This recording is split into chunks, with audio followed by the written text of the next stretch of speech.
Hey there, Lazy. What's up, man? That here. All right, the wheels reset.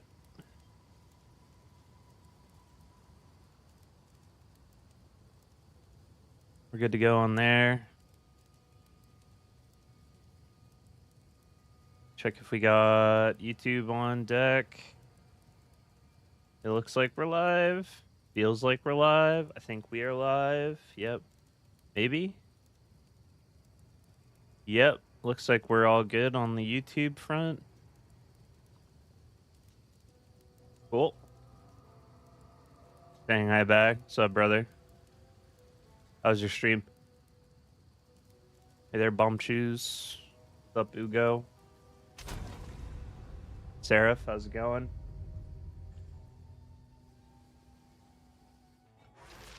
Sniper's Legacy, nice to see you. Your character looks nice. We're definitely MTX'd out a little bit.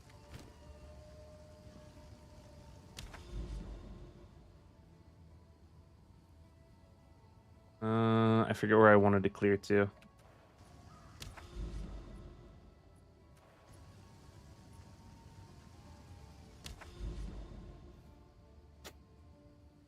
Oh, yeah, by the way, I've only seen this in one place in a DS Lily video. It's like 1 minute long, but you can scroll out the map. If you start scrolling out the map and press escape as you're scrolling, it zooms the map all the way out.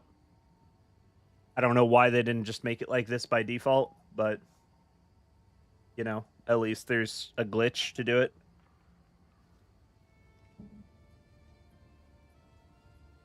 Kind of a map. I would like to see as much of the map as possible, personally. Hey there, Carlos. See you. Just thinking, where's the tube stream? The thing is, like, live streaming on YouTube adds a little bit of complexity to the process. Because, like, I don't want to reuse the same thumbnail over and over and over again. But also,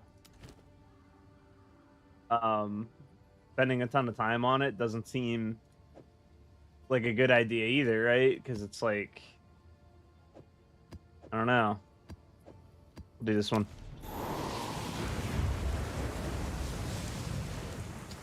Reminds me of the hidden camera settings in WoW. True. Oh man, that's some old tech. All right. A bit of a warm-up round.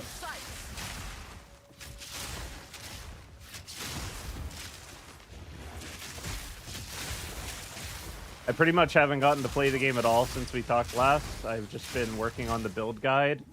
It's still in the script stage, but it's about all written. There's like 6 pages in my notepad. But it's getting there.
Fury! Out of mana. I need more mana.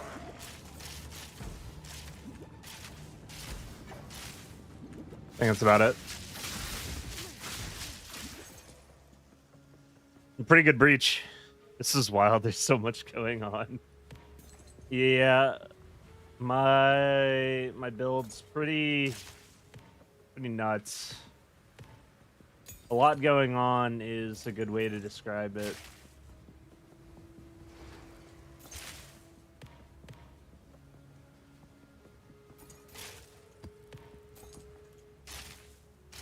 Good thing you upgraded that GPU when you did. Yeah, I've actually gotten like quite a few comments from the build video where people are like, what kind of PC do you have that you can even play this shit?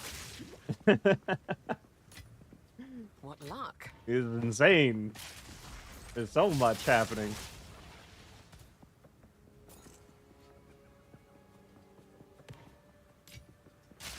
I probably couldn't have even really played Path of Exile 2 with a good viewing experience without upgrading the PC. I don't think that would have happened. This is PoE 2? Yep. Is PoE 2. Well, the looting of PoE 2 just a massive breach, so takes a little while to clean everything up.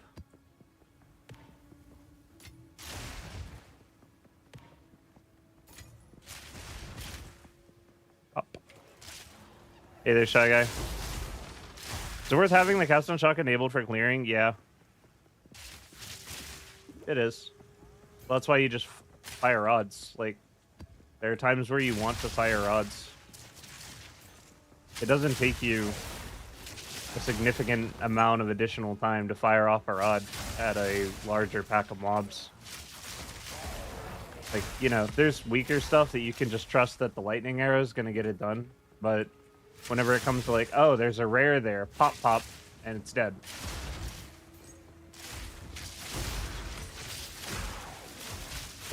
Like that, pop, pop. I'd say it's worth it. Level 95 lightning pulse. Thank you for the 10, Aaron Norris. Oh yeah, by the way, I fixed the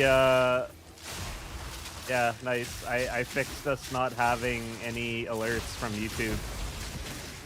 Like text to speech for super chats is fixed, and now like memberships and stuff will go through with the announcement.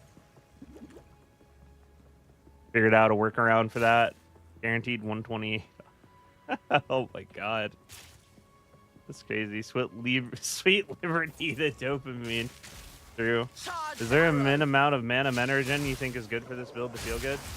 Not really. You're pretty much constantly at war with the amount of mana you need, the mana regeneration you need. And you're never really gonna know that you don't have enough until you're fighting a Pinnacle, and then your mana is just bottoming out while you're trying to do your rotation. And it's just completely screwed by them. So it's just this kind of thing that's best to stay above the curve on as best you can. Every little bit of mana regeneration helps, although it is just completely inadequate in the face of the amount of mana we need. So I grab free mana regeneration anywhere I can. I don't plan for it, but getting any amount you can is always going to be a net positive when you need it the most.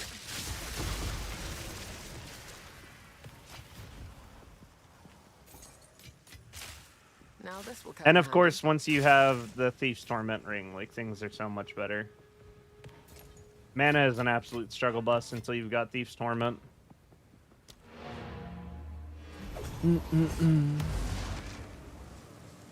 Yeah, the reason you leave the ball lightning on is because it destroys waves of enemies, especially breaches.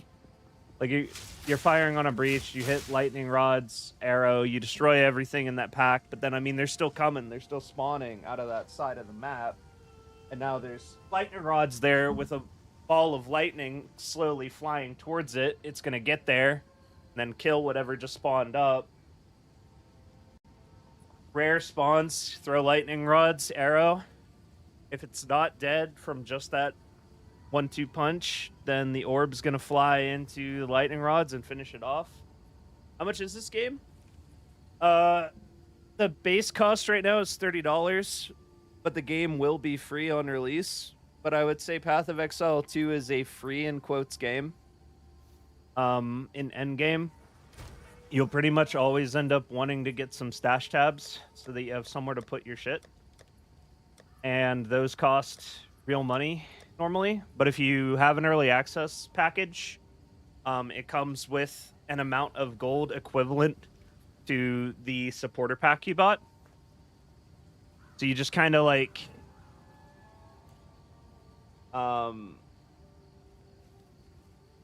you pay for the early access, but you also just get the equivalent in-game gold that you'd probably want to buy if you get invested in the game anyway, is the way I look at it.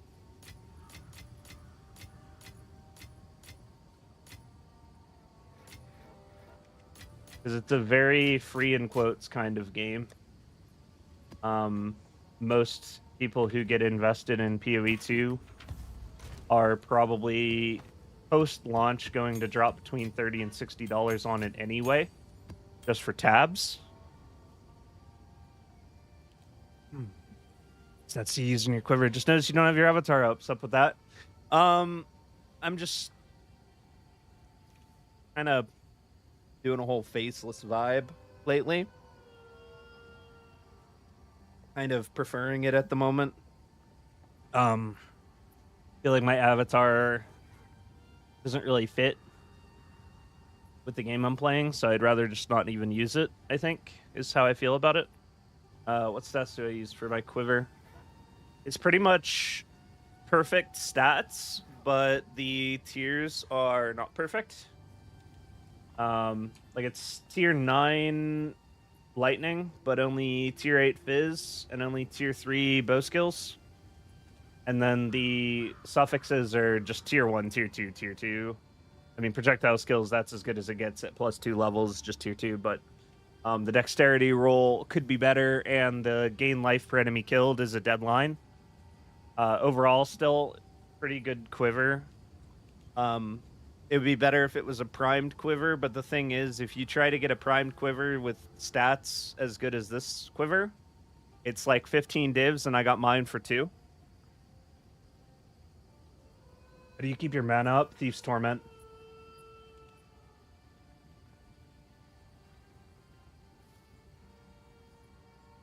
Yeah, like I was saying, stash tabs really aren't optional. Like, anyone who gets invested in the end game of this game is going to end up getting stash tabs. It's just is what it is.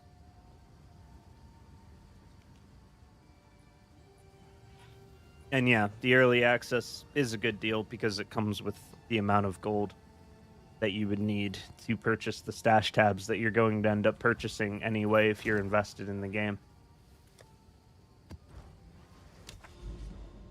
This is very true. Alright, we'll go this way.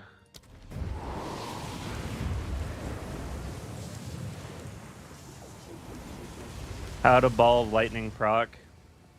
It's procking off of lightning rods being reactivated by having lightning either chain or beam to them. So every individual strike going off there, every individual hit is potentially causing a shock, which then builds up the cast on shock, detonating the balls of lightning. And the generation is very, very low on normal mobs, magic mobs, but then it's very, very high on rare and unique monsters. So it just becomes a machine gun of lightning balls when facing rares and uniques, which is where we need it the most. And it's just like a little bit of extra clear flying through our lightning rods whenever we're fighting packs. And the way... it's a very common question I get is like, why does my build not fire off lightning balls as much as yours does? And the simple answer is just, we're trying to cause up to 20, like if we fire off 4 sets of these, right? We're trying to cause up to 20 procs of lightning at a time. 20 procs of shock on targets at the exact same time. and we're working with a very low amount of base damage individually. Like Lightning Rod as a skill does a ton of damage, but it's a bunch of very small hits. And each one of those is going to carry a comparatively smaller chance to shock. So if you do a lot of damage with a lot of shock chance, eventually you just hit this threshold where that small amount of damage is sufficient to just pop off all of the shocks that you're looking for, even though you're starting with that low base number. And it all just kind of clicks all of a sudden, and you just start throwing mad blue balls at everyone. You basically just keep investing, you keep increasing your damage, keep increasing your shock chance, and eventually it'll just happen all at once. As things just start to get shocked, always.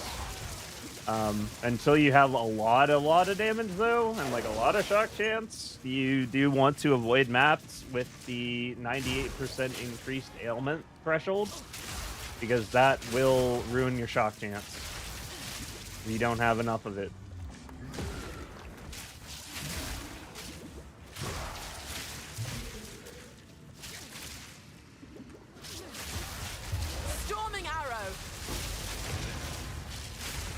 Yeah, whenever stuff like that happens, that's why I have ball lightning still in the mapping setup.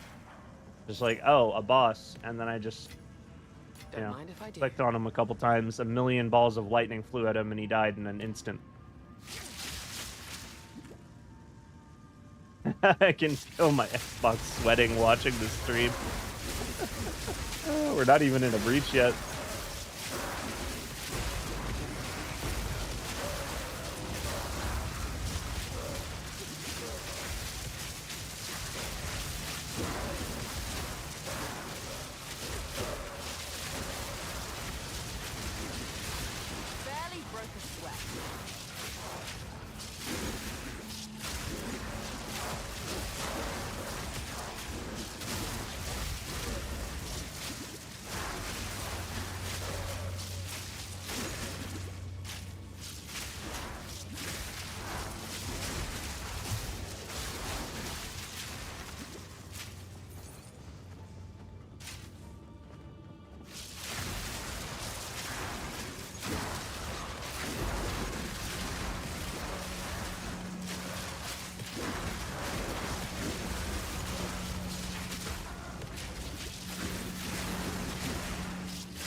This many particles being triggered by one player. I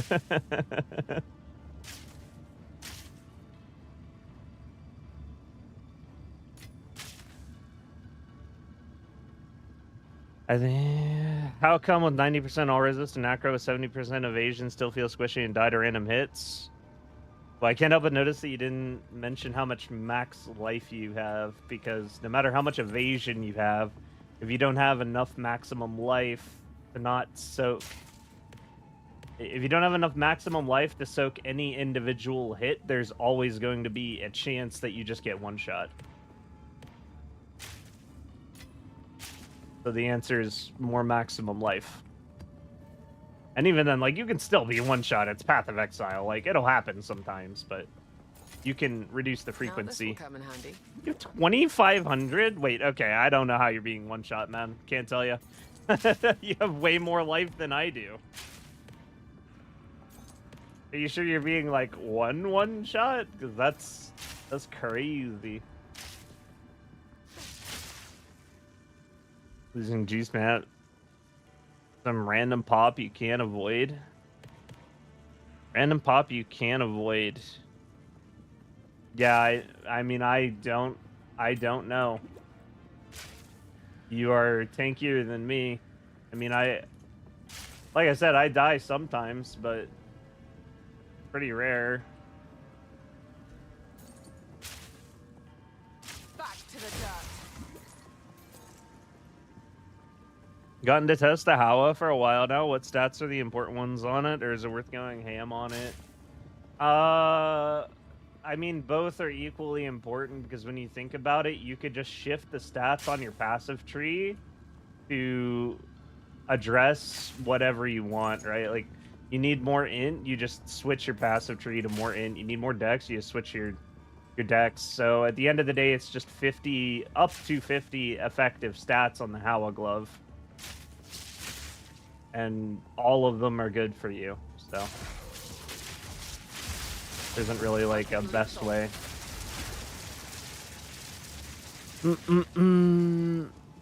Yeah, I guess that could be another factor I didn't really consider, is just like if you are not paying enough attention to like the maps you're playing too many modifiers with additional damage.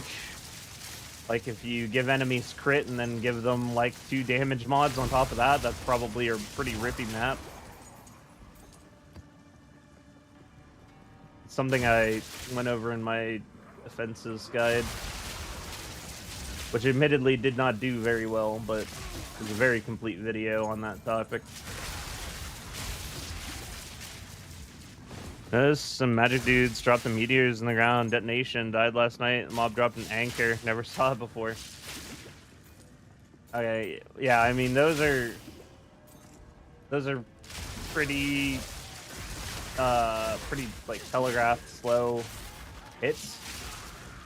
So I feel like it's probably pretty rare to actually get hit and die from them. Because like 1, it needs to actually hit you, and then 2, there needs to be that enemy to even do the deed, and then 3, it needs to get through your evasion. So it's just like a pretty freak accident, I would say. And like I said, there are going to be outliers where you just drop dead. That's just kind of Path of Exile, especially whenever we're playing a class and build that is innately squishy and we're just trying to mitigate it. If you really want to, like, the only way you can take tankiness further is grabbing the unique life flask that gives you guard when you activate it. That's pretty much the only way to go even further beyond on the whole tankiness scenario with this build. That'll get you up to like being able to soak a hit of about 3k, more than 3k. Can't really like think of the math right now, but it would definitely be over 3,000 damage for you. It is a very expensive flask though. I believe it's like 30-40 divs.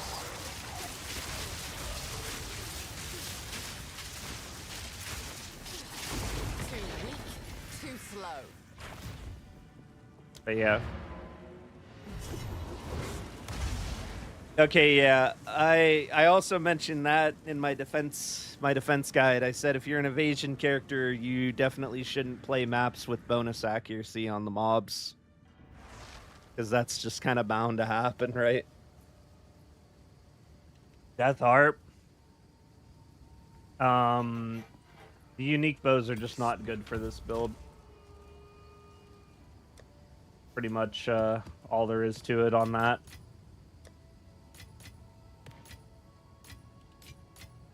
They just kind of don't do any damage for it. Would not recommend. Okay, that's... a tab's going to become a problem. Any idea where it drops from? Believe it drops from the Expedition boss. Yeah, Expedition boss, pretty sure. Question mark? Guess I could look real quick too, instead of just like guessing. But I'm pretty sure that's where it's from. That's why it's so expensive. No one likes Expedition. Yeah, it's called Allroth's Resolve, and Allroth is the name of the boss for Expedition. So yeah, comes from him.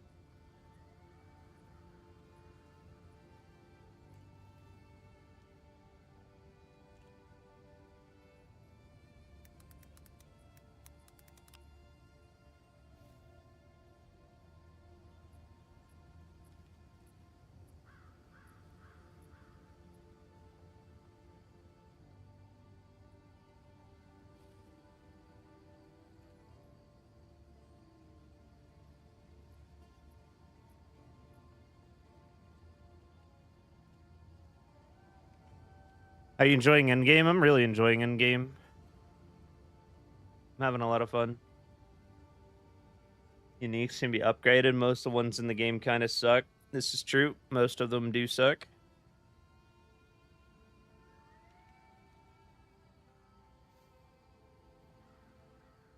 And I'm trying to be like you, my guy.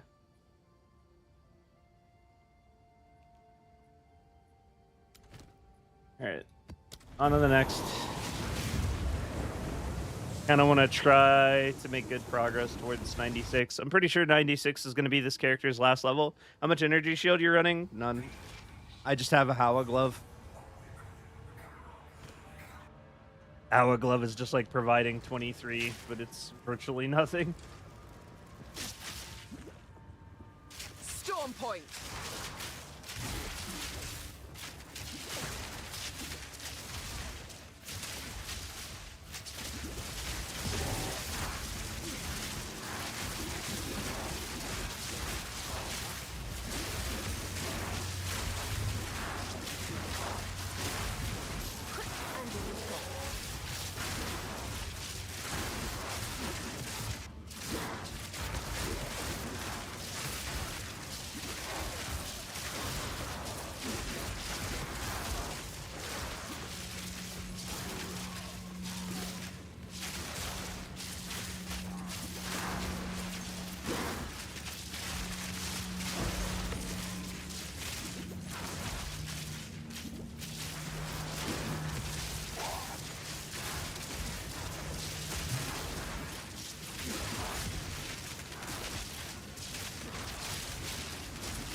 Damn.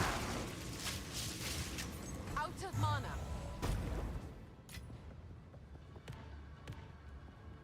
Cleaning up breaches on Burning Ground maps. Terrible. Think the game loot filter is coming like last epoch? The console players are struggling. I believe there will be. Yeah, there's going to be console loot filters. It's definitely in the works. It's gonna be a little bit. Yeah, I feel for my console brethren. The lack of a loot filter. I mean, like, look at this shit. This is awful. What a horrible mess this shit is. And that wasn't even a big breach.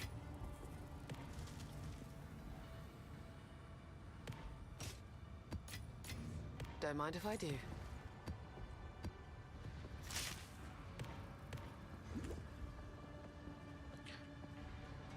No console loot filters. Field of raid drops this week. Should be coming. Take this.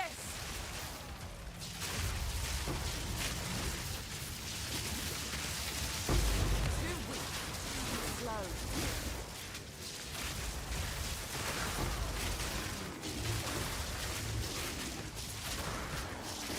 Sure do love me a movement speed shrine.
atone for death.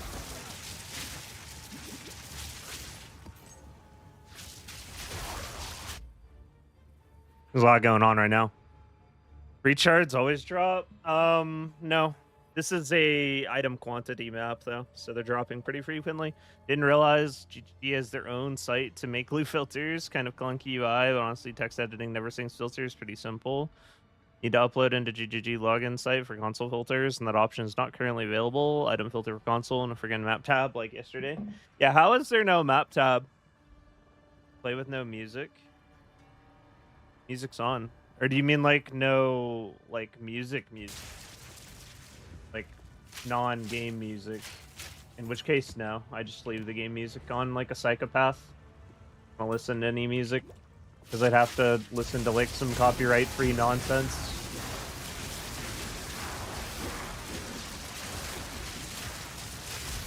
Who wants to do that? I did think about getting a sub to Epidemic Sounds though, so I could listen to whatever I want.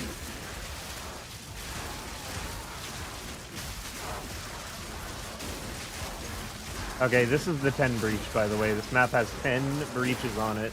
We rolled the 2%. That's very exciting. This is going to be covered in loot by the time we're done here. And we're going to keep it interesting by just not picking up anything, so we can look at it all by the end. Charged arrow.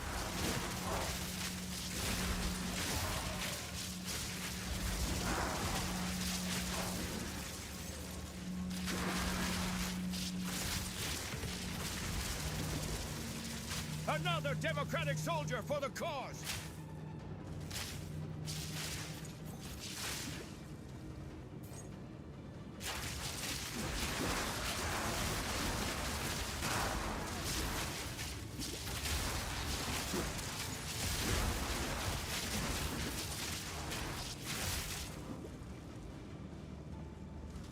All right, next.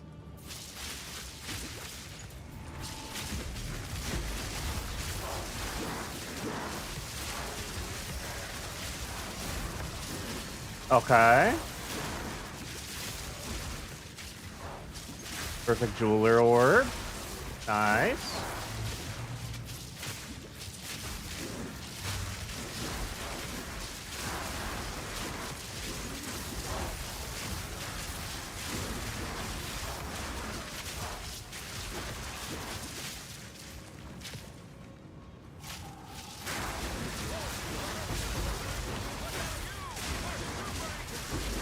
Jonathan, thank you for the membership. Appreciate that. Thanks for the support. Welcome on in.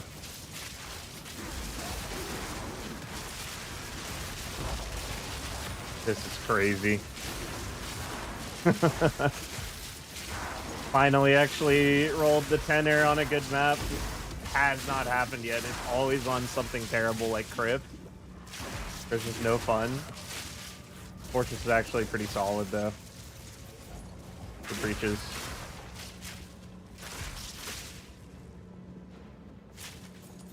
Running around tearing the place to pieces.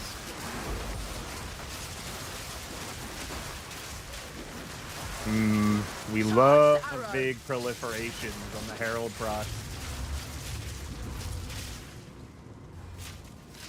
It's already over. That's a wrap. Where's the next one?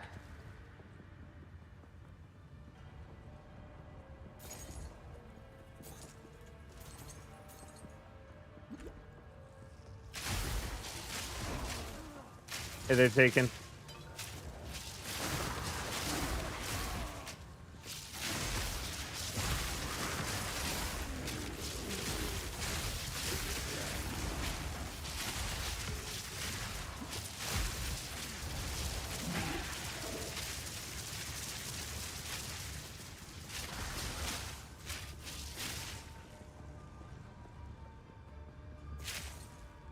Oh, when you get to a high level and it means losing like, you know, more than an hour of progress at times, 2 hours of progress, Start making sure you have omens of amelioration in your inventory whenever you're mapping on this build.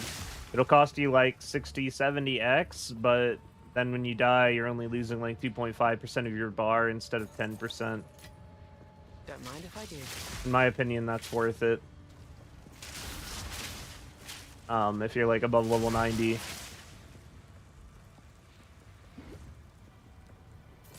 And then even if you're squishy and like sometimes you just die, right? Like as long as it's not too common, it doesn't really feel too bad. I'd rather lose a little bit of currency than 7.5% of my experience at this point. That is for damn sure. At least until I hit 96, and then I'm probably not going to care anymore. At that point, I don't think I can be bothered to get to 97.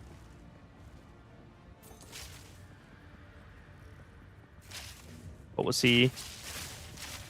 Good, brother. How we doing? We're doing great. We have a 10 breach on this map.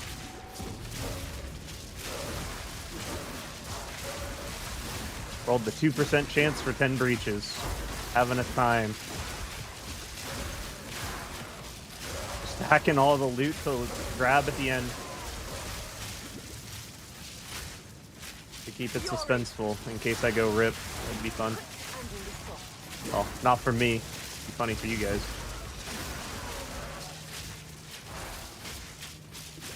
I did pick up the perfect jeweler orb though. I wasn't gonna leave that to chance. No mana.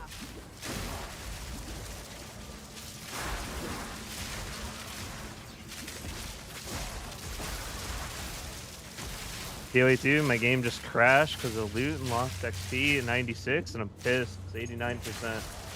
That blows. Yeah, I can see why that would be break the clock.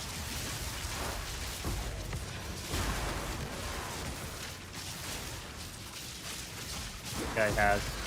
Yeah.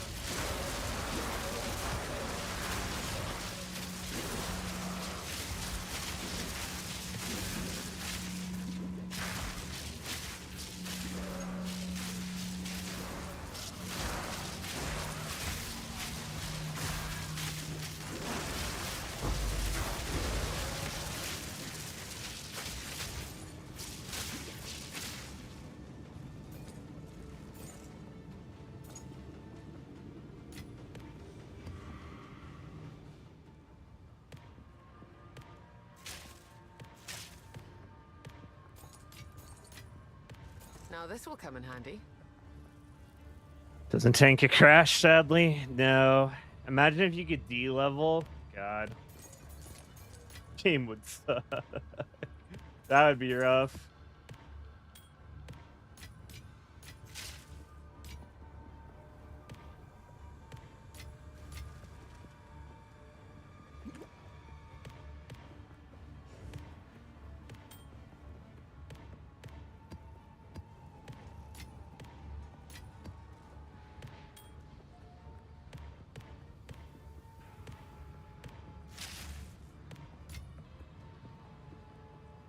We're gonna be here in a minute. Running patch of burning ground. Running the patches of burning ground. I heal like how to clear a map in 30 seconds, pretty much. I heal my entire health bar every time I pull the trigger on a pack of enemies, so as long as I have something to shoot, we are pretty fearless. Either I will get one shot or I will never die, and there's pretty much no in between as long as I get to keep shooting. With the amount of life I heal every time I hit something. And further when I kill things.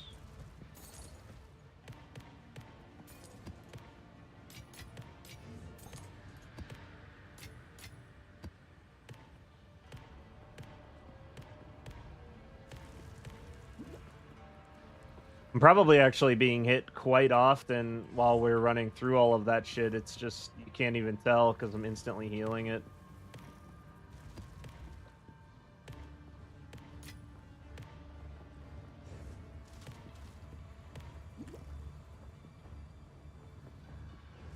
Head narrated corrupted map, 138% quantity of reach and delirium brick. Unflow and just vanished. Took like an hour to set up. That is terrible. I'm sorry to hear that.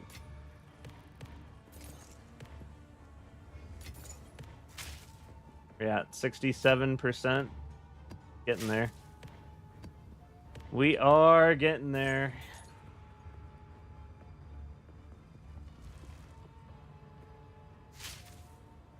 I just destroyed the map. I don't want to give it to anyone else. I'm pretty chill about burning ground. The only thing that sucks about burning ground is having to go through and pick all this shit up in between all these patches of fire. But otherwise, I can just kind of sprint through all of the flames. It's chill. Ironically. Good excuse for bedtime. Yep. Sometimes PoE just kind of flips you the bird and it's time to go to bed. Have had that happen. I think it was like, what, 2 streams ago now? We were doing a juicy breach. Dropped a divine. I ran past it. I'm like, I'll pick it up in a sec. Kept clearing the breach. Got frozen because I ran through... Or I ran in to grab a shrine, but it was like, you know, there's a frozen ball rotating around the shrine. Froze me in place. As I was trying to pick it up, I just died. There was like a divine orb on the ground, like, I don't know, a screen away. It was pretty sad. Was not happy. You ever get 3 divines in one run? No. I've pretty much only ever gotten a maximum of 1 divine in a map. But I have been getting them pretty consistently. Typically, like, every 2-3 maps will drop a divine, feels like. Is about the average.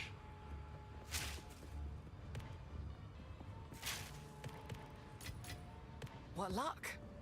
Or at least a currency that is worth as much or more than a divine. That would only slow me down. That also happens pretty often.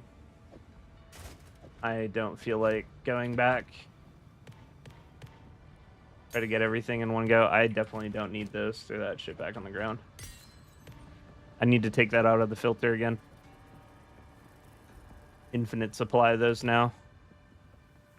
When I was testing a bunch of shit, I was starting to get low on support gems, but that is not the case anymore. I thought there was like 1 more breach on this map. I definitely didn't do 10. I wonder what happened. I had to have... Maybe I rolled like an extra 2, and then I got a 3rd from a tablet. That could have happened. Right. Yeah, I think we're done here. Pretty sure I picked up just about everything. Got 149 splinters out of this map. That's pretty sick. 9 exalts. Perfect jeweler orb. Hey there, Nico. 400% rarity. I know diminishing returns after 150. I don't think it would have dropped 3 for me if not for the amount. No, probably not. I only have 40% rarity gear. Breaches can despawn after map completion. It's a bug. That is some bullshit. That sucks, really. I didn't know that. That's awful.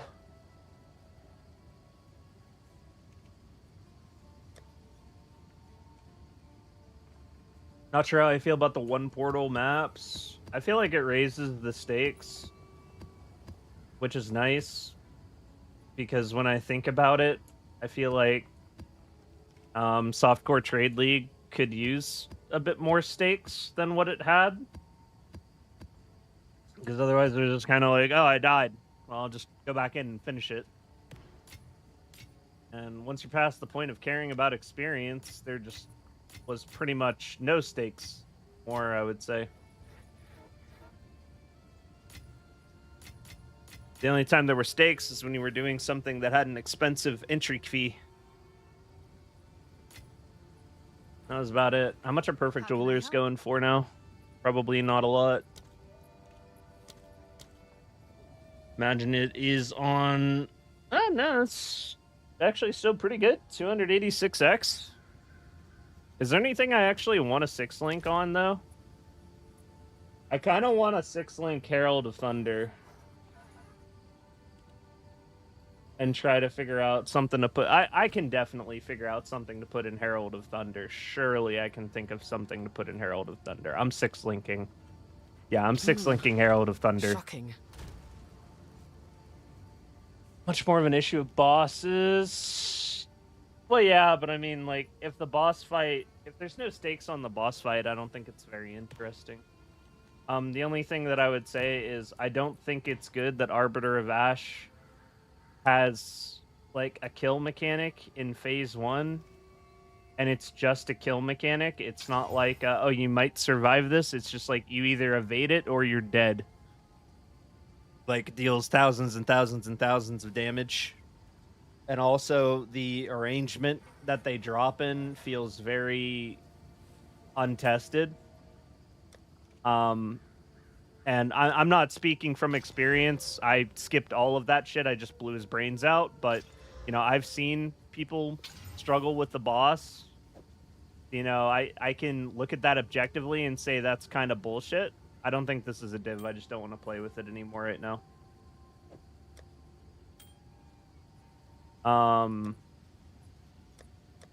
But yeah, I can definitely feel for folks that are having a time with that.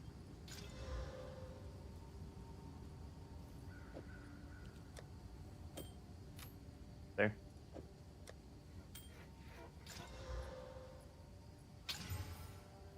This string sucks.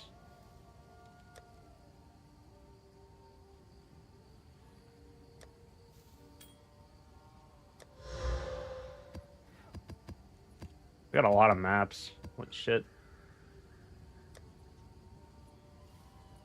I need somewhere to put this stuff where I'm not going to get spammed. That's the other issue. I guess I'll just start throwing it in the 2 divine box for now. Accessory box is full. Actually, what am I saying? I mean, it's got to go to the dump box, of course. Just throw everything in the dump box. Also, I'm not even using this tab anymore. Might as well put something here. Okay, cool. Inventory is like kind of empty. I think this is trash. 20 million gold on Alva Amulet Gambling. Not a single Astromentalis, sadly. 20 million. Haven't seen Arbiter's mechanics once yet. Prices keep dropping on the jewelers. Essence to keep them till map cleared. Oh, that's smart. I'll keep that in mind going forward. Hey there, Happy No Name. What's up? Thanks for coming in. Selling them instead. Okay, I have 2 problems. Another democratic soldier for the cause. As Liv, thank you for the follow. So I have 2 problems with Arbiter of Ash. And it's not a problem I personally have, because like I said, I just destroy him, but like, you know, he just flops and dies. So I guess I have 3 problems with Arbiter of Ash. He's too squishy. Like, he has less HP than the 4th trial, or, well, he doesn't have less HP, but he has like the same HP as the 4th trial boss on tier 4 difficulty, and that just doesn't feel right. So I feel like he's too squishy.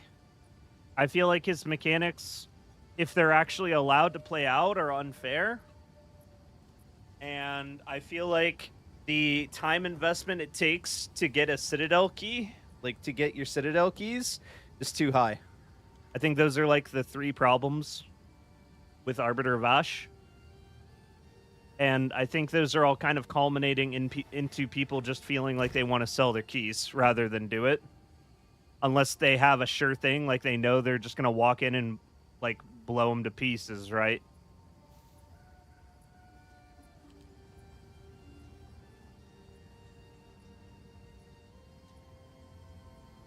What's your thoughts on the endgame bosses? Do you feel like killing bosses as fast as possible, or did the mechanics only to not play bosses for a while? What?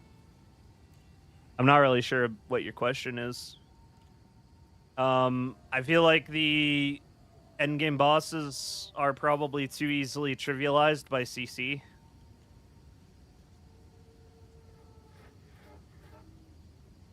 Yeah. Yeah, I agree that that's a problem. Like, your choices with these endgame bosses are you get enough damage to absolutely filter them, or you just, like, just sell the keys.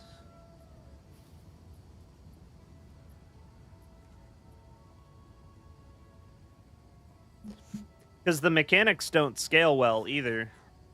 Like the insta-kill mechanic on Arbiter in phase 1 is like still an insta-kill mechanic on difficulty 1, just the same as difficulty 4. It's still just gonna body you if it hits you. So the bosses don't really scale very well with tiers. Same thing with Zesht. The only time I ever died to Zesht was on my difficulty 2 first attempt. You know, I hadn't really seen his moves because I just blew him to pieces on the first fight. So the first thing he opens with is he puts the giant hand above me and I don't see it. He drops it on me. I just instantly die. I'm like, oh, it's like that, is it?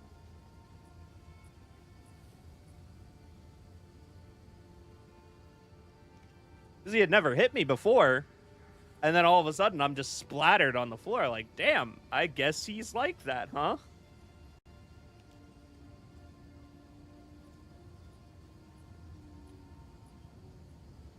That's actually possibly a good approach. Have the lower difficulties of the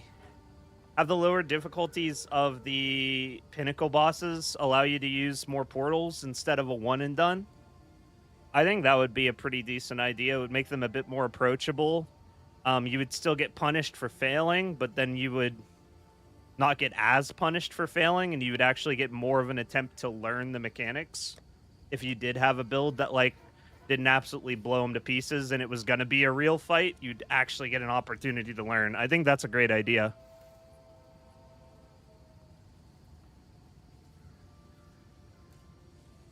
You like the campaign bosses because it was a back and forth fight? Yeah, the campaign, I guess that's also a fair take. I will agree that I had more fun learning and playing campaign bosses for the very first time than I did killing the Pinnacle bosses. That is absolutely 100% something I can get behind. I definitely had more fun with the map bosses than I did with the Pinnacles.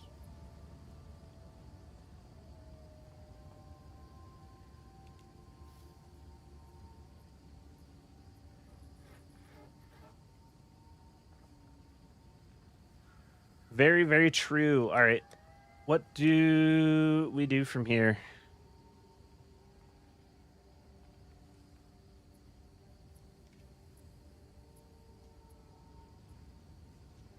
Well, this is quite a map. Do that.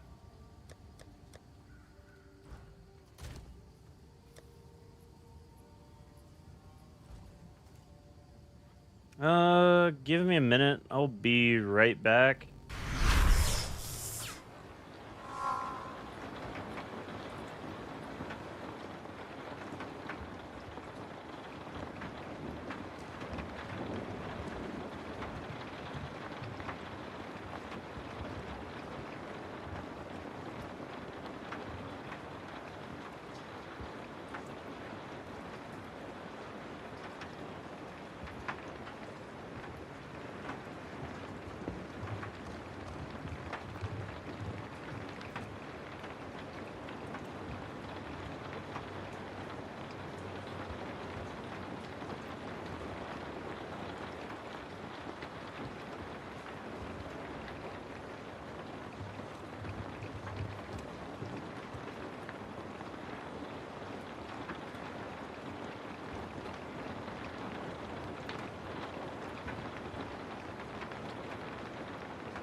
That crashed the game. That is very interesting. Switching scenes on my OBS just crashes this game. Kind of wild.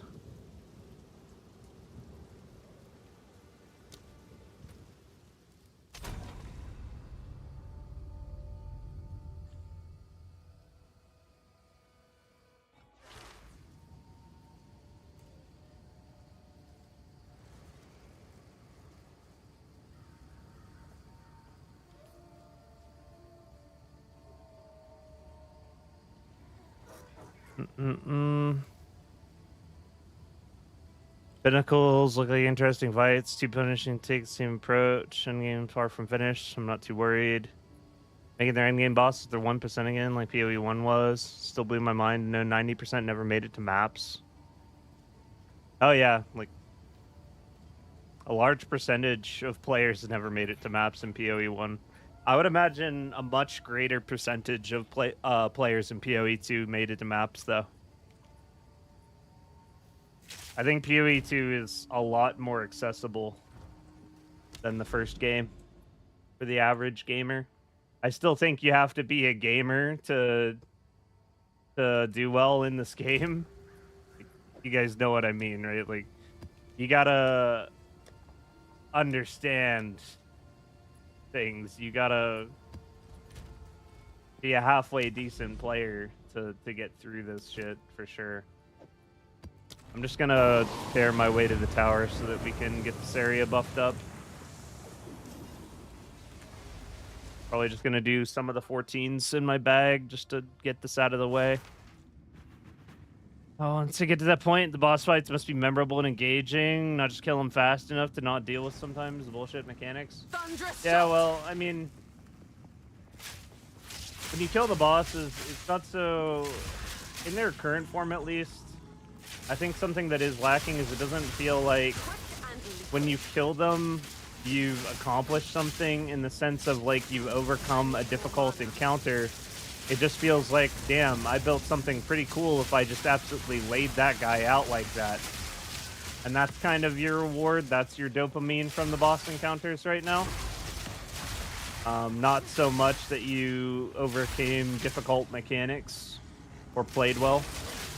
So I think that's kind of a problem. There should probably be some kind of middle ground there that doesn't currently exist. But at the same time, Pinnacle bossing, even if it was like that, isn't really going to be for everybody. And there are definitely a lot of builds that just are not really built to take on bosses like that, but they'll map extremely well. So at the same time, it's also like tailor a character to how you want to play the game, how you want to make currency, etc. And I think it's okay if the pinnacles are relatively inaccessible to a large portion of people overall, because they're just a very unnecessary endgame activity that even if everyone could do them, not everyone would be interested in doing them. Especially because it's basically just gambling once you can do it. Like, if I go buy a key and go fight a Pinnacle boss that I have max tier for, probably, I don't know, 1 in 5 I'll profit. 4 in 5 I'll just lose my money. I'll just lose my investment. I know this because whenever I was trying to test things for the new build video that's going to be coming up in the next few days, I was buying a lot of tokens to go fight Zesht again and again because he's the closest thing to a punching bag I have to test DPS. So you can actually sustain the damage long enough. It's either that or I run an entire trial of Sekhmet taking no damage modifiers and then try it like that. But yeah, I just decided to start buying breach stones so that I could test damage in different setups.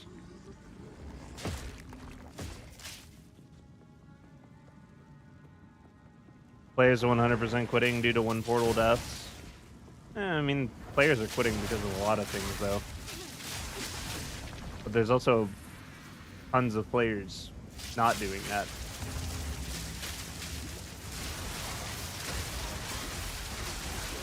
Quick and lethal. I don't feel too much of any way about one portal death whenever it comes to mapping, but I am in full agreement, as we talked about, that you should probably get multiple portals for a low tier pinnacle, just so you can actually learn.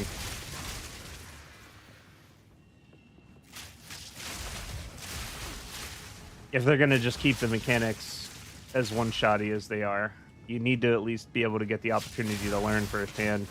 Shouldn't have to just like sit there and watch a video of someone else doing it slowly so you can understand the mechanics yourself before attempting it. And you just have to raw dog it having never seen it before. Otherwise you get kicked out and lose like several divs of investment. That's the other thing. The price of entry doesn't scale with the tier either. So like entering a tier 5 variant of a boss that you've got some experience with costs the exact same amount of currency and entry fee that it does when it's at tier 1, and it makes it feel less approachable for those that are still at the tier 1 that haven't encountered him before. I think that's another part of the problem that could be looked into there. We're done? Yeah, we were just doing this fast.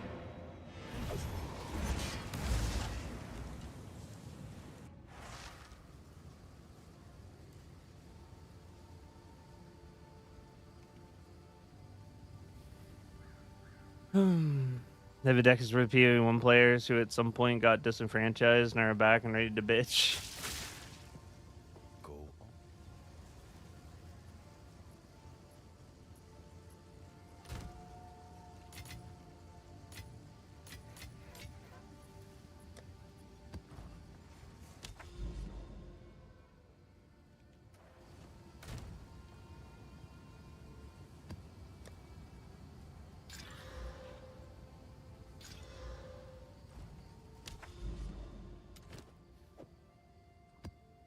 I'm just trying to get through this as fast as possible to get to the tower.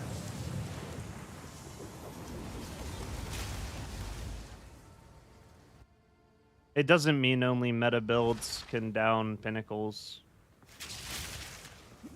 Storming arrow. It means that not every build is good for pinnacles, which has always been true.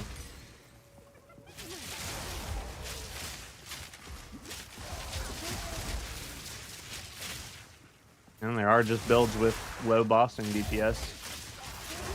I think that's fine. As long as that player is aware that what they're building does low bossing DPS. But I have to imagine, considering they have to play the campaign, they'd have to be aware of that. Out of mana.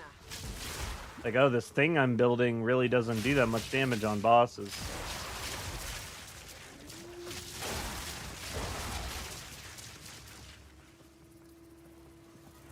I think we can also all agree that it's very common for people to, you know, change aspects of their build specifically for pinnacle fights.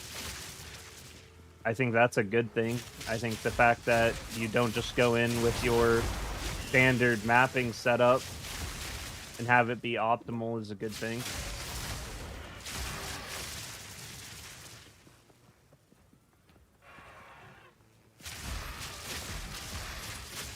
And we'll get an in-game focus patch. That's them.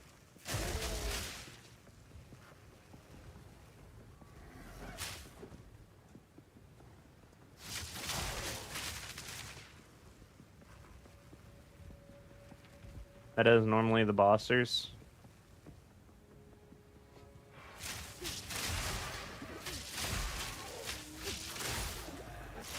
Yeah, I mean, I don't know. I'm sitting here on a character that could kill any boss in this game, and I don't feel compelled to go try and fight them because it feels like I'm legitimately just gambling. Each of them have like one decent drop that can make your money back, and the rest is just you wasting your time. So it doesn't even feel like pinnacles are much of a meta unless you're selling runs to people.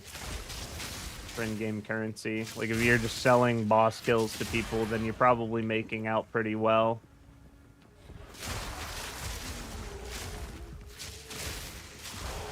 I'm thinking about trying my hand at that, but I would want to feel out what my limits are first before offering services. See how much HP I can crank onto the bosses and still drop them dead consistently without much effort. I feel like it's high-key pretty embarrassing that someone pays you for a service to do something for them in this game and then you fail it. It's very tragic.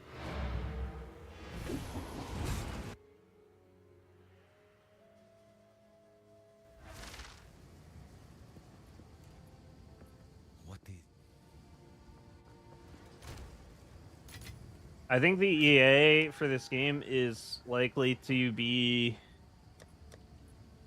among the most exciting times to play it, period.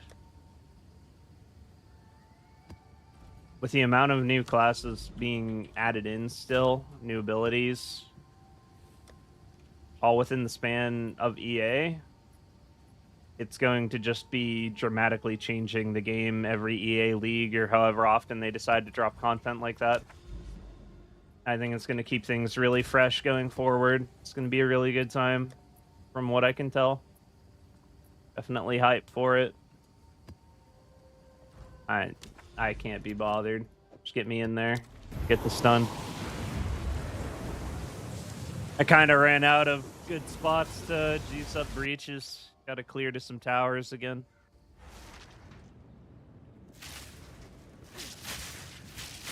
Storming arrow.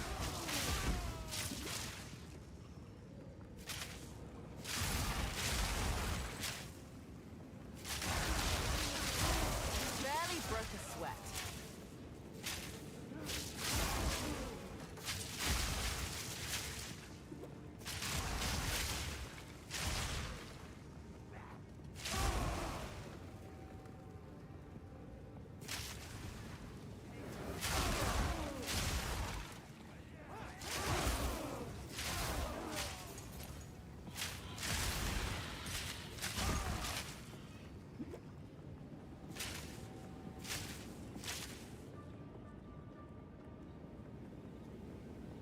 It's definitely going to be some exciting times, that is for sure.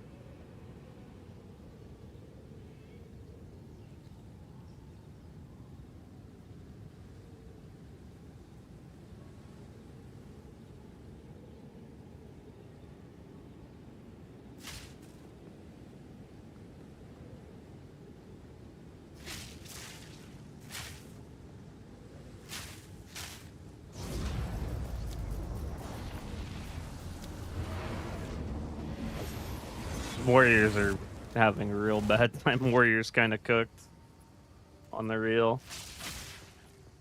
Yes.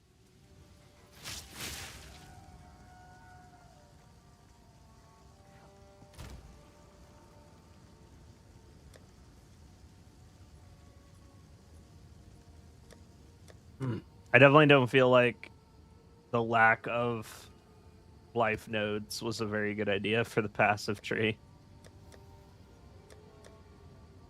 That was only ever going to have one effect, one outcome. I feel like it probably should have been an obvious one, but maybe that's just me.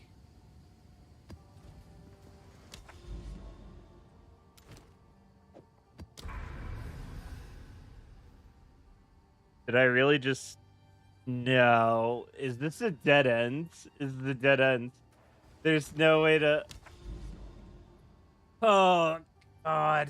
The Atlas sucks, man. This is a dead end. There's no connection here. Holy shit. My Atlas was made by generative AI. Got 3 fingers. Leveled worm monk items and style. Dominiques. Oh, man.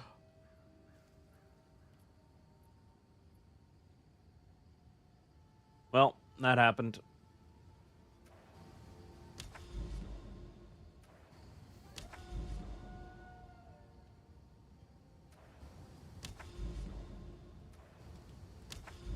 There we go.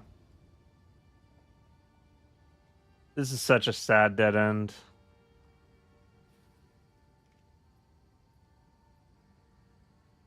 And it doesn't even make any sense. It's such a stupid dead end.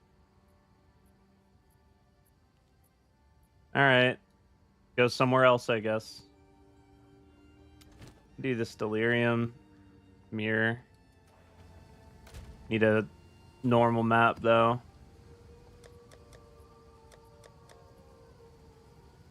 What am I doing?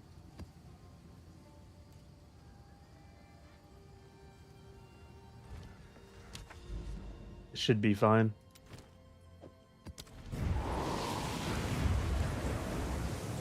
How did you zoom out the map? Press escape while zooming out.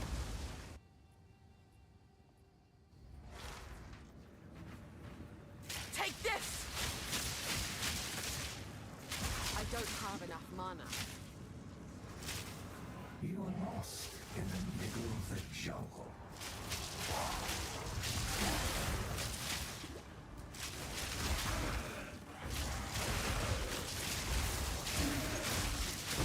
Too weak, too slow.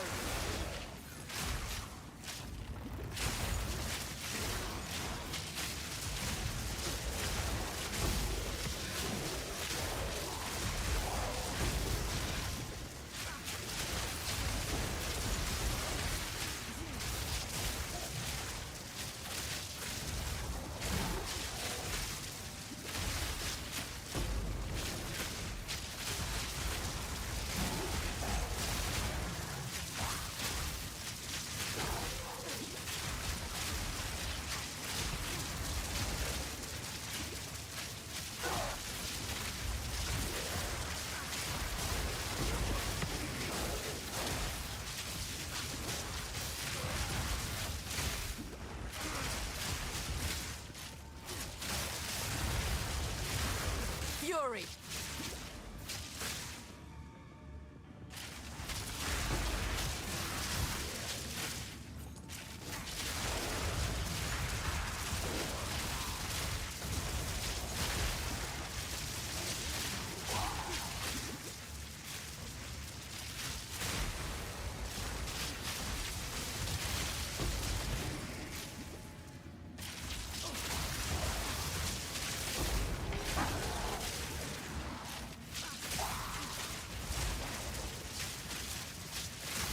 I need more mana.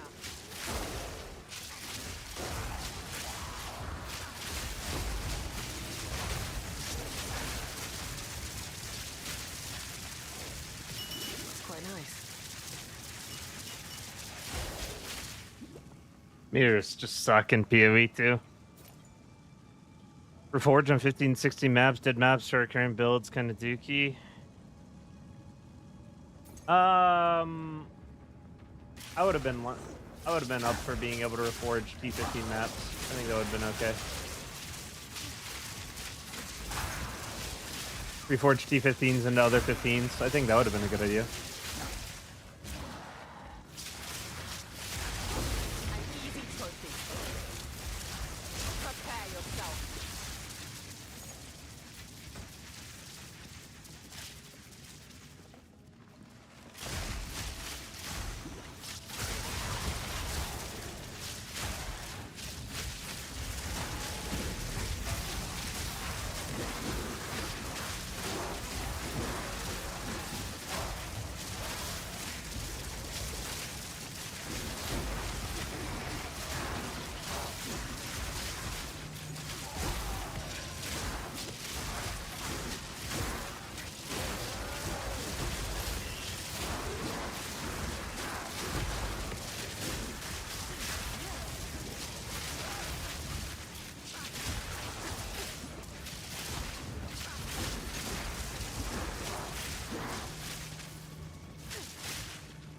This way.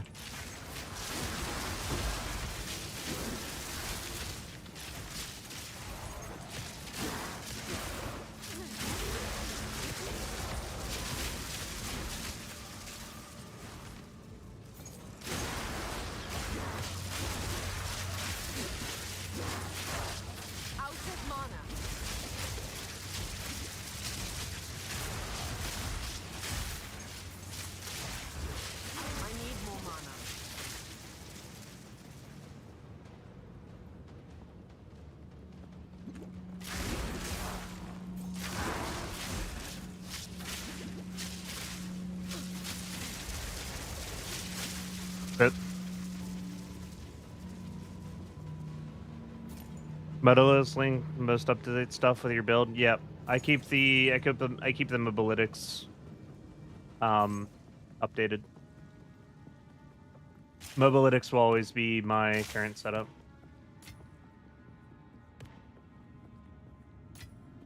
What luck?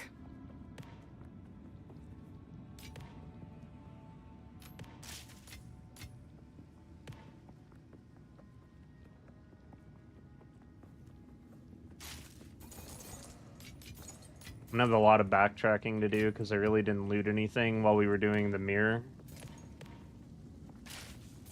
Fury!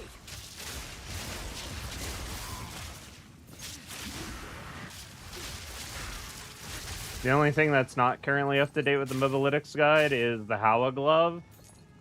But that's because I'm planning to do an update video on my build probably in the next 2 days. It's currently written on my desktop right now. And I'm going to be talking about like basically I'm going to have like a price range for different sets of gear. There's going to be the best in slot mirror ridiculous unicorn gear that is technically the best, but no one ever has or is ever going to have besides like, I guess, Bub Gun, and that's about it. And then there's what I currently have is going to be displayed in the video, what gear I use to finish the game's content, essentially. And then there's going to be the budget set, budget items, where I've gone through the trade site and found items that can be used as stand-ins for cheaper alternatives than what I use to still be successful with the build. Only likely having a few minor touch-ups necessary whenever it comes to like Pinnacle bossing, but will otherwise be perfectly fine doing like juiced 15s. Got an RMD, dude. Really enjoy all the PoE2 videos. Thank you. Because, yeah, I don't want to make a build update video that's just like, hey, guys, I threw another, like, 20 divs into my build and destroyed the game. I want to, like, keep the content useful for everybody, no matter what stage of gameplay they're at.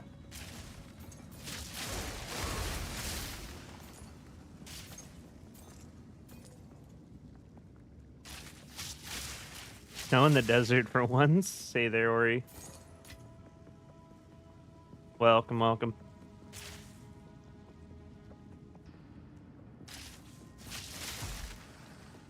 Fury! I think this is going to be like the last of the loot. Get up. Hey there, Mega Mercenary. Good night, Mega Mercenary.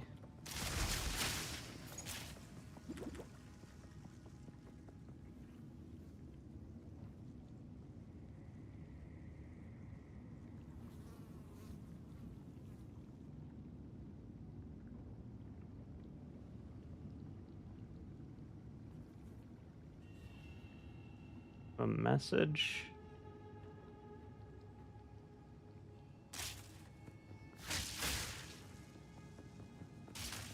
Your odds are winning of your odds of winning are 25%, huh? That is quite a number. That is wild. Really helps, and probably in the mid-game content is honestly better than the unicorn build videos.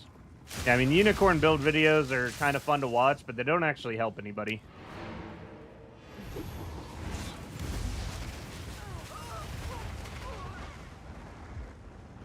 I looked away. What the fuck happened? Were they just sleeper agents sitting on the ground? I looked away. Oh, what the fuck?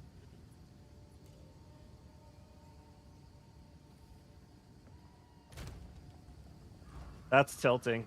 Hello. I wasn't looking at the screen. for like 0.5 seconds.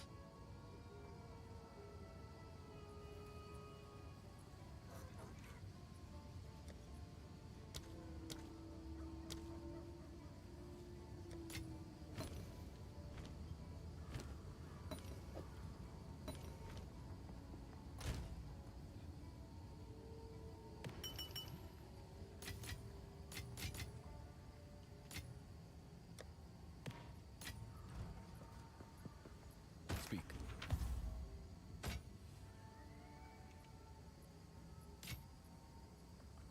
I'll be here, waiting.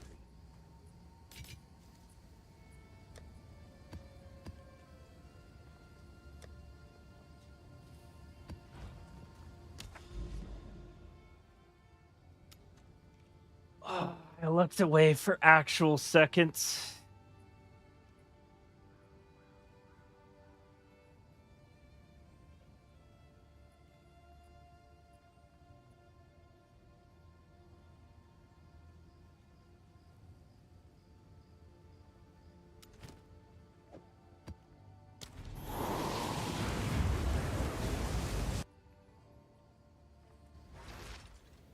The drop rates in solo cell found higher. I honestly couldn't really answer that. I shall overcome.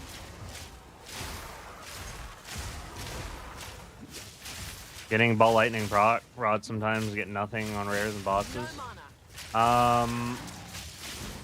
Couple things that could be happening if you're only sometimes not firing ball lightning on rares and bosses. Notice the energy shield kind of messes things up. So if a boss or a rare just has a lot of energy shield, it can kind of stunt that. If you're playing maps with the evasive modifier, that'll contribute to that happening. And other than that, it's a matter of if they have a lot of lightning res and you don't have that much pen in the build yet, that'll also contribute to it. And finally, it's just a matter of damage. You know, lightning rod is a very low individual hit. There's just a lot of them. The goal is for like all 20 of our potential lightning rods to be hitting targets and shocking. And that requires like a pretty significant investment as far as like damage and shock chance before that starts really happening. But it just happens all of a sudden. Like once you get enough, it just starts happening all the time against everything because of the way it works. That was a really sad death.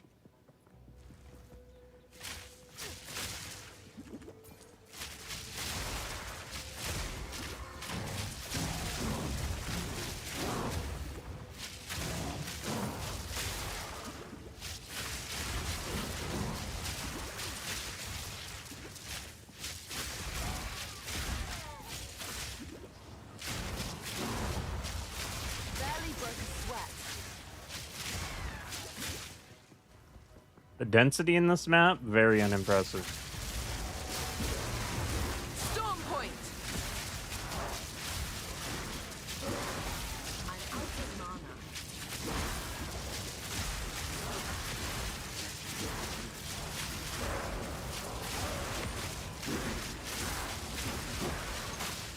Out of mana.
Out of mana. Don't mind if I do. Without the resist, looks very clean. This is made by my buddy Loopy. It's posted in my Discord under the Great PoE Library channel. It's also in a Mediafire link on my most recent video about breaches for anyone that wants to use it. It's very endgame, where like maps below tier 12 don't show, skill gems below 19 don't show. It's got a couple flaws, like we haven't gone through and made it so it'll show all of the good white bases that you want to keep and sell or craft on. But if someone like wasn't interested in keeping track of bases and selling bases or crafting on bases, then at that point this filter is basically perfect for them if they're in the deep end game. I thought that was a mirror that dropped for a second. I think my life has been filled with enough good fortune that I will never see a mirror. I'm definitely not the guy that needs a mirror to drop in PoE 2. I don't think I cosmically have that coming. If I were to guess.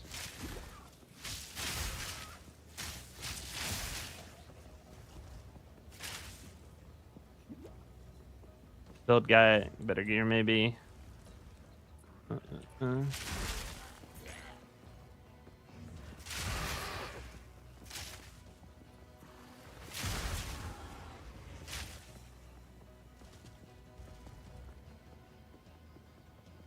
Everything's like that. Replace the change bases with crafted ones. So instead of showing stellar amulettes and heavy belts, shows 82 and 83 crafting bases.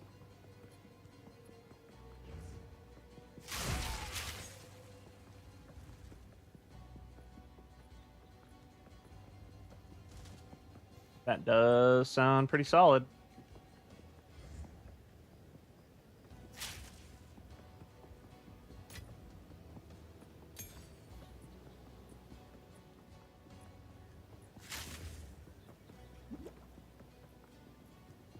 There was not much loot from that, was there?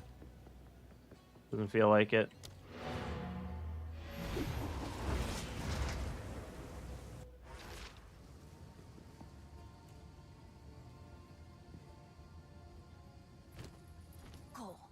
Go on.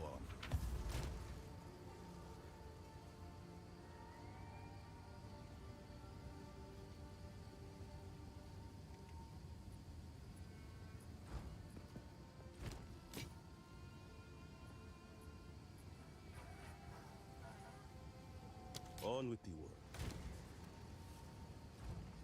What can I do for you? Until next time. Oops.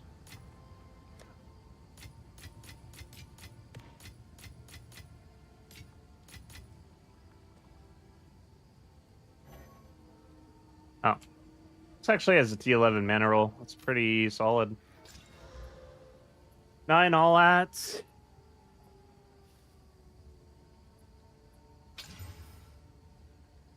T11 evasion. Hmm.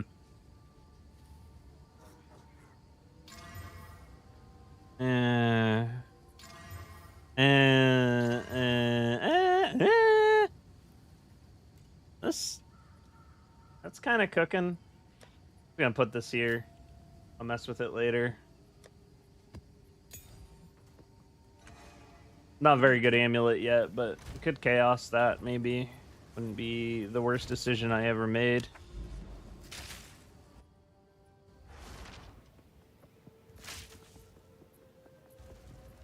Ow. Ow. Ow. Ow. Ow.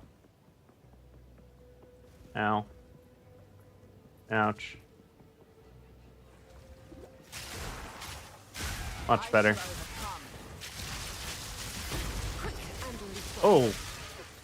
Nice. Okay, okay. Not bad. More mana. It's a jeweler orb kind of day, I guess. We're done, right? Yep. Get out of here. The Illuminates, you just hooked on PoE too. Go on. Well, to be fair, the Illuminates are literally 3 units. Like, they're just an unfinished faction. I don't really feel like they were ever very exciting to begin with past, like, the very first few days. But also, PoE 2 is a vibe. I feel like that's a fair take that the Illuminates really weren't ever that exciting. Hello there. They need to have their actual full faction in the game. Then they'll be exciting. They were exciting the first day. It was like, wow. And then they were there for the weekend. It was like, that was cool. And then they just kept coming back and, like, contributing nothing to the narrative for a while. With, like, 3 units. So it's like you're playing a difficulty 3 mission with difficulty 10 spawn rate is, like, currently what it feels like to me. Not a fan. Hola.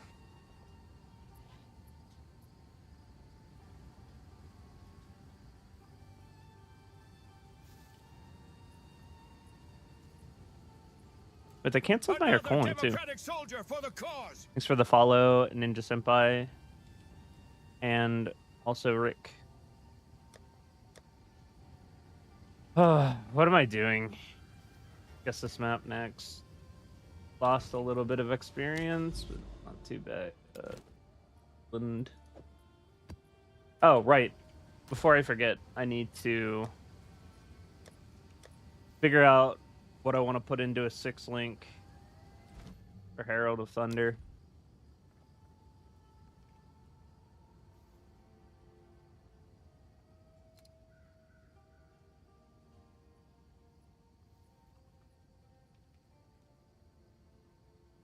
Kind of going to be a difficult decision.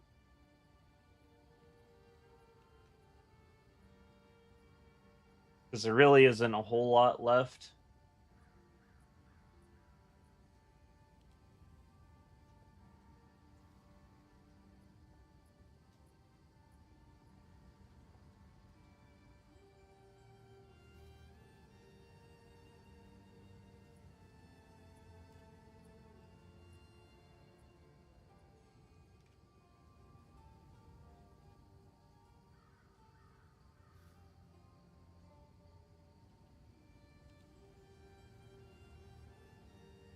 We're just kind of out of things that boost area of effect and damage. Much across the board.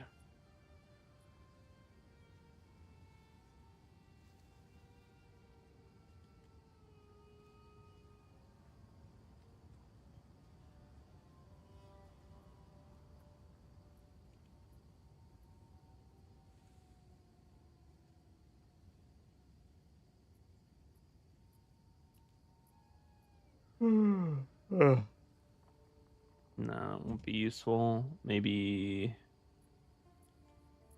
I don't think there's anything left. There's got to be something that would make sense.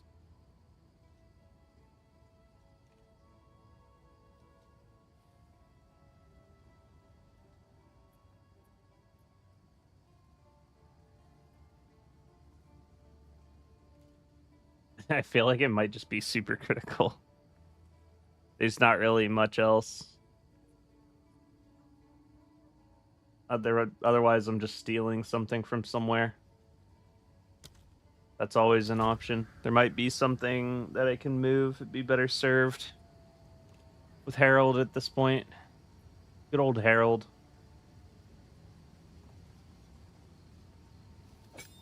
Nature's fury.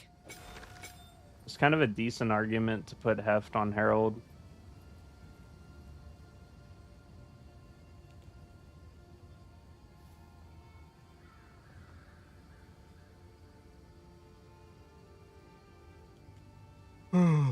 Ugh.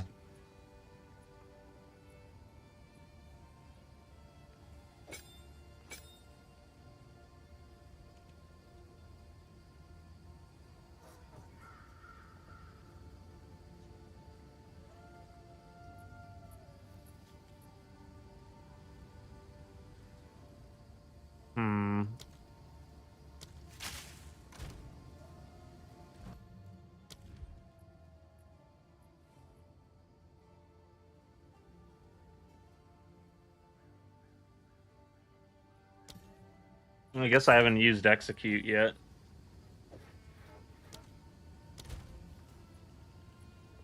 Hmm.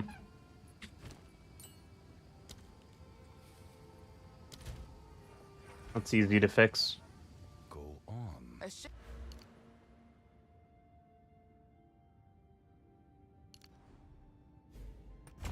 in my training can't hurt.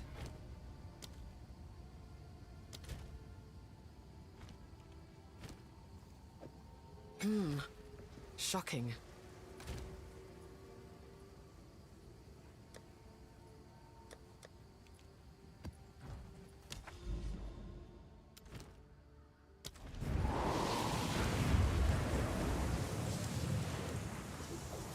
Thoughts on the Helldivers 2 movie? My inner pessimist wants to say that it feels like a cash grab and they're just like, oh, we won the Game Awards, you know, now we're making a movie, right? Like, I don't know how much effort's actually going to be behind it, but we'll see.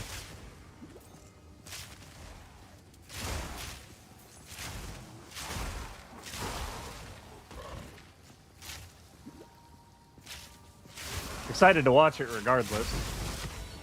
Just my expectations are definitely tailored.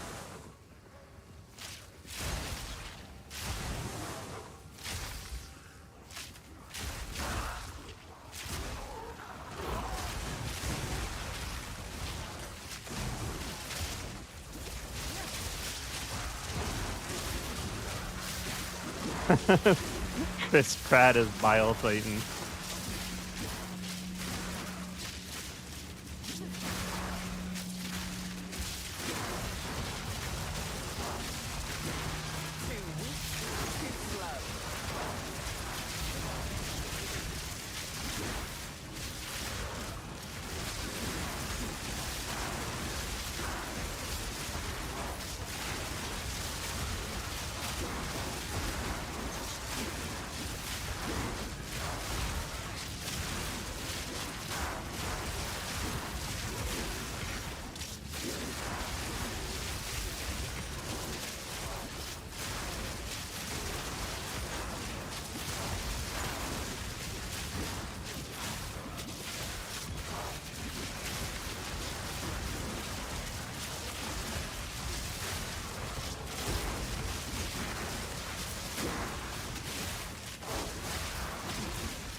That's quite nice.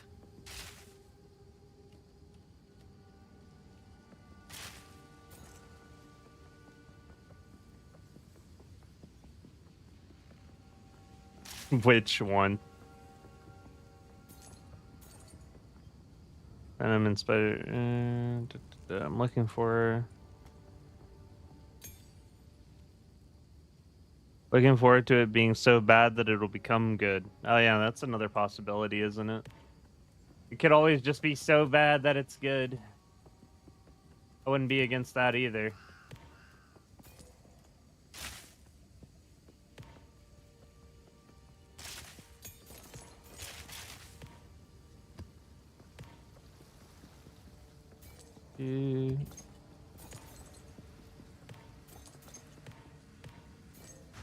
We go again. Fury. Got my experience back from that unfortunate accident, so that's nice. Easy trophy.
is more powerful than an RO2 character?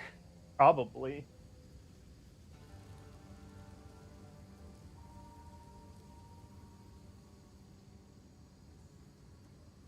Is that a raid? That's That's quite nice. good, Raiders. It's good, Headhunter. How's it going? Thank you for the raid. Welcome.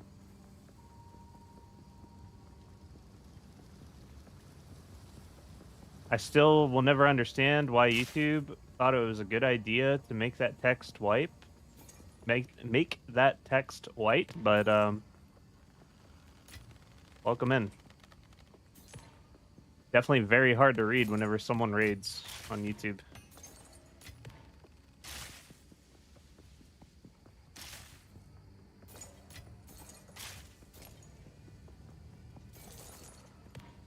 That's everything within 30 feet of it.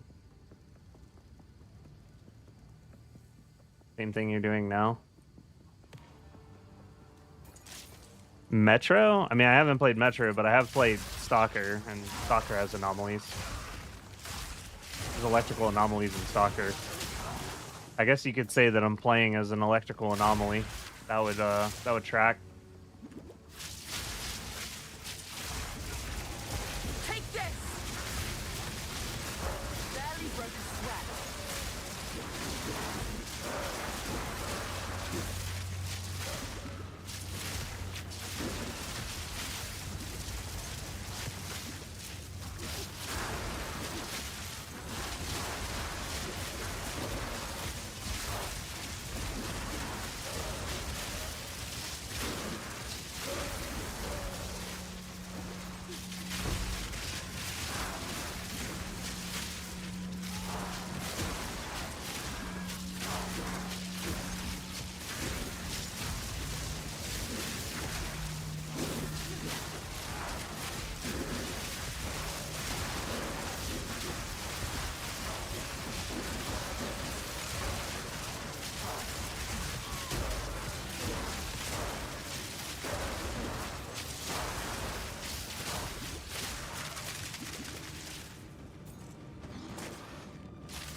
Alright, that's it. Pretty solid breaches, I would say. Going well.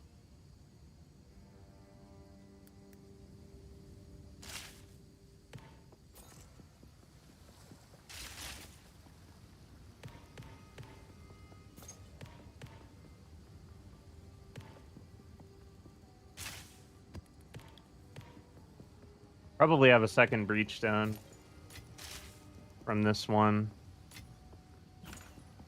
Fury!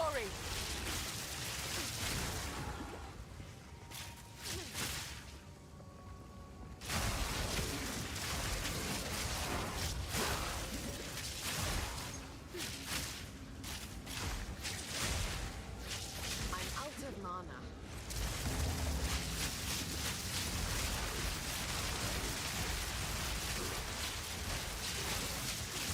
Barely broke a sweat.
They're probably similar. Yeah, they're very similar. Hey there, CJM. What's up, man?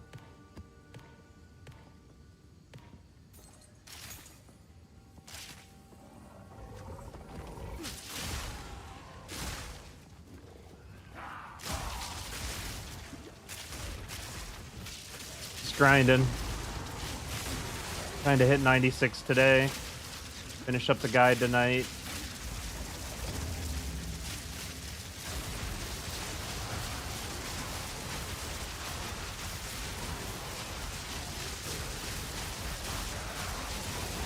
Too weak. Too slow.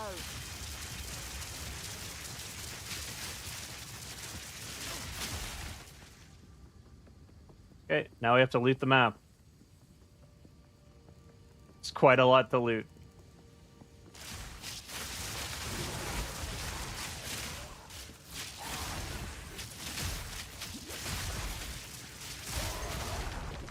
God knows how much nonsense I just terminated. And it was 2% of a level.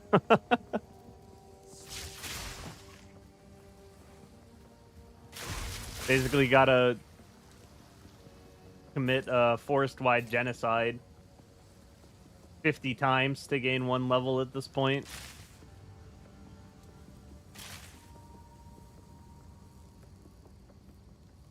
Just have to genobomb an entire forest 50 times.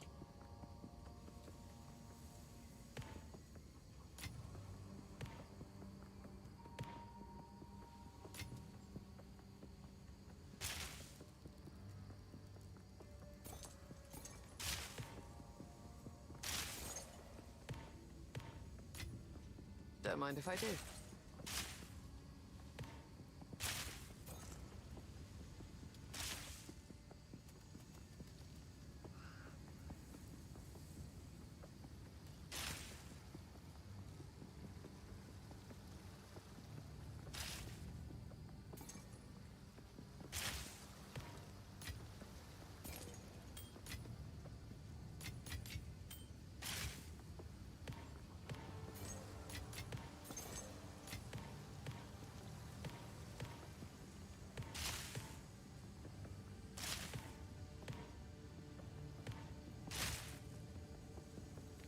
Ooh, looting montage. Pretty sure we grabbed almost everything from this side of the map. We're gonna have to go grab everything from the other side of the map now.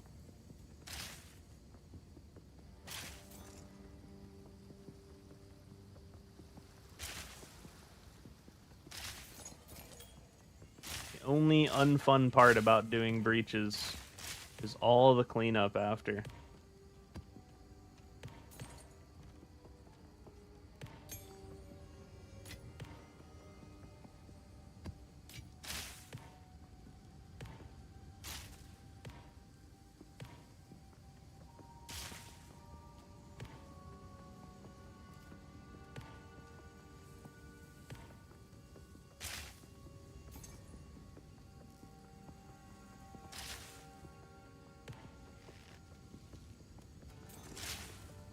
GGG wants you to feel the weight.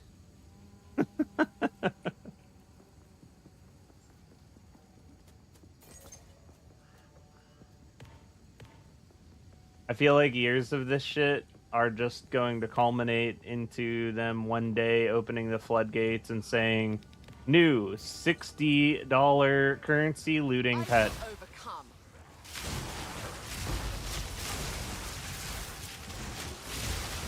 Barely broke a sweat. It's all just a long con. Drive people to their breaking point so that when they finally just say, you know what, you guys can have pets that do that. Our treat, $60 though. Everyone will just immediately jump for it with joy. They will take that saliva into their mouth and say thank you. Found you on here, man. Been following your build. Level 71 right now. Nice. How you liking it so far?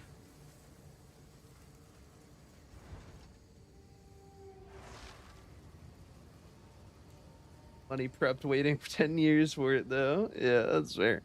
The highest tier, like the highest map tier, be technically 18, use a level 16 waystone, and then get a +2 from the map.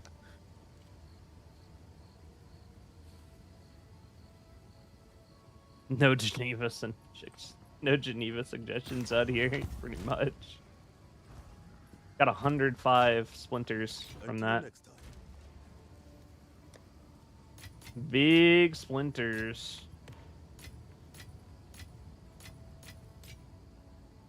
Another greater jeweler orb.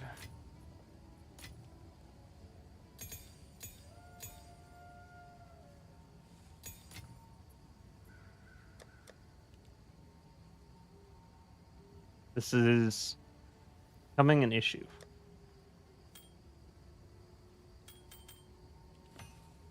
Wait. No, it's trash. Bad maps. Map sustain kinda crazy. How do I get tier 16 waystones? You get tier 16 waystones by not doing that. Oh, that was fortunate. You get tier 16 waystones by time for real.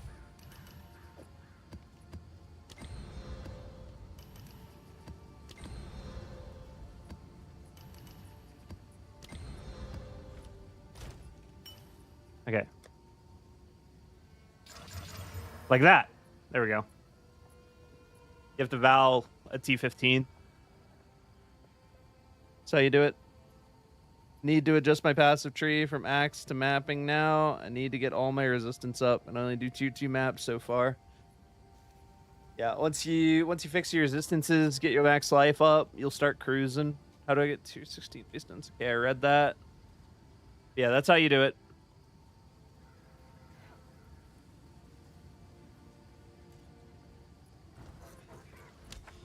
Not a super good map, but we'll run that.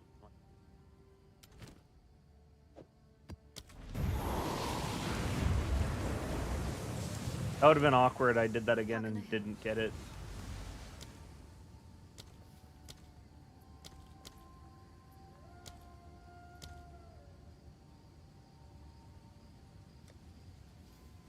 Crazy that's down to 26x. Guess it makes sense. League's been around for a little while. People don't need them as much anymore.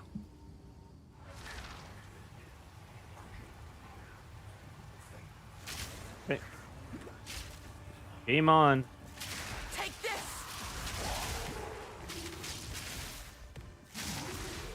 Hello there.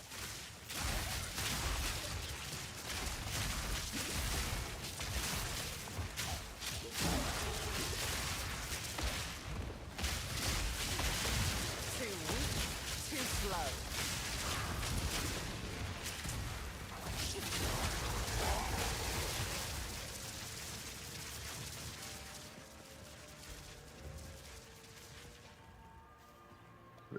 What? Oh, okay. Artifacts, logbooks. You sure about that placement? I am. Okay, well, we are definitely not. Can you not? We're definitely not giving them immunity to lightning damage. That is on the list of things we're not gonna do.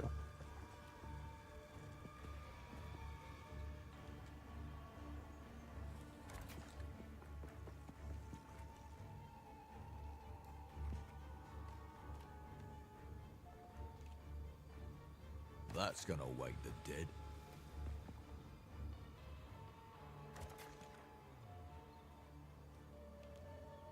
That's a skill issue, soldier. A little awkward. Detonation time. There we go. Crit versus non-crit build. Non-crit. You give for non-crit, and then you get lightning rod. You make your non-critical hits lucky, and you're chilling.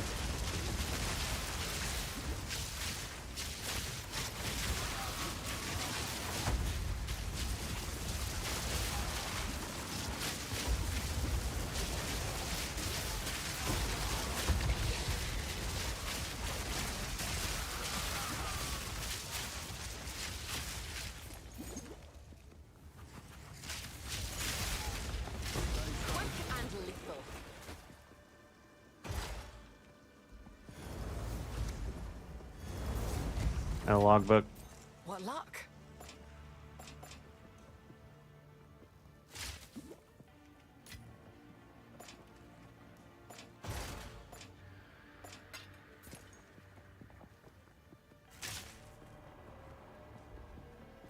Thunderous shot.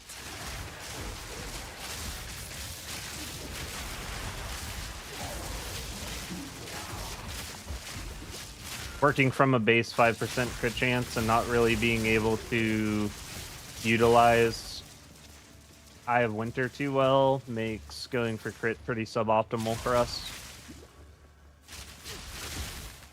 Experimented with it for a little while.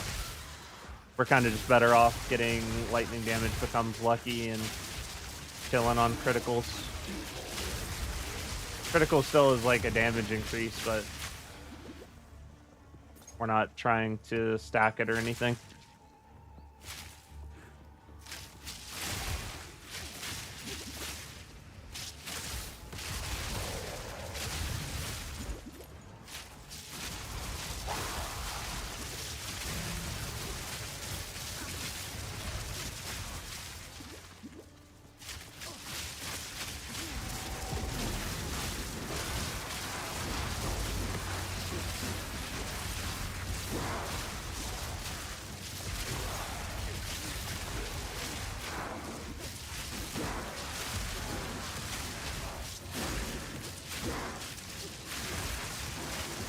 Barely broke a sweat.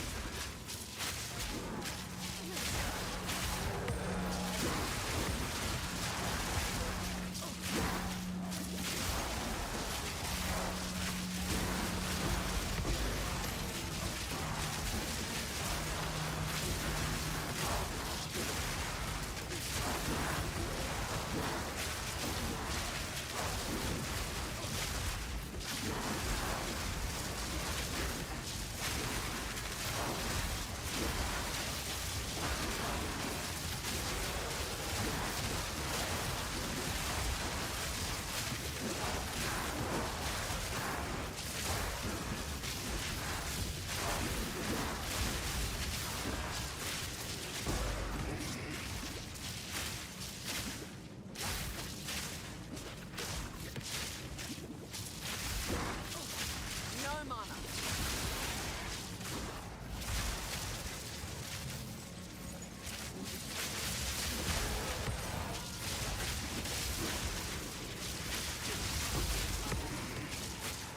Fury.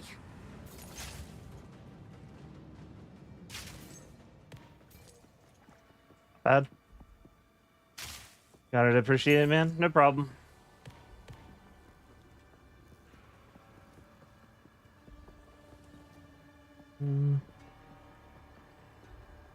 Lightning immunity. If I did lightning immunity, I'd be useless. It would just completely brick my build. Expedition modifiers are interesting because they scale to extents where it can make a build completely unplayable if you decide to activate something that your build just doesn't agree with. What luck?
and lethal.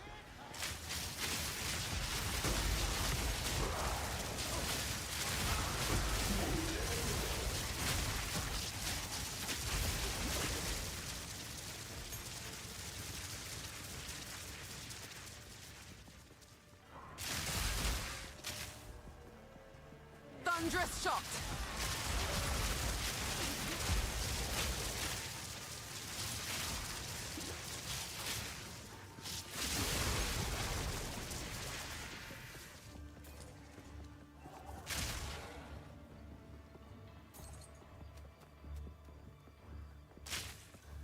Okay.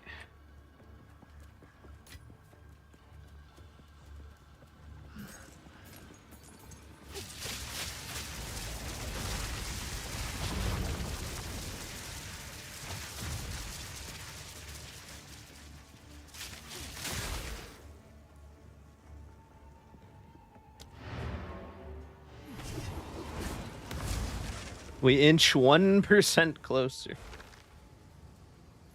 Huge.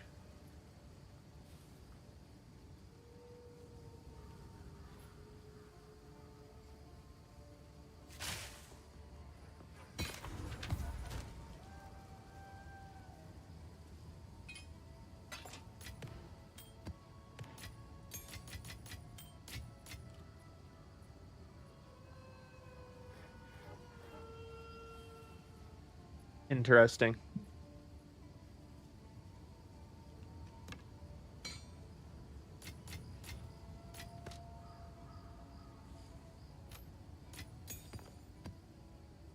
There's 5 projectile skill levels on it.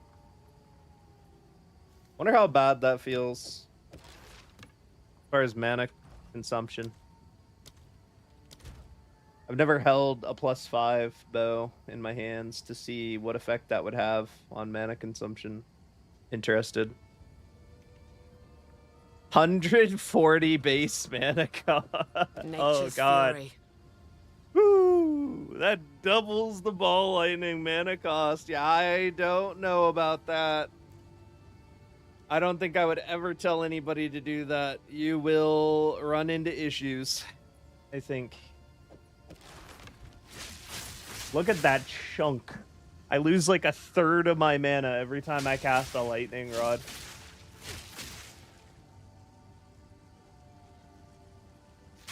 I need more mana. That's crazy. That is so much mana. What the hell? Yeah, no, I think that might be bait. I don't think I would ever tell someone to do that to their character. That's just too much. Setting yourself up for failure unless you have, like, Ingenuity Thief's Torment could maybe keep up with something like that. That's about it. Let's do a... Why not? We'll do Breachstone. They're not very valuable anymore anyway, right? Like, if I Hey, currency exchange it, what could I even get for it? hey.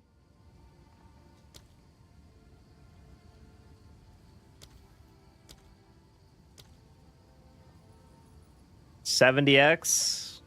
Do I want 70x or content?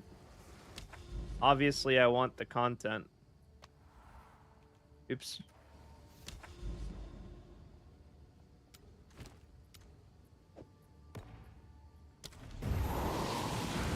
We have to go give this guy his daily beating.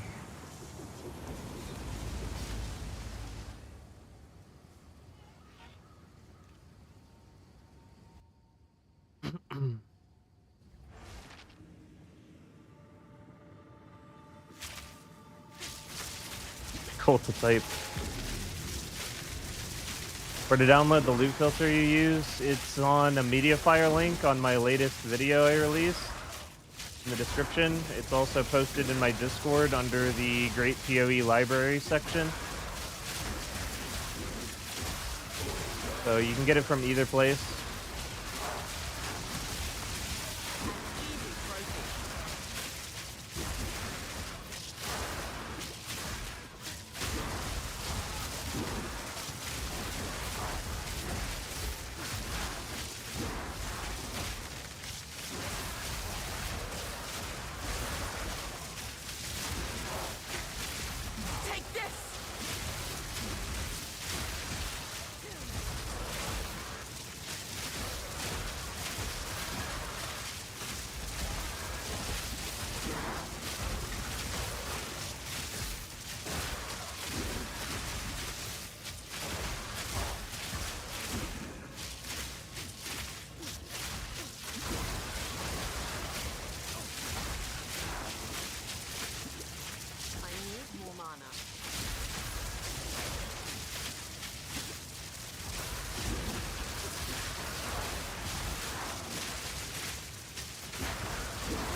mind if I do.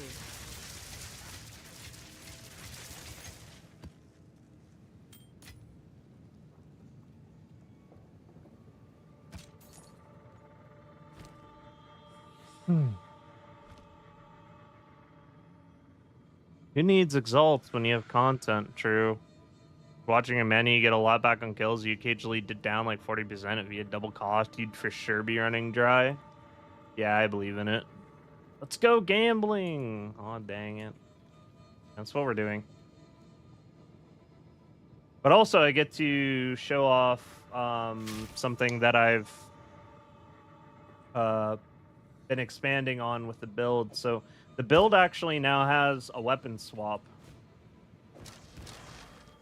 And by that, I mean we just switch to weapon set 2 and then move our weapons back on. And the reason we do this is I've set up the passive tree in such a way that when we switch to weapon set 2, we turn off our spreading shocks, which we don't need for Pinnacle encounters. This saves a bunch of points. We turn off the additional AoE up here, saves us another huge portion of points. And then we spend those points making electrocution more consistent, boosting the damage we deal to electrocuted targets. And up here, again, improving the consistency of electrocution. And finally, just a last 3 points here that just kind of go into a little bit of extra damage and extra 75% magnitude. More bossing damage, more bossing DPS. And all of this comes together. You see that we have like very small AoE now on our lightning rods, but this doesn't actually make any difference for Pinnacle bossing because when you extend the area of effect on lightning rods, it also spreads out how far they land initially. So it's, as long as your aim is good, it's basically the exact same number of hits being generated on bosses as long as you're centering the rods on the target. You don't actually need AoE to do it. And then on top of that, we don't need magnified effects because we're Pinnacle bossing. Because again, you don't need AoE. And as a last swap, because we want to maximize the damage that Lightning Rod is doing, we switch in Primal Armament over Overcharge. Because it's just more damage.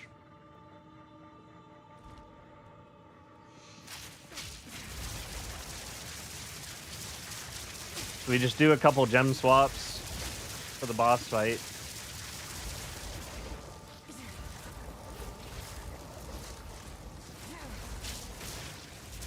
Back up rage. Build some rage. Okay. Dreamed. We the nightmare. We that are one. Fate lies truth.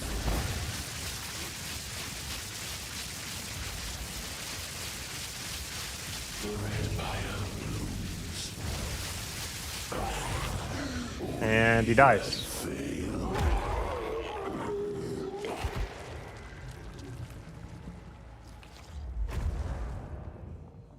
Yeah. Pretty fun tech. Pretty easy to do too. Just like a quick little weapon swap. You move over a couple gems and suddenly you get some insane bossing DPS out of it. You just keep the close combat in bow shot for safekeeping. And you have your voltaic mark, hold your magnified effect. And now you're back to your mapping setup. You pretty much just do that to trash any Pinnacle encounter in the game. And honestly, I let my Rage fall off. I let my Orb of Storms fall off. That would have been over even quicker. And the drop was shit, so we just lost money. But it looked cool. Yo, what's up, Loopy? How was your first stream? First time playing PoE, was having issues, found your build, went from barely doing T6s to doing T11s. We love To hear that, that is among my favorite things to hear, is whenever my build helps push someone further into the game. That's awesome. Glad it's working out for you. Of course, happy to answer any questions regarding the build that may have arisen. I don't know why I said it like that. Arisen. That's what I meant to say. 32 strength. It's okay. Not bad. These are okay. These two. Strength is like probably the least desirable, least easy to make profitable. You know, roll it out, see what happens. All right. Going in the dumpster. All of the promise has been lost. What about you? How's this one gonna play out? Not good. Not great. It's pretty average. Wow, okay. I think I'm done investing in that one. That one's going in the bin. And our last hope is a low strength. Oh, it's already... Get out of here. Get out. Get out. Get out. Get out. That is a piece of shit. How's the gear? I'll be here, waiting. It rolled double mana, but it was bad rolls. That thing sucks. No one will ever use that. No one likes that. On with the work. And just like that, we wasted a 70x key. Buying the ring helped a lot. See, switch to different gloves. Not sure where to upgrade next. Yeah, I'm using the Howa gloves. They're definitely a really big spike in DPS, but they do tank some survivability when you do it. Forget who's happy with it. Awesome, bro. Happy for you. Yeah, the Howa gloves are definitely optimal for DPS, but you do tank some survivability that you have to make up elsewhere. Really, where the majority of the cost switching into it comes from is just having to accommodate for the fact that they have no resistances on them, and then they don't provide you with any max life. But if you can fit them in, they're absolutely worth the damage. Especially because we're a build that stacks intelligence anyway on top of Dex, so it's basically just leaving free damage on the table, not using them.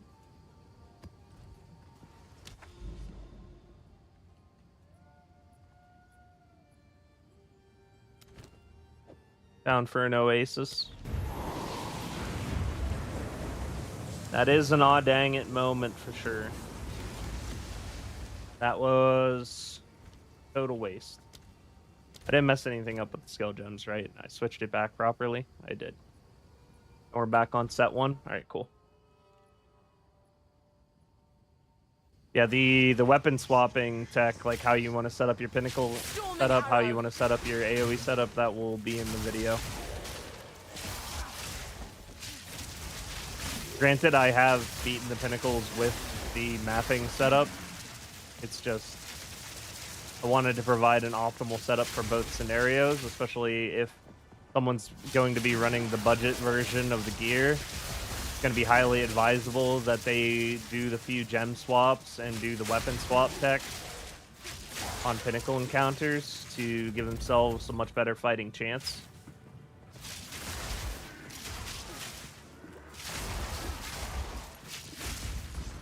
Should definitely lower the bar of entry for Pinnacle encounters, T4, by a pretty significant margin doing the swap.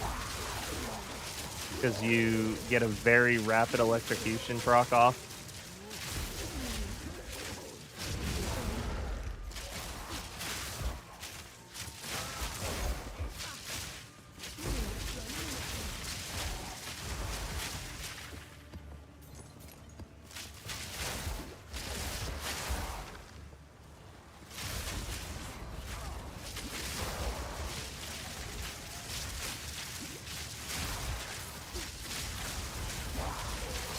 Is my lightning arrow DPS at?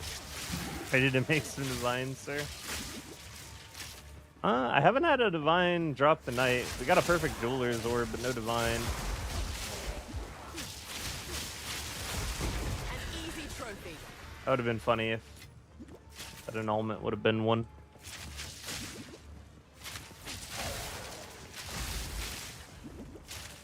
Definitely trying to make some cash right now. Want to finish killing all 4 tiers of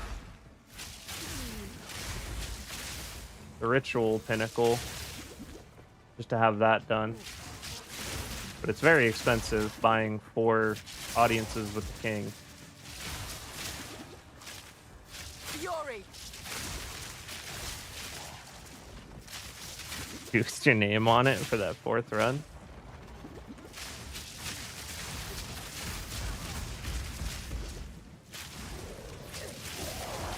Definitely need attack speed. You're faster than me by far. Yeah, attack speed scales with this build super well.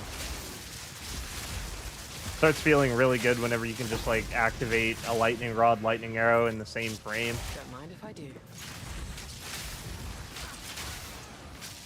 Bop bop.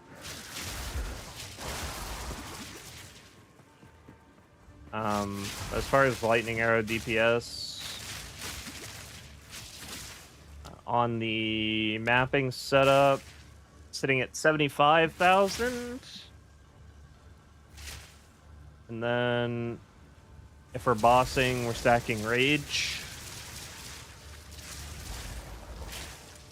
So against a boss, at least in the opener,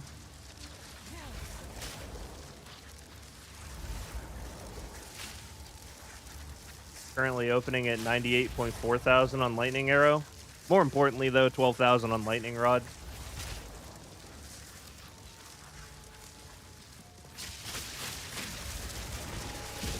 Got another audience today and a couple juicy uniques.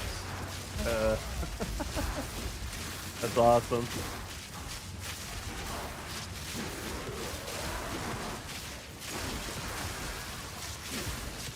That strat's legit. Definitely is getting you the audiences. I mean, that's awesome. Glad that worked out. That's nuts and it's 17K. An easy trophy. Yeah, I mean, you'll get there.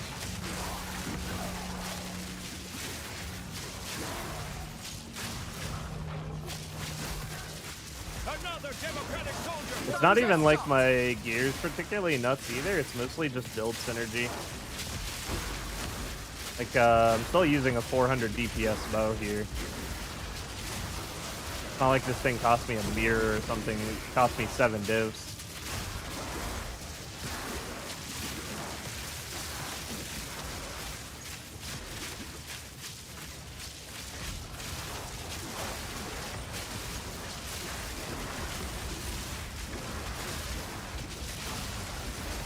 Boom. We love us some big proliferation on the Herald. That shit's so fun. I love Herald of Thunder. It's probably gonna get gutted just because it's part of the meta TM, but I love Herald of Thunder.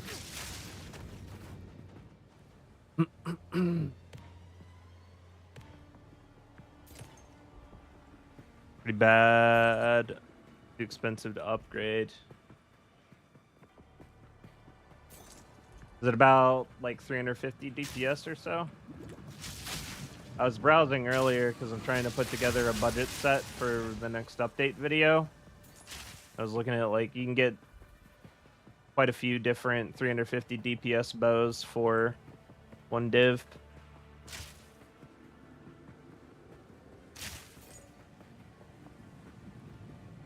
Which is honestly good enough for like literally anything.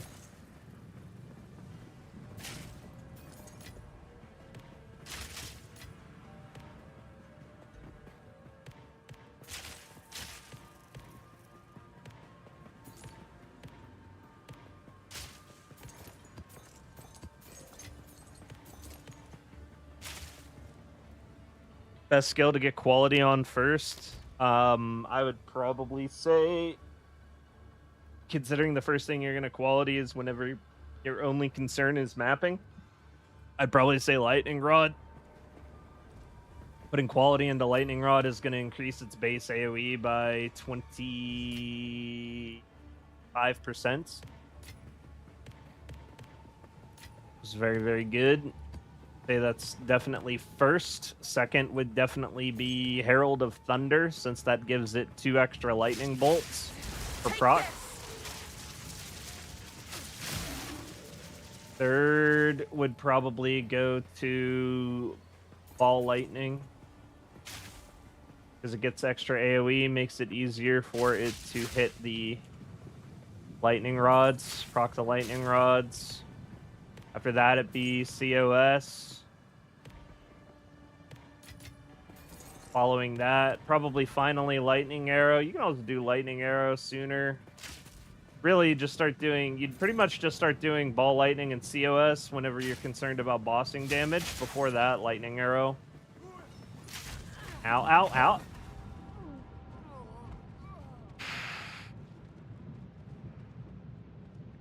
How did they land so many hits? Got stun locked to death. Oh my god, it's so hard to talk and play. Fuck.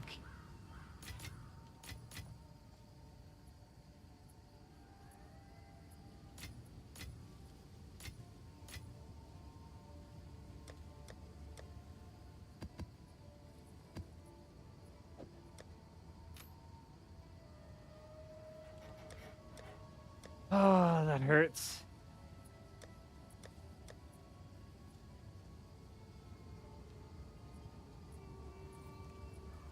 Remind yourself that overconfidence is a slow and insidious killer. Yeah, whatever. This thing sucks too. This thing's garbage. Another democratic soldier for the cause. Oh, it hits me right in me wallet.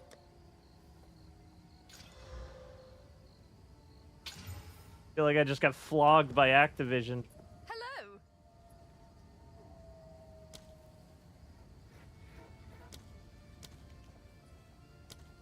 No.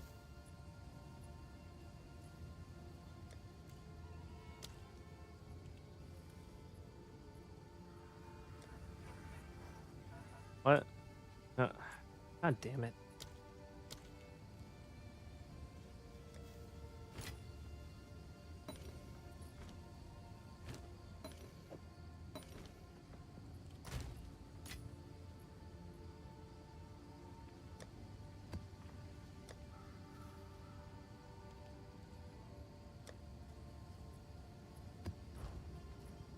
Screens for like 2 seconds. TTK in this game is still instantaneous, like in PoE 1. I thought the gameplay was meant to be slower and more methodical to be interesting. Well, it starts that way, but you know.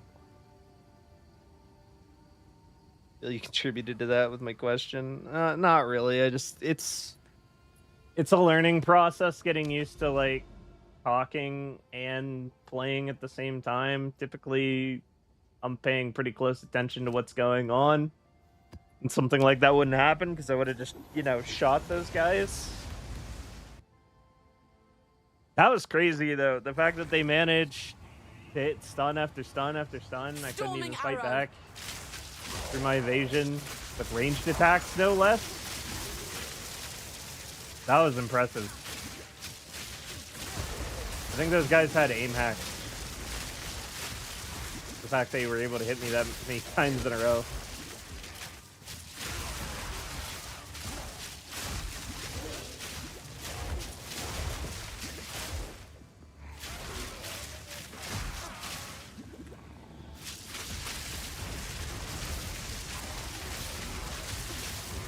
Temporal, huh?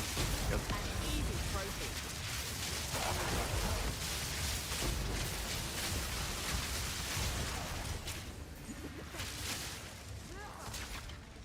That's quite nice. Now, like I said, the only way I die getting one shot, getting stun lock.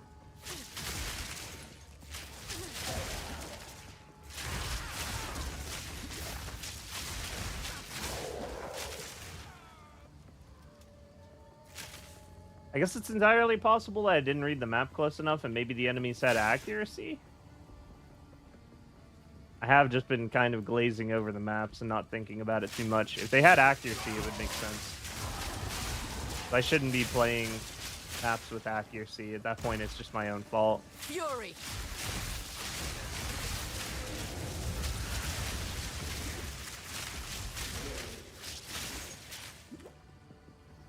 Giving the enemy permission to cut through my defenses, my only, like, good defense, kind of a bad idea.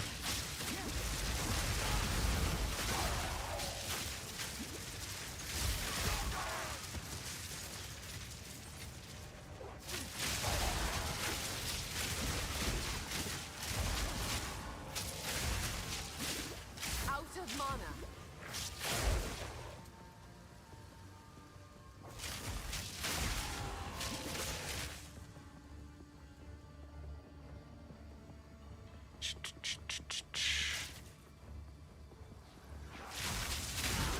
I can see that being true for melee combat.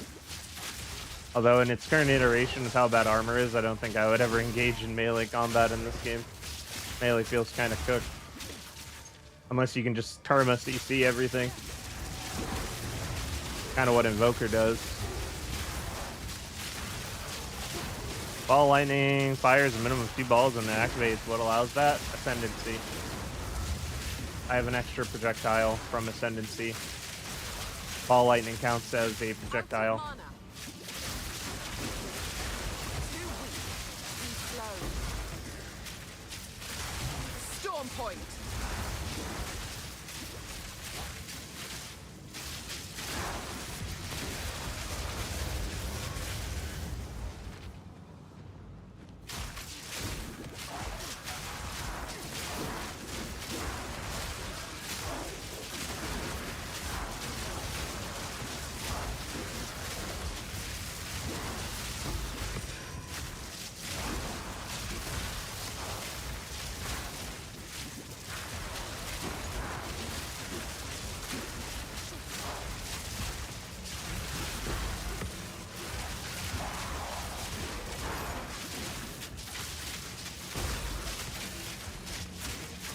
No mana.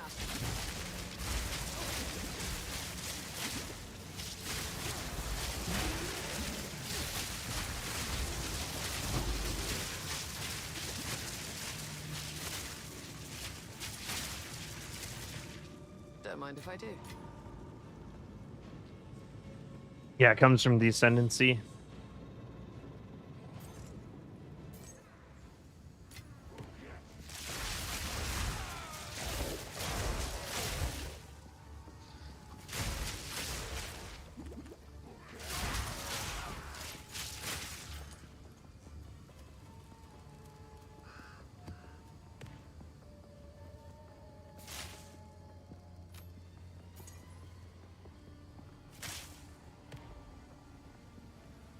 Storm point.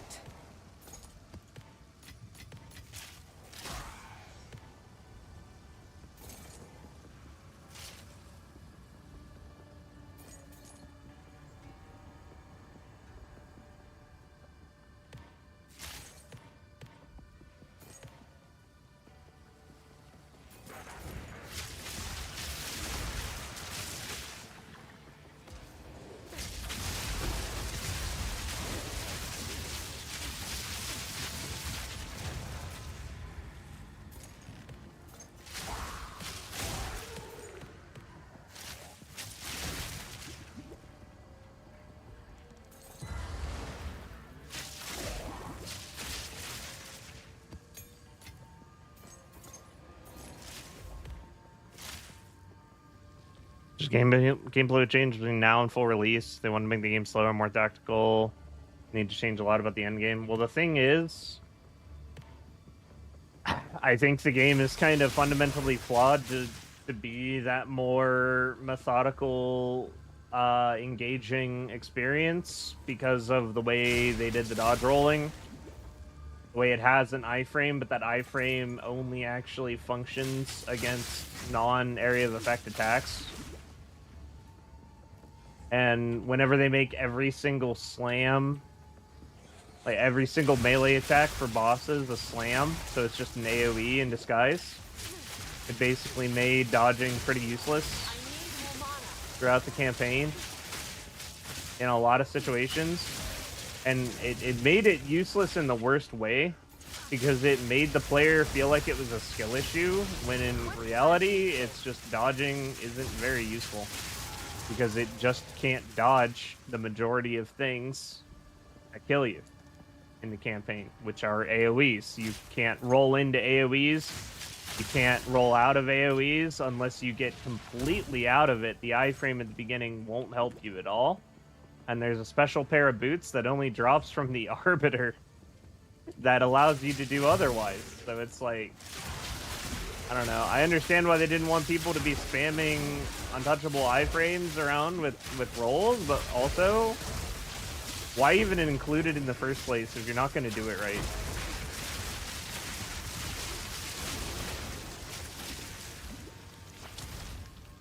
Rolling in this game feels about as useful as fat rolling in Dark Souls.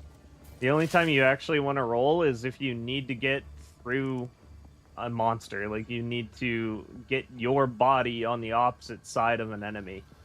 That's like the only good time to roll, basically. Fury. Well, that and dodging projectiles, since it will dodge projectile attacks. It will dodge standard melee, it will dodge projectiles, but it will not dodge slams, it will not dodge AoE. I don't feel like that's properly communicated either, because I didn't find that out for a really long time.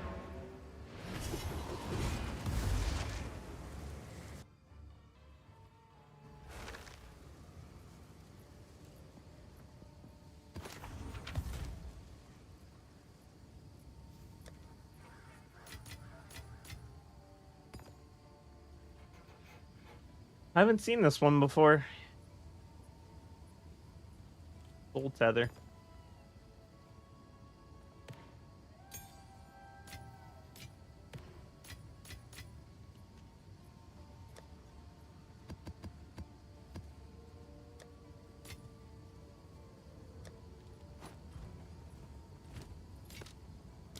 Time is not on our side. Rolling will slow you down enough that rapid fire blockable attacks will kill you before you regain control. The undead bird killed me so many times because of that. Yeah, I feel like rolling... It'd be generous to say that rolling is clunky. Like, the implementation is clunky. I feel like it's a step further than just clunky. It kind of feels like... this is kind of like a pretty off-the-wall reference, but whenever I first played the demo for Final Fantasy 15 and I tried that game, it immediately felt to me like I was playing a game where it was the first time the company had ever made an action-based combat system, and it just felt super bad.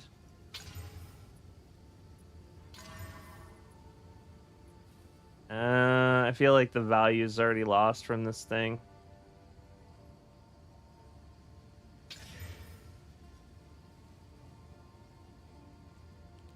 Okay, I mean, this is savable if I could somehow roll the armor into spirit. I think it's dead now. Yeah, we needed the cast speed. Alright, GG. That amulet's dead to me. If we could have kept that cast speed and rolled the armor off into something good, definitely would have been worth the monies. That's just not what happened, though. As is typical.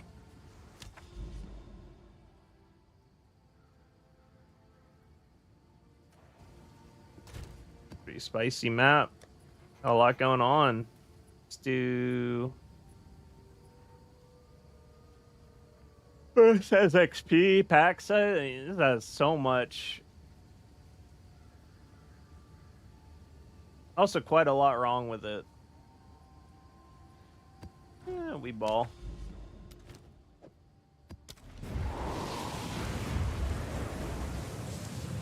Pack size, experience.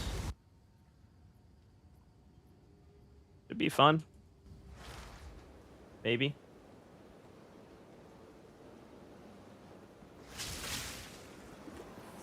You are free to explore this vast Storming arrow. Here you are, doing the bidding of others.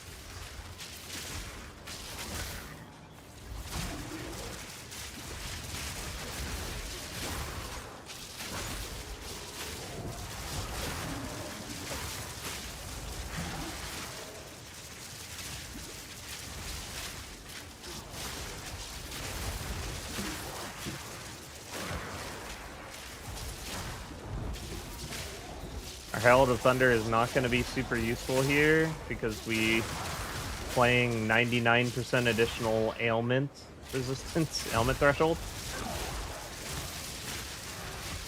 Kind of bad for me. Definitely not an optimal map by any means, but we'll try it a game. I'm out of mana. I need more mana.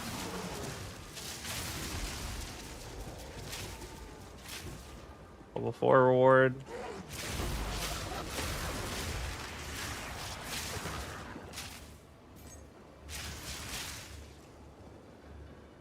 I think that's it.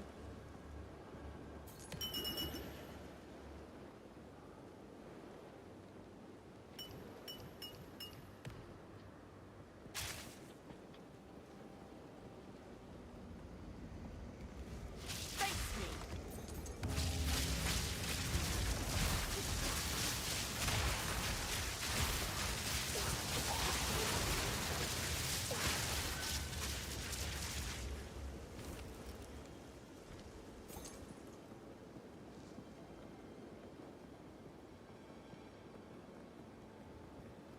Would you truly be a ranger if you could only handle optimal conditions?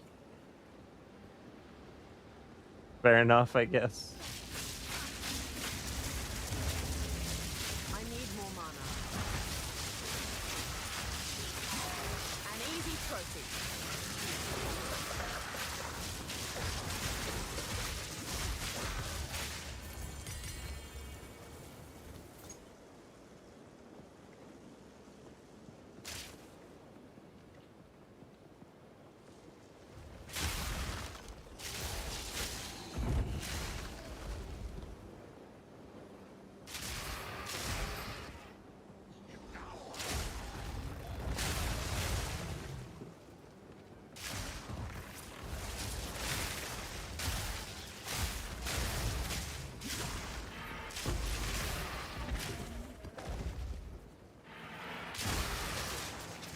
Killed the Costco skeleton.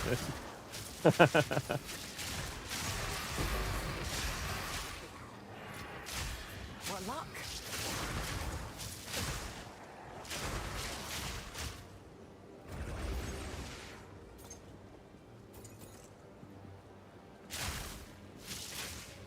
Cast speed work with the same as attack speed. Same as attack speed for ranger? No. Cast speed affects spells. Skill speed affects everything. Attack speed affects weapon attacks. Anything that uses the weapon to derive its damage. No mana. Have no mana.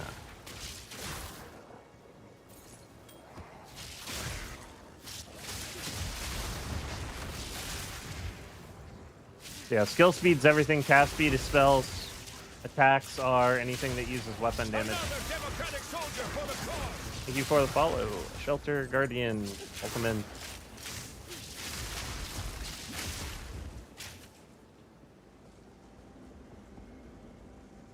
These chest-eye walls drive me insane during mapping.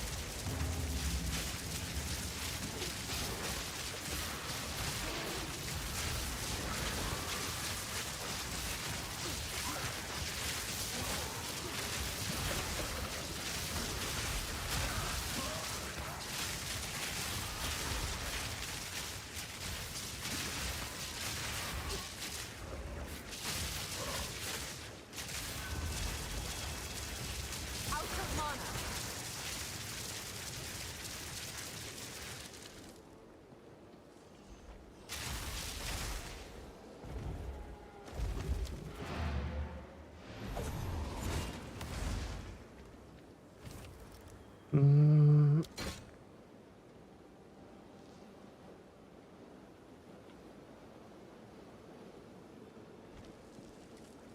Nothing. Rolling is good. Learn to avoid attacks without it will boost your DPS. PA2. Rolling is detrimental, so just don't do it.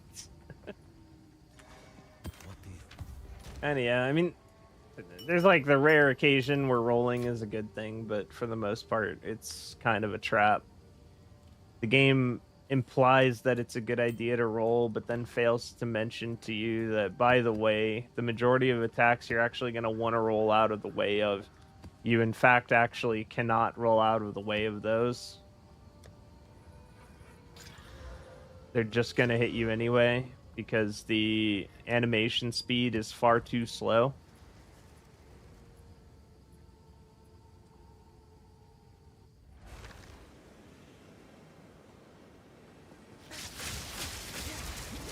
Storm point. For a long, long time, it was hard for me to even convince my friends that there was an iframe at all in the roll.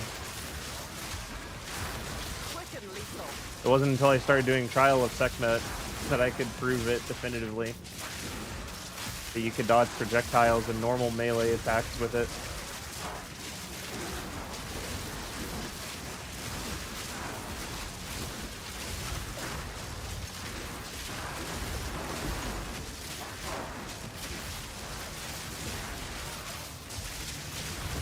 Pushing this aggressively is kind of sketchy with my ailment threshold 100% higher. The proc shocks, like we're not getting any herald proliferates at all.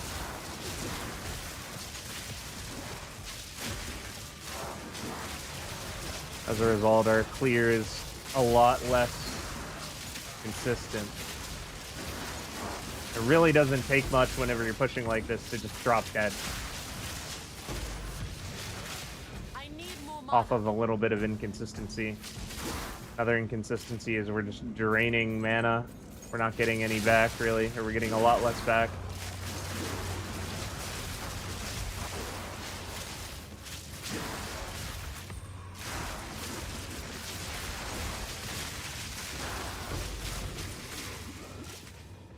I wouldn't call Ailment Threshold a bricked map for us, but it is sketchy. Very, very sketchy.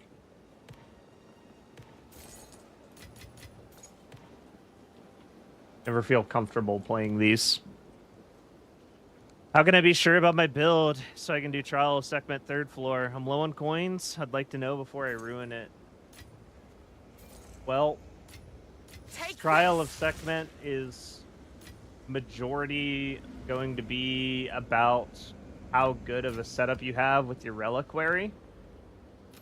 And the thing that you really want to prioritize with the reliquary is you want to use relics that are going to first and foremost max out your resistance, your honor resistance. Next would be ideally some form of sustain, some way to sustain additional honor regeneration. Although I think you would probably skip past that and instead go to additional bossing DPS is very good. You just get extra boss damage and honor resistance. That sets you up in a pretty good way to do Trial of Sekhmet, especially if it's just 3rd floor. If you're dropping keys to the 3rd floor and the build's solid, generally, you should be able to complete your 3rd ascendancy. It might not be something you do on the first try, second, but probably by the 3rd, if you have a good reliquary, you should absolutely be able to accomplish it, in my opinion. What is your rotation for trash mob? It kind of varies based on the thickness, right? Like, if there's a lot of them, like if I'm breaching and I want consistency, then we're hitting them with the 1-2. We're just throwing out, you know, like this, throwing out lightning rod, arrow, lightning rod, arrow, lightning rod, arrow, and everything. That's how you get the most consistency. But it's not necessarily the fastest clear speed. It's still very fast clear speed, but technically, if you can knock over every enemy by just firing off lightning arrows into them, that's genuinely better. Thing about doing that, though, is you're still going to need to mix in lightning rods, otherwise you're going to go So, a lot of the time, my comfort go-to when I'm just clearing through breaches is to just go rod, arrow, arrow, rod, arrow, arrow, rod, arrow, arrow. And that typically gets the job done, but it's something you really just have to feel out based on your current gear. Fury. The more geared you are, the less rods you have to fire, basically. We're getting out of here. Go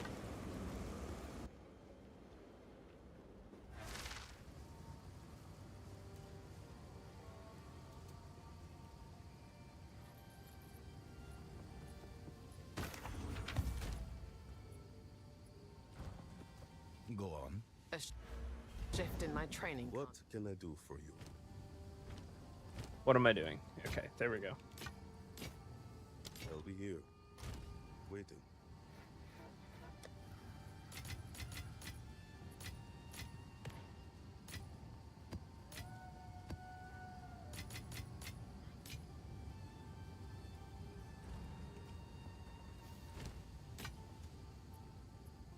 Until next time.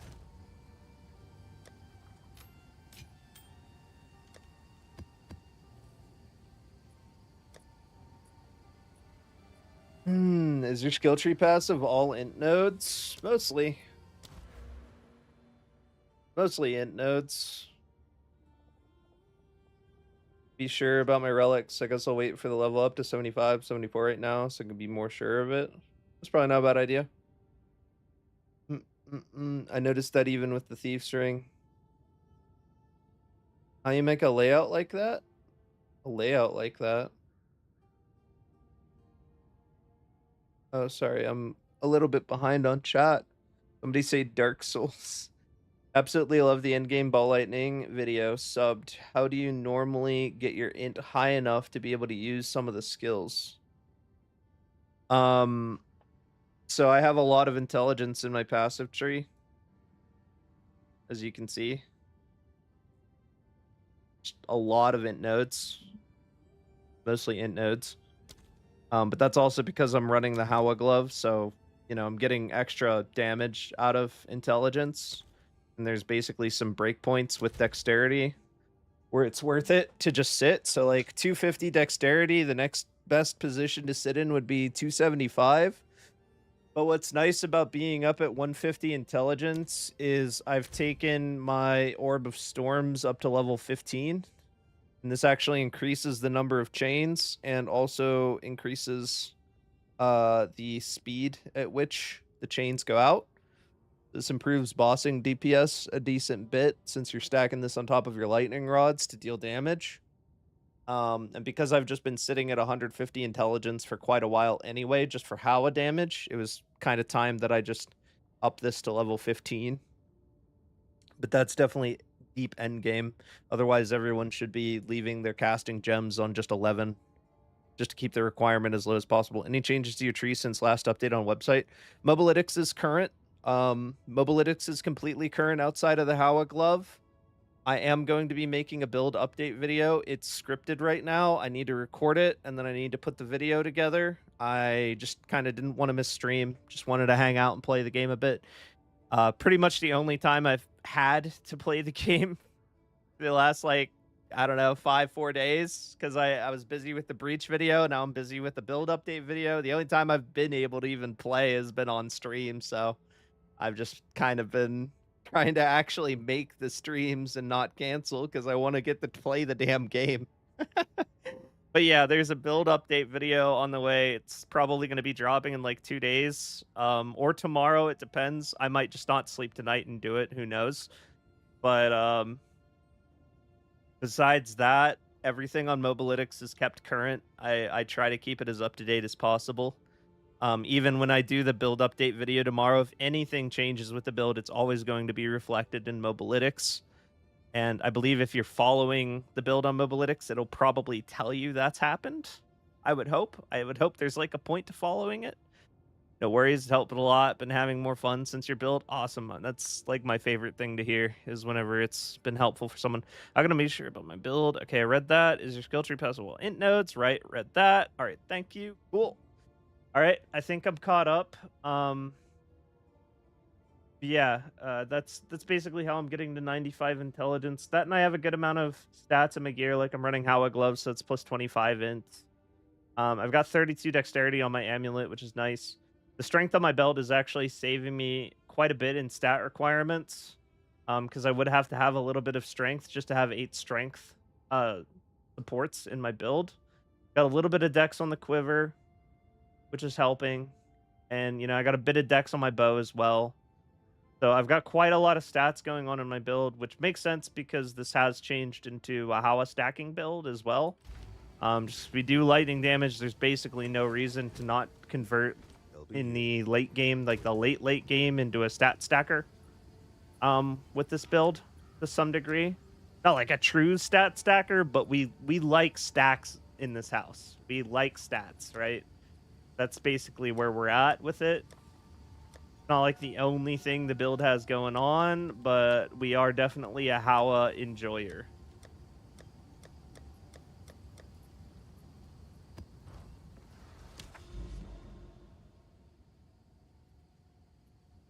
Find more breaches to play. Might be running out of breaches that are playable on good maps. Doubt. I think I am. Yeah, I kept my zoom level. That's good. I kind of want to break into here so I can do all this stuff. That'd be ideal. Just blow through this real quick. Use a map that's like questionable or not that great. And yeah, this map just sucks. Basically a... Oh, whoops. Zoomed out or zoomed in by accident. Yeah, there we go. Fixed. We'll go to here. And if anyone hasn't seen that trick yet, DSLA did like a 1-minute video upload. That was pretty helpful. That was the first place I saw it. You scroll wheel, you just hold down scroll wheel and hit escape as you're scrolling out the map, and it will scroll out your map like further than it's supposed to. Lets you see more. Similar feeling of guilty while playing the game. Finally. Fury!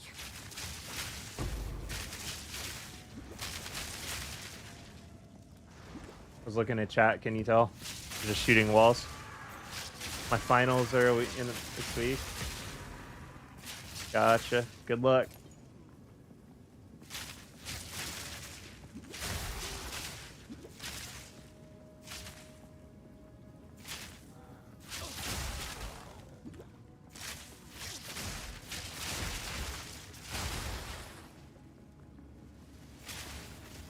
Now the ailment threshold is off the map, like it's a night and day difference. Yeah, weak enemies, once you're pretty strong, you can typically just like knock them out by just throwing a lightning arrow. And then they all just get proliferated by the Herald of Thunder. And rares, typically you just throw some lightning rods at. I'm actually also going to be covering this in the build video. There's a section that's like optimal rotations, how to play the build. It's definitely in there. It's right before the frequently asked questions section. Basically just going to be answering all of the top commented questions from the last video. There's quite a few of them that I ended up answering many different times. They were all just the same question over and over. So might as well answer them inside of the video.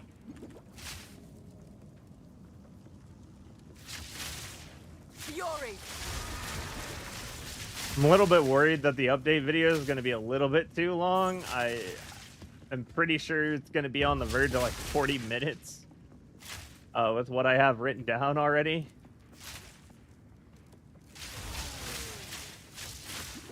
We'll see though. There might be some stuff that I can cut. Ideally, I'd like to at least just keep it down to 30.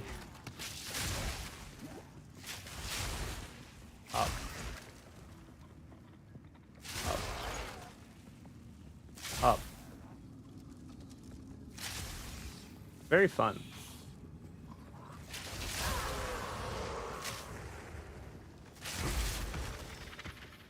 Not really designed to be a one-button build, but whenever they're that weak, you kind of can.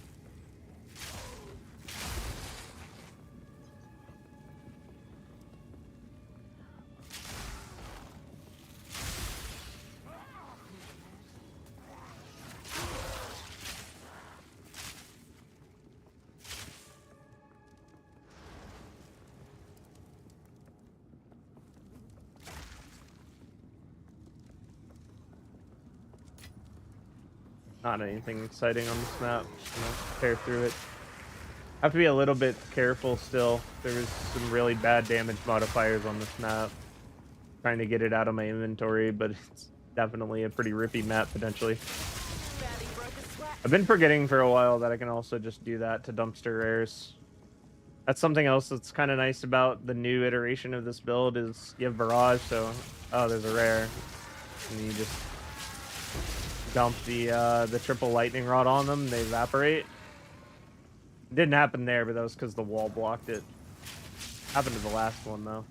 Probably do it to this one too.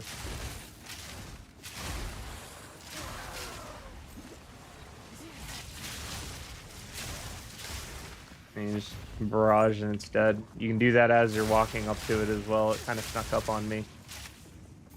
When you're still off screen from the rare, you just pop the barrage, and then once you walk into range and see it, you just drop the triple lightning rod on its head. I'm literally building this right now. Respect. Electric chair enjoyer. I literally just subscribed to your channel because I was building this build to play. Thanks so much. No problem. That's awesome. Hope it works out for you.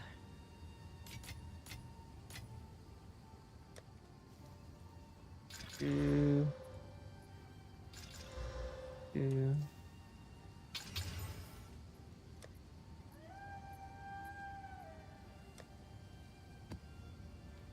You know, we're starting to develop an issue when bad maps are ending up in the Another good map democratic soldier box. for the cause. It's definitely suboptimal.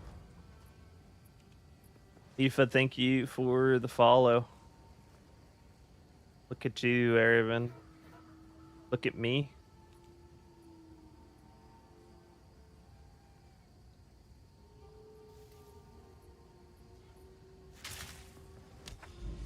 Let's do this.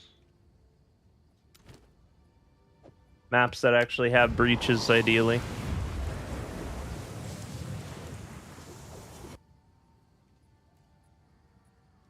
All right.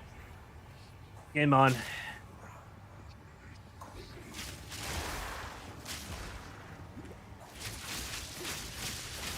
He's kind of in the corner. Take this.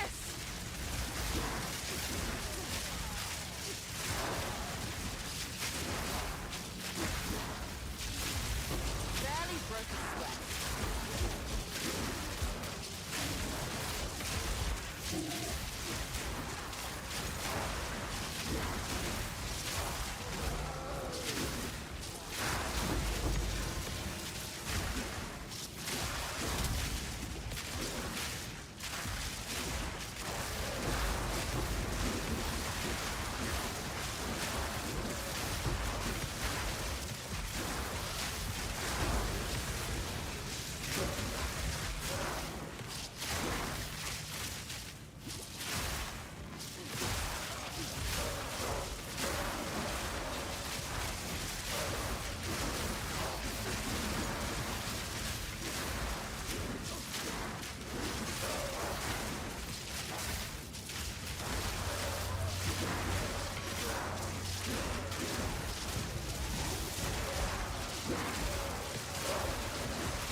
More tabs. I did get more tabs, yeah. Later, CJM. Have a good night.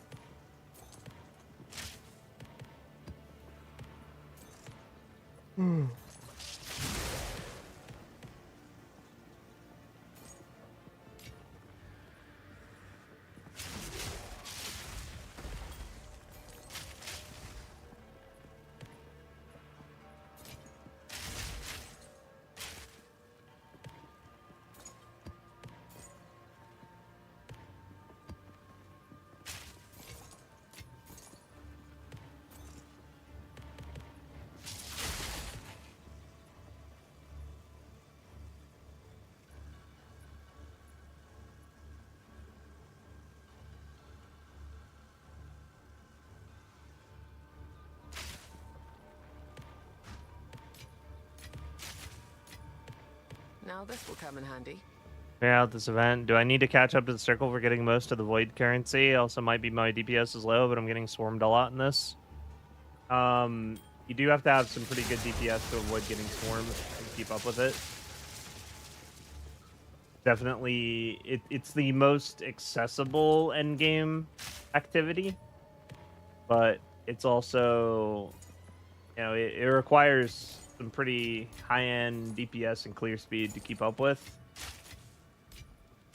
And I actually, there's a video on my YouTube channel. It's actually the last one that I uploaded, that I cover everything about this mechanic, everything you could ever possibly want to know about Breach, all in one video. It's all chaptered, so if you want to look for something specific, it's just all right there. Can link it to you as well after I stop.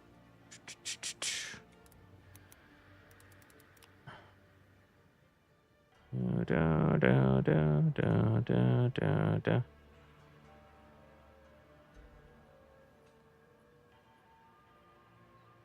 You find it. I just share it from here, maybe? That'd be ideal. Nope. All right. Good evening, X. Copy. There you go. That is literally everything you could ever want to know about breaches. About 17 minutes.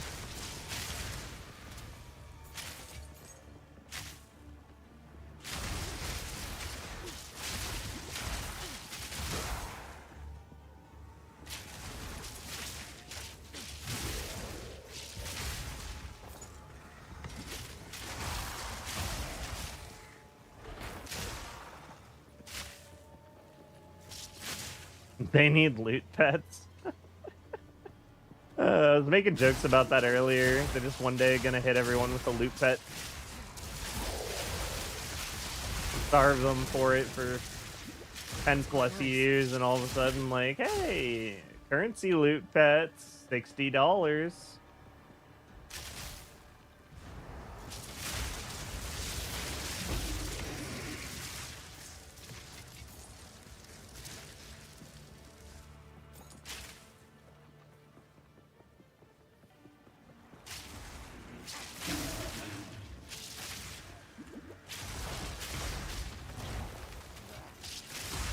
Barely broke a sweat.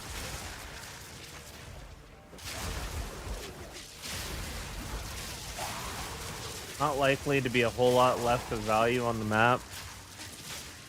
You can see the skill tree? Yeah, sure.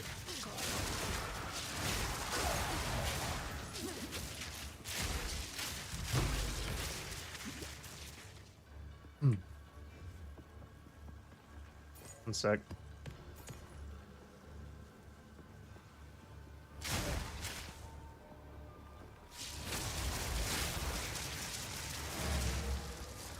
Had to walk away. Yeah, so he's not feeling well. Oh, that's unfortunate.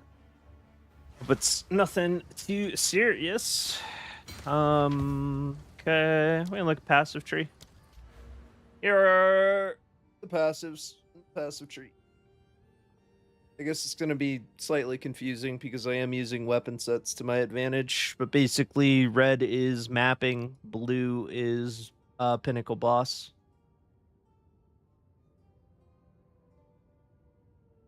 And then yellow is both. If you want, like... I'm going to be uploading a build update video in the next day or two where I'll be talking about everything that's changed since the last iteration on the Mobalytics page. But there's also a Mobalytics page and a previous version of the build guide on my channel.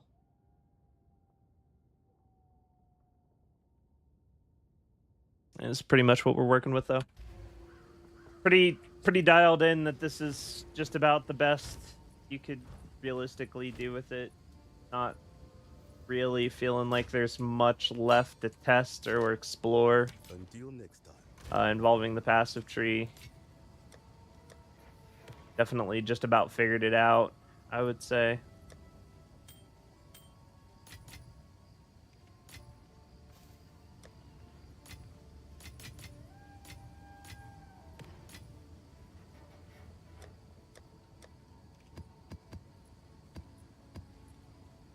Thanks for the stream. I'm off to sleep. Later, have again. Have a good night. I think we're like just about out of good maps. We have like 2 more I prepared for the stream, and that is it. Alright, we should do a quick throwaway 15. Just clear the tower, get it out of the way, activate a tablet.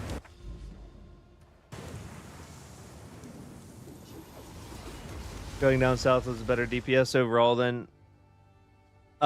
It's not so much about the DPS, but you get better AoE going this way, and you can't get AoE going up. Thunderous shot.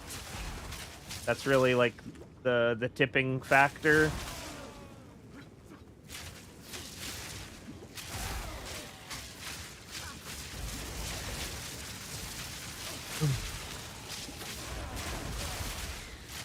As this is a pretty deep into endgame level build, you're definitely able to sacrifice some damage for extra area of effect. Just kind of what the move south ended up accomplishing for us. Spent more points, lost a bit of overall damage, but gained area of effect.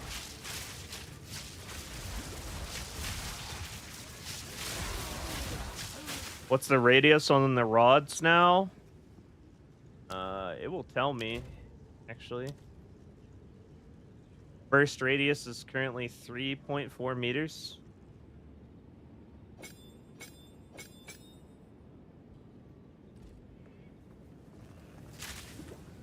The base burst radius is 2.4 meters.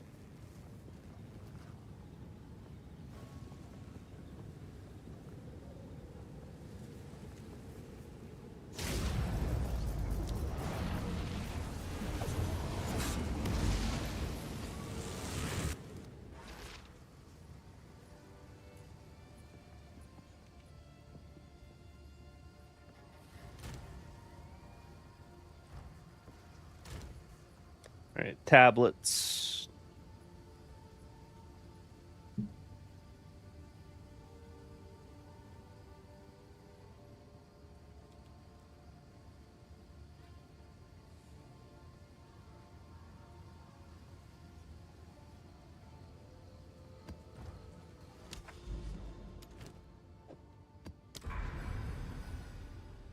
That's pretty solid. Definitely don't hate that.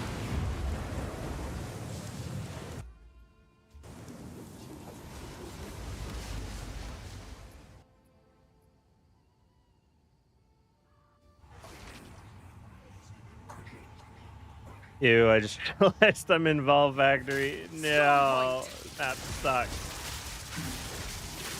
I hate it here. I want to go home.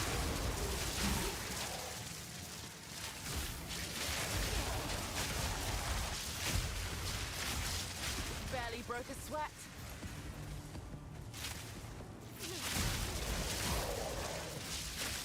That is rough. It's even in the corner. Pretty bad.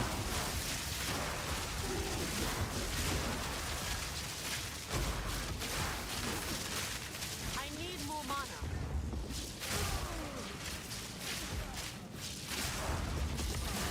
Whoa. That was almost bad. I stopped shooting.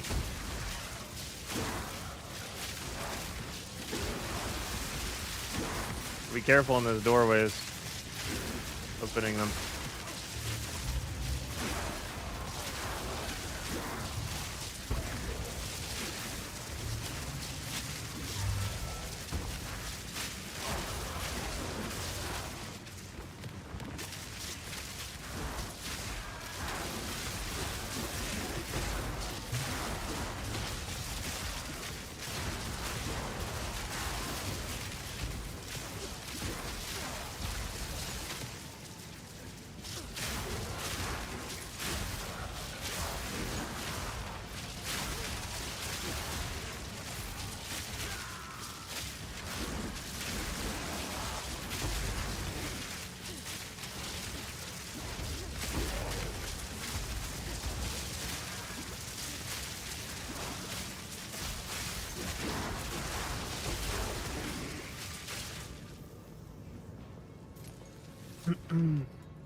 How did you ran, start Merc, and moved over to Ranger? Felt better overall?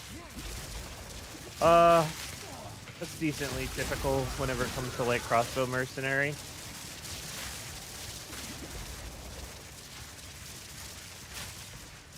There are quite a few different iterations of how to do mercenary, but I've definitely heard people switch from crossbow merc and feel better for it Storming arrow. pretty often.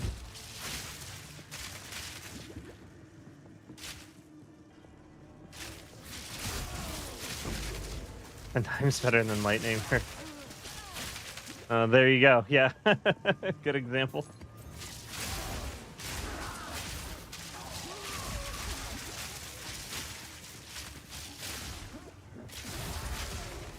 Another democratic soldier for the cause!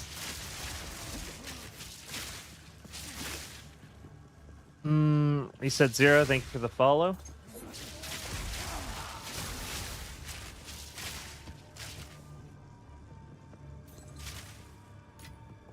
Don't mind if I do.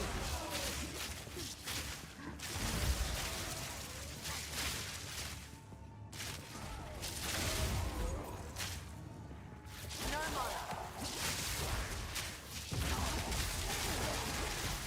An easy trophy.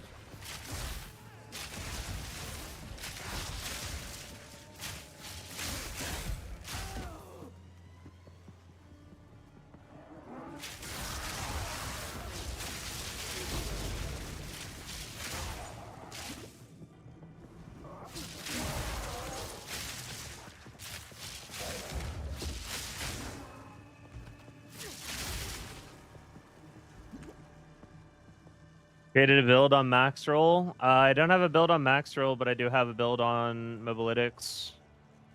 I'm planning whenever I do the update video, I'm going to put the build on both max roll and mobilytics, but there's the mobilytics link.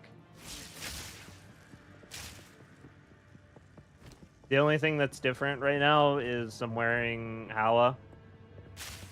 But I wanted to leave the current set as like a budget set on the current iteration of the build guide on mobilytics. Storm point. And then I'll be talking about Hala in the updated version and the variants that I'm going to add onto the build section. But other than that, everything on the mobilytics is current. Oi, over here. Quantity of logbooks. Risky choice.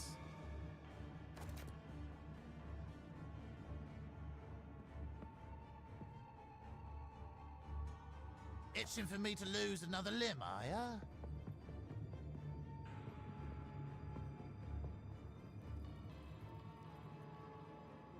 It'll be a battle then.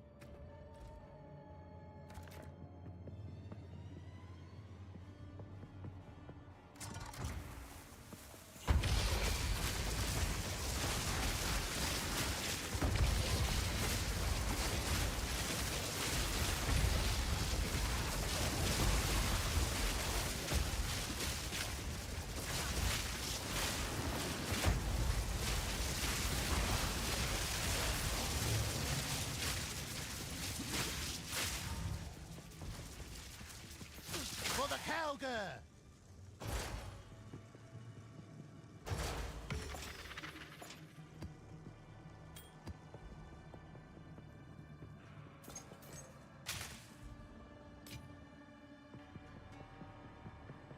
I really don't like doing expedition. What do you think Helldiver's released for stealth warbond, armor, assault rifle, maybe a sniper? Thoughts? It's something I really haven't thought about in a while. There's people kicking around fan-made versions of it. And most of them I agreed would have been cool. Pretty much any of those look cool. Saying like cloaking generator backpack makes sense. Suppressed weaponry, bolt action rifle. The one that had armor where you do more damage against unalerted enemies with additional stealth detection range. That seemed like a really fun idea. Although it might just not make the time loss jewel. Do I have a time? I don't. What?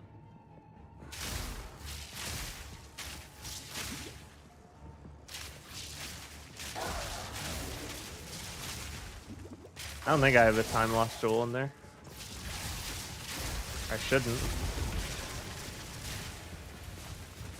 There's a spot where a time loss jewel would be good, potentially, but That's quite I didn't nice. really want to bother people with it.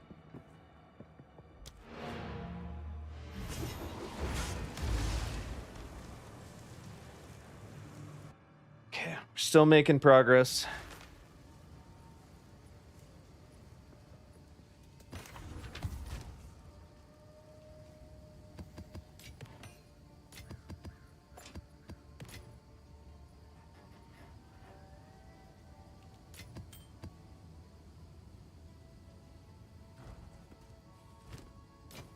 I'll be here, waiting.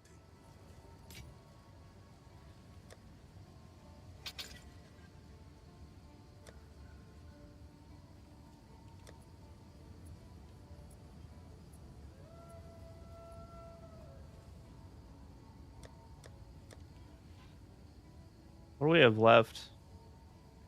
We're probably running out of decent maps. Oh yeah, it's cooked. We do not have good maps remaining. I am sure of that. Pack size. Nope. It's just empty. Devoid of life. That sucks. So we have one delirium map left that's decent, and that's it. Then I would have to go get some more, or make some more. Whatever came first.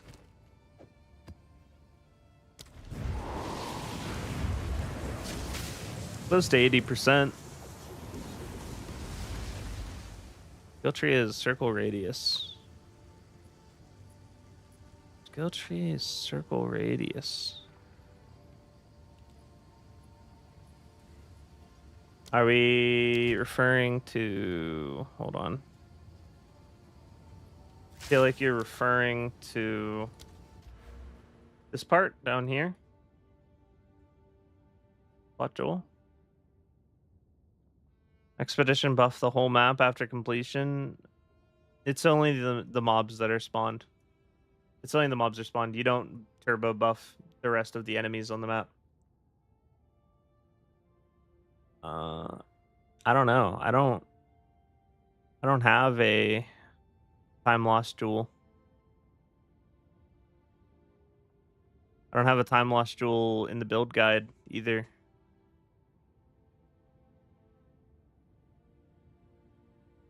Nothing like that.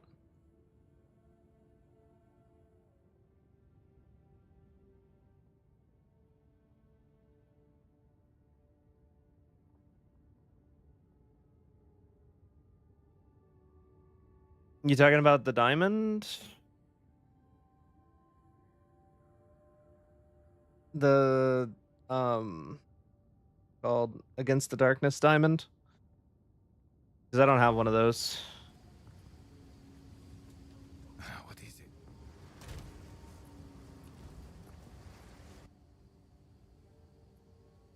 Not a good one anyway. I don't use any.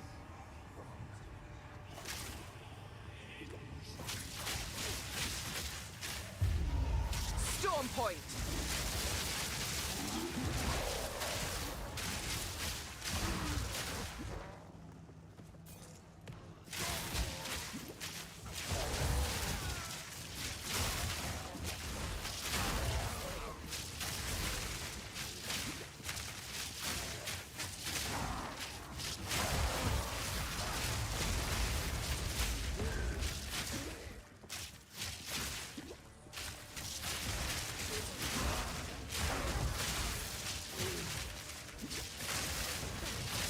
Barely broke a sweat. They have two notable selected instead of one from an amulet. What? I only have one. I have Wildstorm.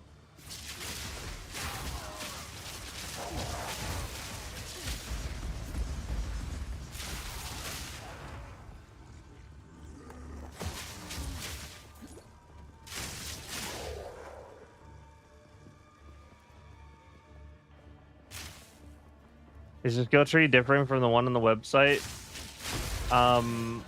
In a way, yes, but also no. I've implemented some weapon swapping tech for Pinnacle bossing that I'm planning to talk about in my next build update video that should be out in like the next couple days.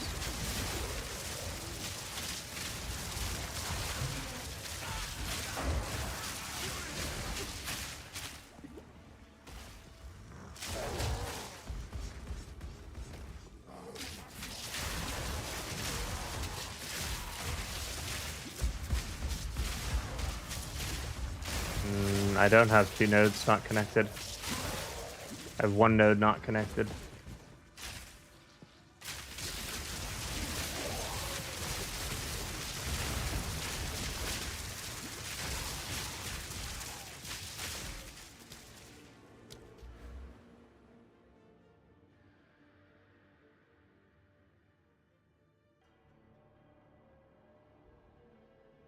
This is the only node that isn't connected.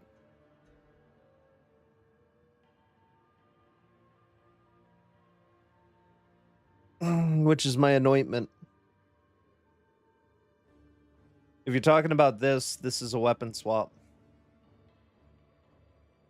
All of that's a weapon swap. Like I said, this is a weapon swap. This is a weapon swap.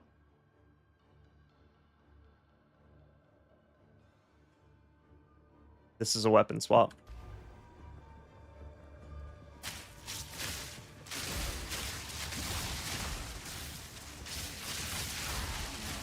An easy trophy.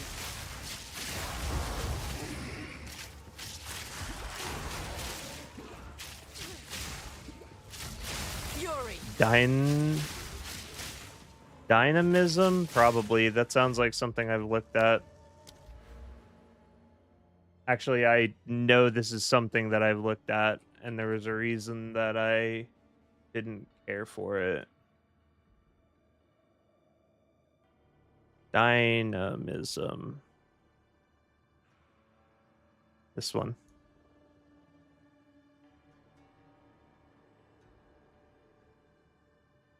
Yeah, I mean, it's just in the middle of Buju, Egypt. Like, it's so far away. It's a lot of points to get a 40% damage increase. Like, you're looking at minimum 1, 2, 3, 4, 5, 6, 7 points just to get 40% increased damage. And 40% increased damage, if you were going to anoint, would not be as good as Wildstorm. All the extra passive points from killing the optional bosses in campaign. Yeah, I have 24 out of 24 from campaign.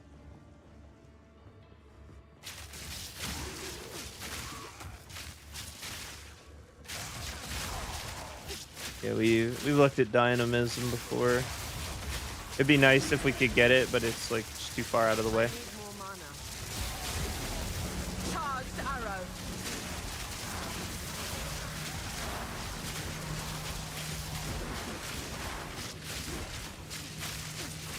Interesting.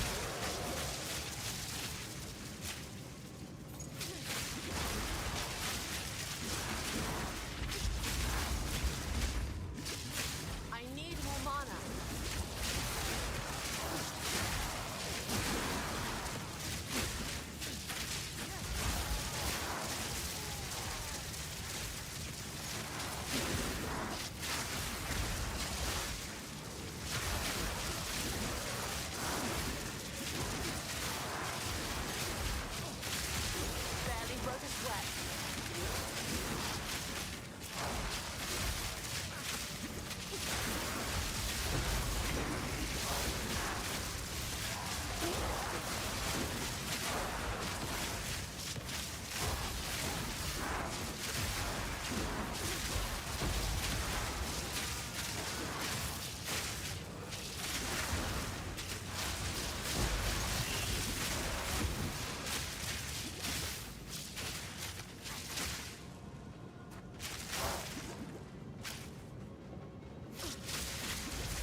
It's probably all the loot, more or less.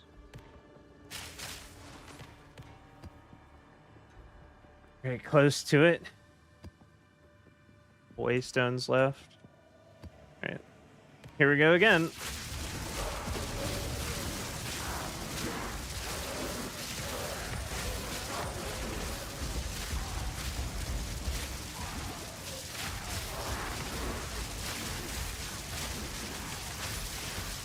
I'm out of mana.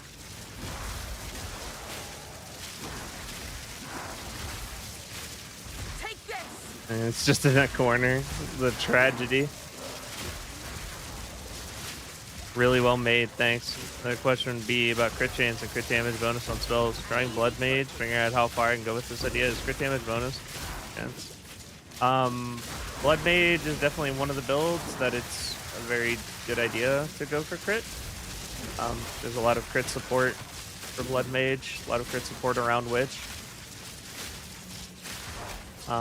It's definitely a viable end-game setup. I've seen quite a few people play it.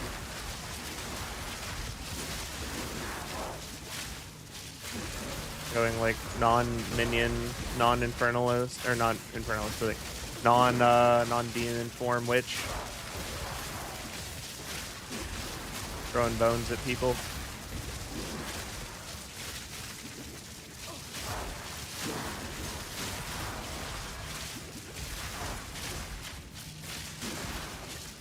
Looked pretty successful to me.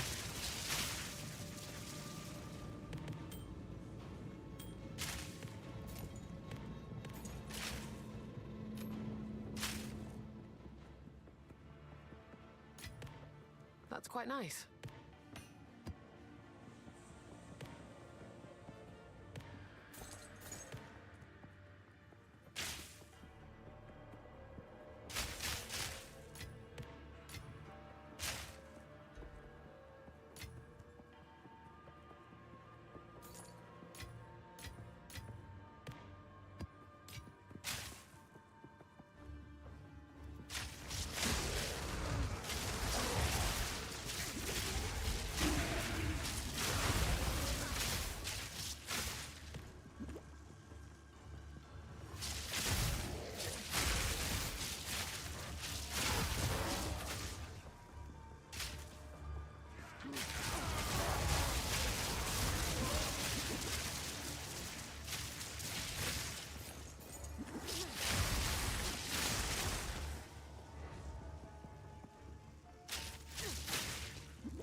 Detonate Dead is another good witch build path for Breach.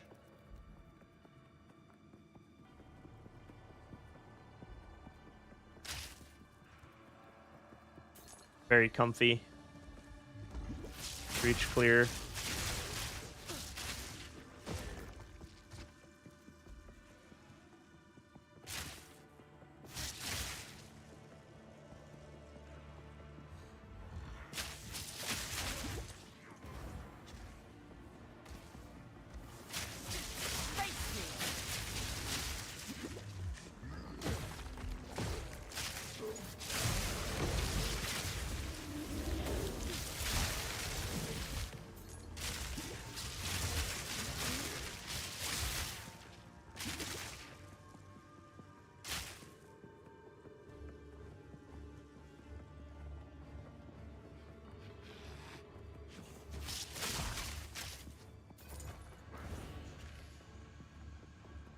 Starting to feel like the map might be bugged.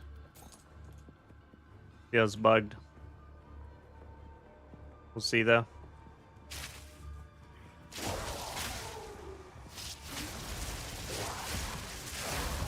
Really unfortunate when this happens.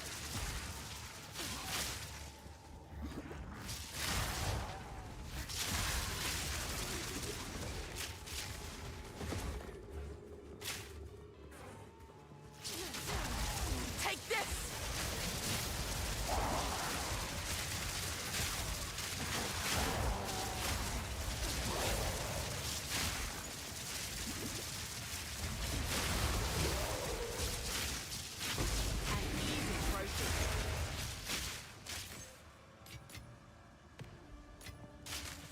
quite nice.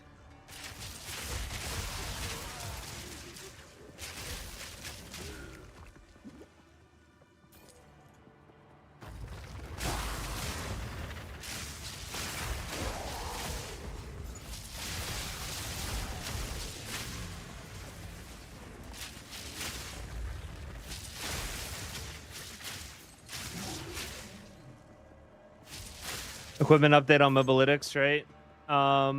The equipment is up to date, minus the fact that I'm using a Hands of Wisdom in Action glove. Otherwise, it is up to date, yeah. Pretty generally what to shoot for.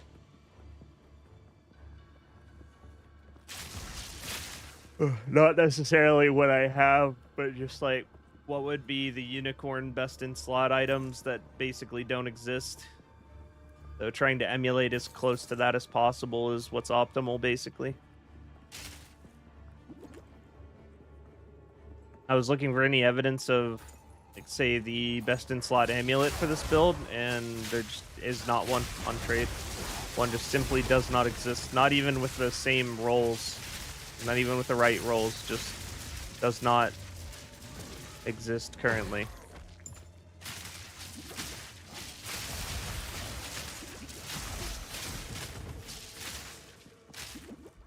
All right. Map complete. Going on try, Dragon Mask, Spark, cast on freeze right now. Def want to move on. I will want to be safer. Higher maps are getting harder.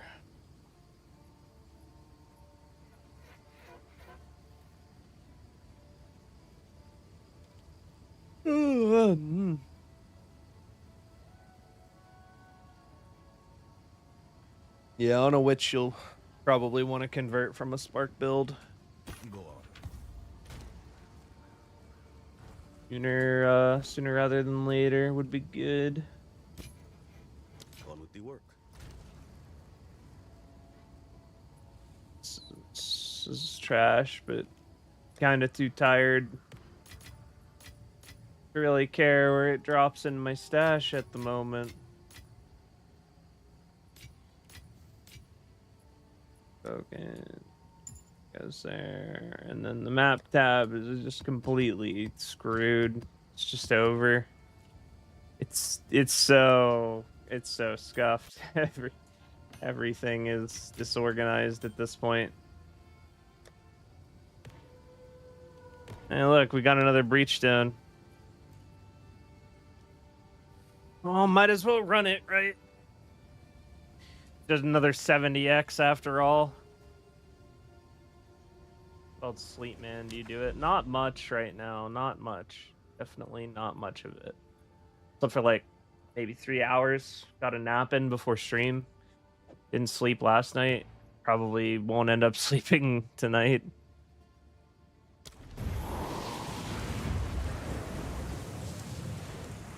Blast this guy one more time.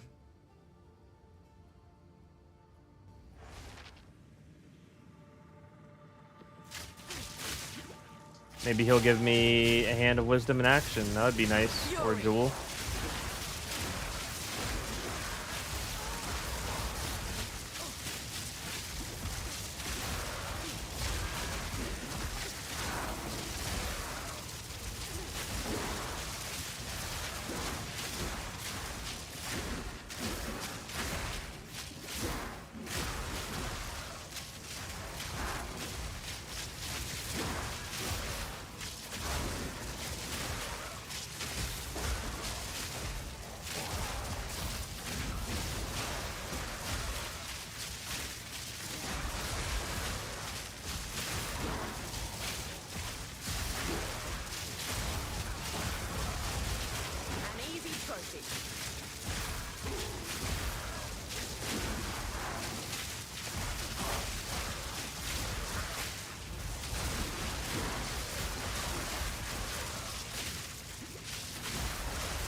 What luck?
Charged arrow.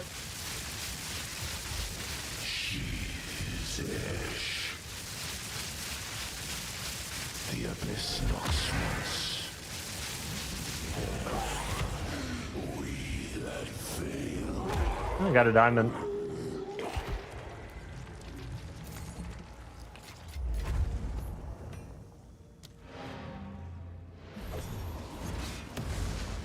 That was a Pinnacle boss. Putting it away before I identify it by accident. Like last time.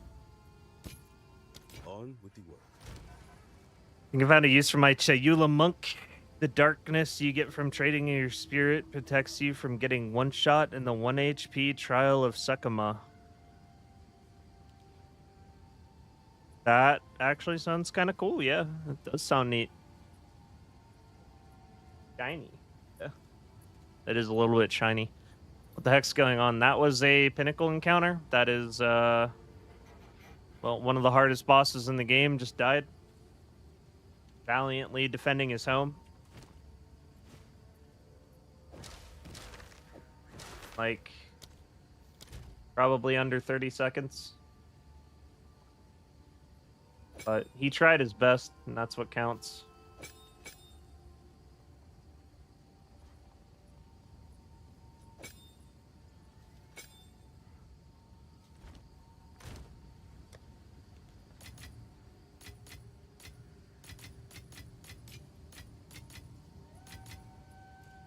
GG easy. Yeah.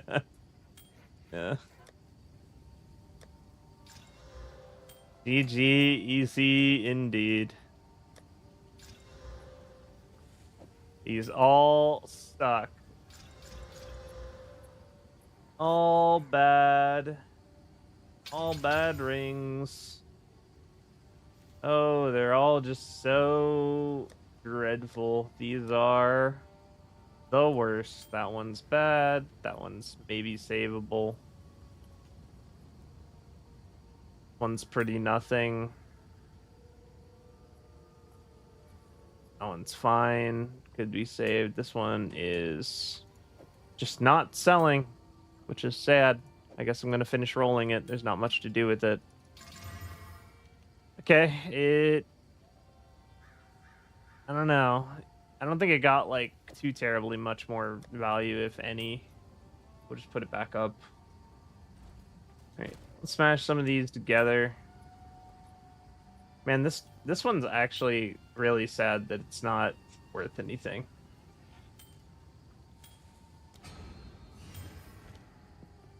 Go on. Maybe the answer is aggressive chaos orbing. It's got rarity, it's got maximum mana. We need to roll like intelligence, cast speed, just something to up the value a little bit, because T13 mana rolls just like aren't selling on their own anymore.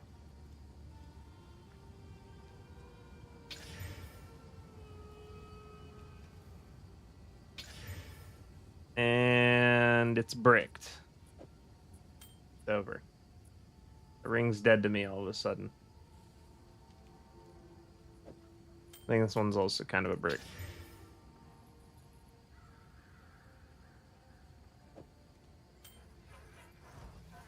They're getting smashed. I hate all of these rings. Speed. It's like a very faint amount of value there, maybe. I doubt it. Reach rings are kind of just dead. They're just kind of done. This could roll. If this rolls mana, then it's decent. Did not. It's not decent. It's cooked. Now it's even worse? Question mark? It got slightly worse.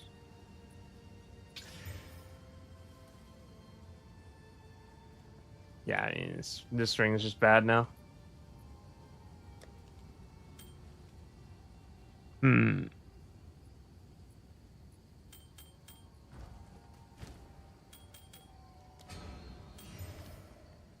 Speed.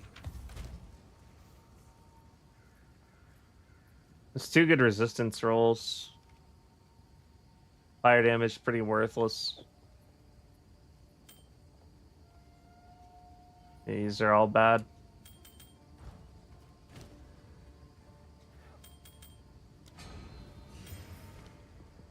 Yes.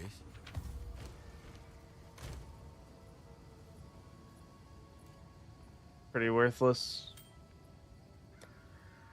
Just leave it alone for now. I got a lot of cleaning up to do. A lot of items that just kind of don't sell anymore the way they used to. All the boxes are full. And I am dead tired at this point. I am definitely ready to go back to bed. Oh, man. I think I'm going to call the stream there. Next stream will be on Friday, I believe.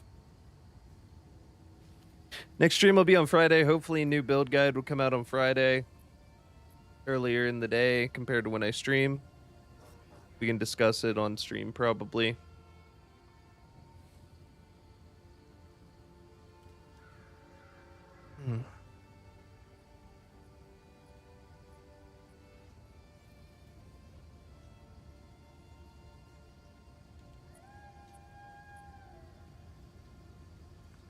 Come on.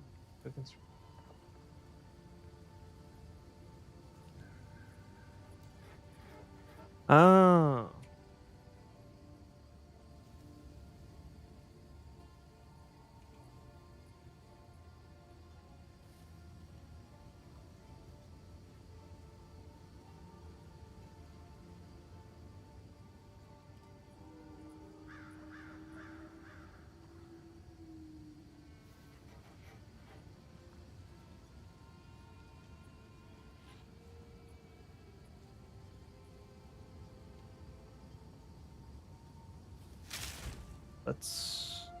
We'll do that real quick.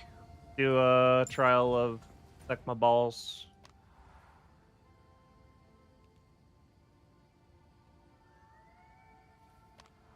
One trial of Semma balls. Can I show you my variant of your build? Sure. You want to? I'll take a look at it.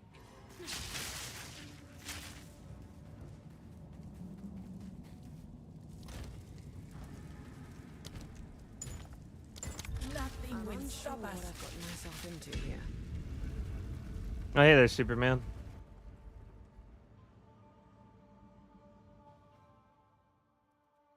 And we're not done just yet. Do this real quick.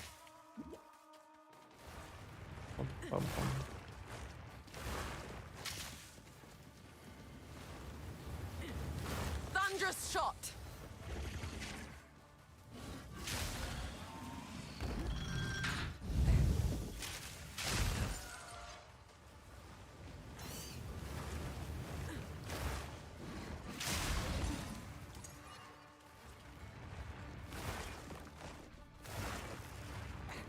Oh.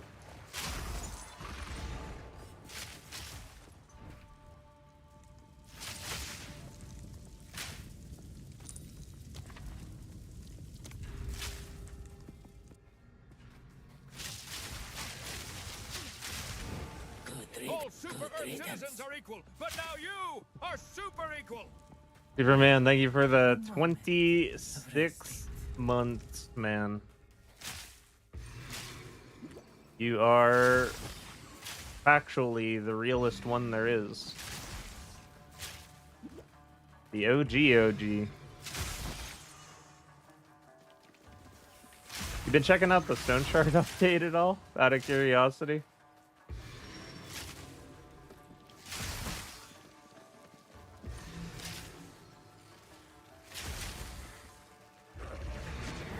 Impressive endurance.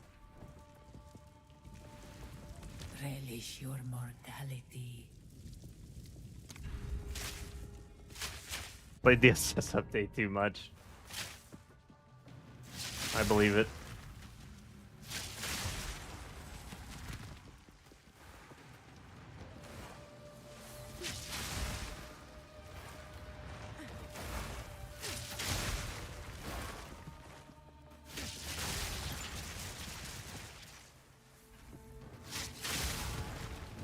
The ritual has been disrupted.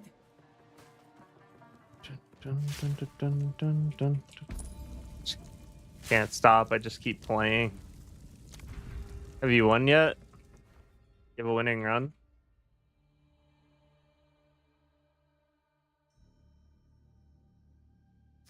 Post it in the Path of Exile channel on your Discord. Native variant of Erwin's build. Here it is. DOS. Spinning. Okay. Same. Lightning arrow. Same. Looks good. Chain. Persistence. Unleash. Overabundance. Yep. Enervate. Concentrate effect. Lightning mastery. Long shot. Yep. Worsen current. Expanse. Worsen current. Expanse. Oh, wait. Yeah, the Herald's a little different. Herald has concentrated effect instead of coursing current. I think that's basically dependent on just like if you do a lot of damage, then you probably don't want to reduce your Herald's AoE for more damage. Because the Herald AoE is part of why it proliferates the way it does. Instead, that's why I use coursing current. The coursing current will cause the lightning bolts to cause more shocks, which gives you more lightning bolts, which gives you more shocks, which gives you more lightning bolts in a chain. Like contributes to rooms worth of enemies just dying whenever you fire an arrow into them.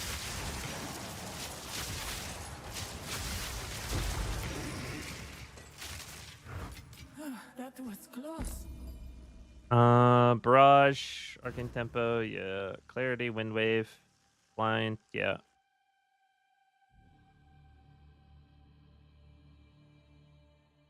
It looks like everything else is... Well, it looks like most everything else is hidden. I can't really see anything else. I can see the passive tree, though, I suppose. Passive tree... it's actually what I'm currently running with the shocking, yeah. I'm not a big fan of Emboldened Avatar Force of Nature anymore. Because I've settled into just having 75% pen. Definitely would prefer to have Pierce the Heart, but I think you're going for Pierce the Heart as your next level, so that makes sense. And this also ends up... Okay, that's kind of impressive. Ends up getting Wild Storm and Exposed Storm, and then you get the Dynamism. All the way up here, what is this? Energize. I don't think you want this. You might want this at some point, but like you produce so many ball lightnings. It's like impossible to even... You end up producing so many ball lightnings, it's impossible to even benefit from all of them. Is how it ends up being. And what do we lose? Lose increased skill speed, movement speed. Lose out on extra area of effect. Actually, this build doesn't have any extra area of effect nodes, so I'm not about that. I think you definitely want to either have Catapult if you are worried about damage, like not having enough damage, or you want to go towards Authority, especially because you're taking the time to come up to Lightning Rod anyway. It just makes sense to also grab the Jewel Socket that's only like 2 steps away. If you instead just go Actually, you're missing out on a lot of jewel sockets. You missed 2 jewel sockets by going this direction into Emboldened Avatar, and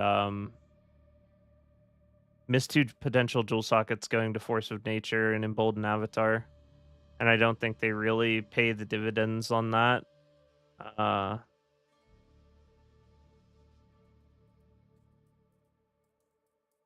What else? Missing out at like the chunky evasion / stats in the beginning of this tree is also a little bit sad. Missing these, it would make it pretty hard to get enough evasion to feel comfortable running Acrobat. Also, this build doesn't run Acrobat, which I think you definitely want to run Acrobat like late endgame, just for extra safety. So you kind of want to be working towards building up an excessive amount of evasion.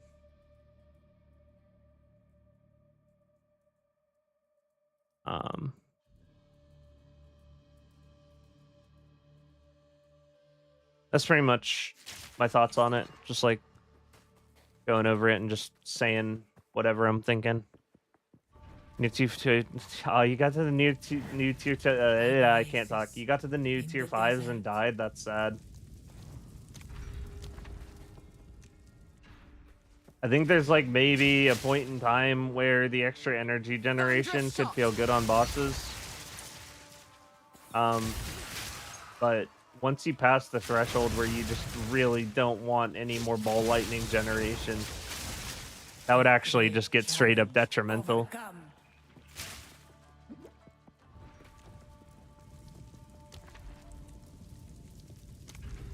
It's not bad to have no area of effect. Well, no. Yeah. I would definitely get either the area of effect nodes or catapult, or both somehow. It was definitely a good idea to not give up. Barely broke a sweat. The spreading shocks. That one is pretty essential business. It's how you get a lot of your Herald Cascades. You get better Herald Cascade.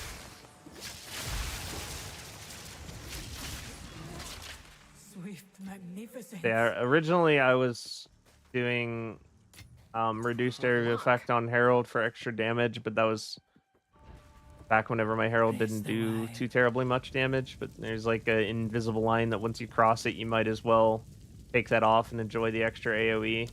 May that serve you. Pretty much what it came down to.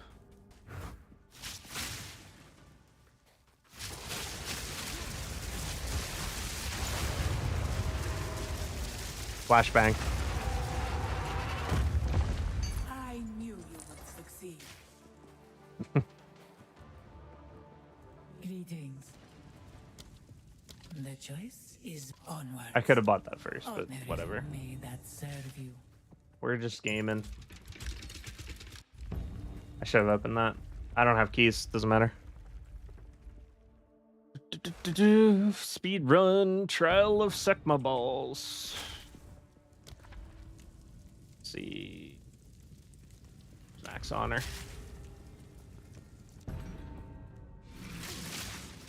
Just finished Sekabuzz. You must be tired.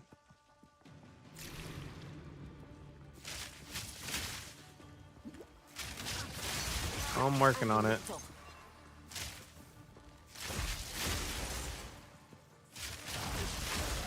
Up. Up. A great challenge overcome.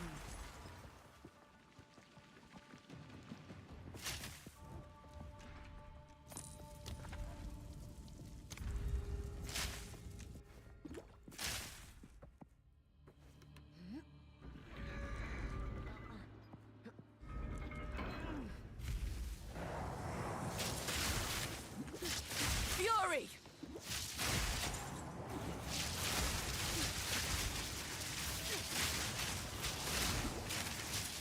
The great challenge doesn't look too great. No, it doesn't.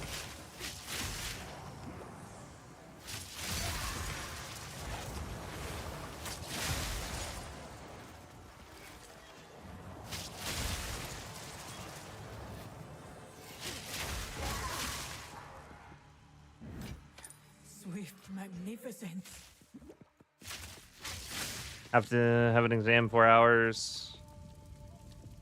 That's rough. I would That give is gonna anything suck. for a sip.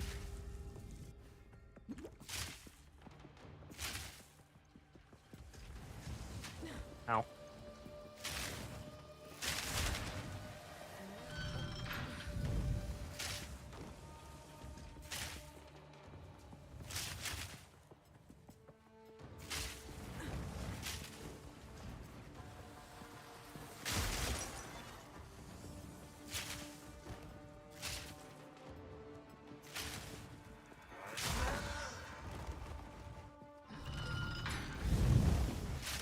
Prepare yourself.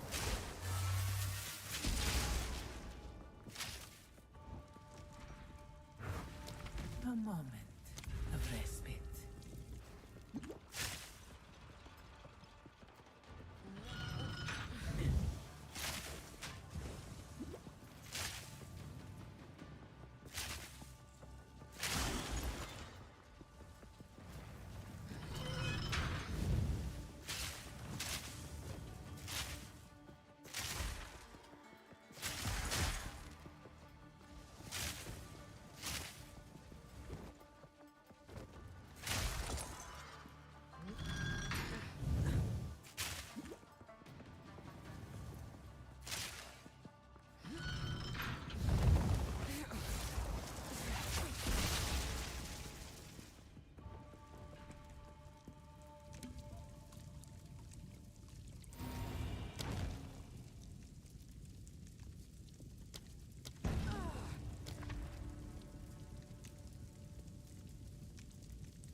Fury.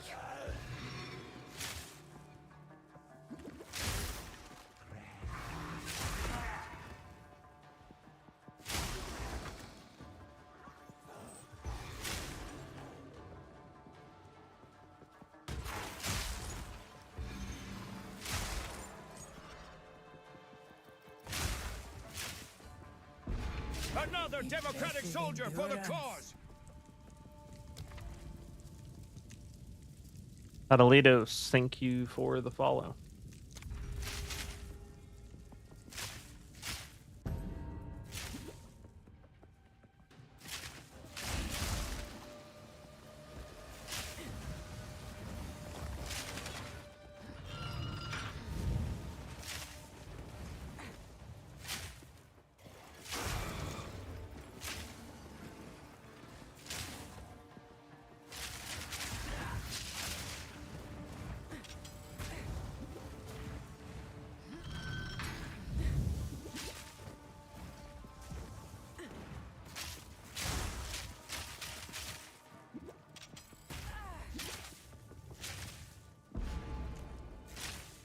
Tired. Added some of the changes you suggested.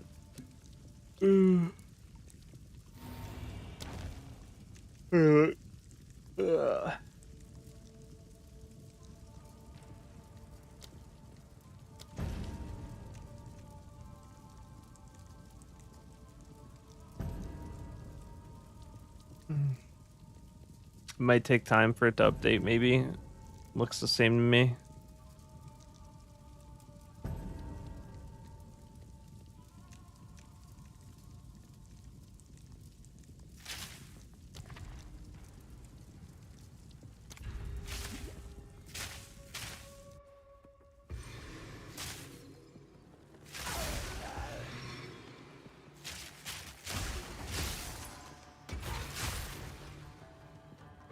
Bum, bum, bum, bum, bum, bum. No, no, no, no, no. An easy trophy. Stand tall. What luck. Da, da, da, da, da, da, da, da. Maybe this game for a long time. It was the first time I wouldn't have guessed how addictive it is. I wouldn't have guessed how addictive this is. Yeah, this is a very addictive game. Different link. Anything for a sip. Okay, got it. That would be why. Okay, AoE, cool, better. Better.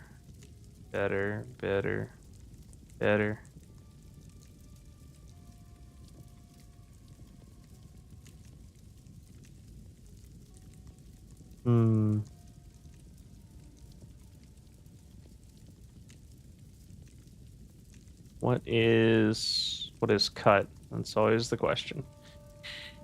This cuts. Leaves maiming strike. It's a little bit sad because it's a little bit of move speed, but I mean, I can see the logic in this one. This one's decent. I would say that this one's solid. If you wanted to figure out what was better between this one now compared to what I have, it would have to come down to POB. Couldn't really work it out just by looking at it, so I'd say that that's significantly better.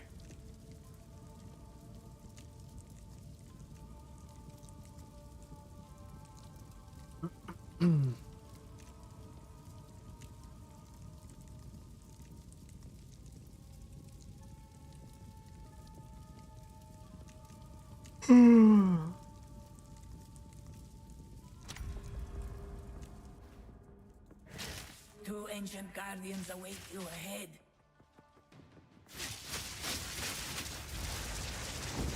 Be light on your feet. Take this! It's gaining strength. That was an impressive display. Was it?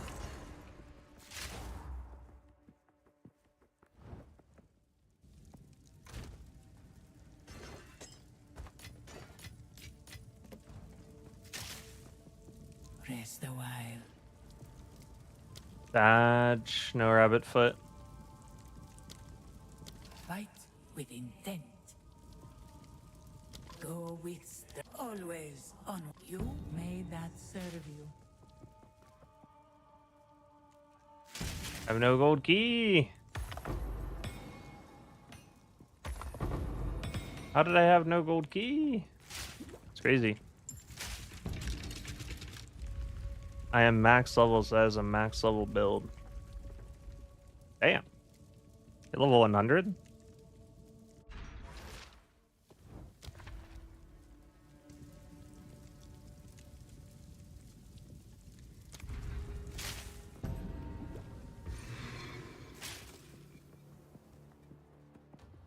I mean, looks solid to me.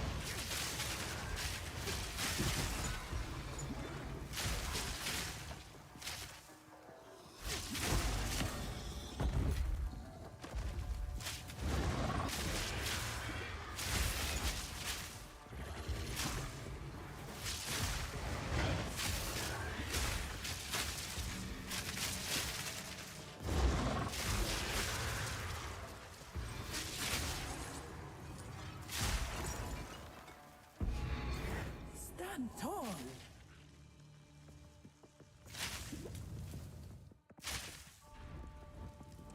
I shall aid you. Use that well.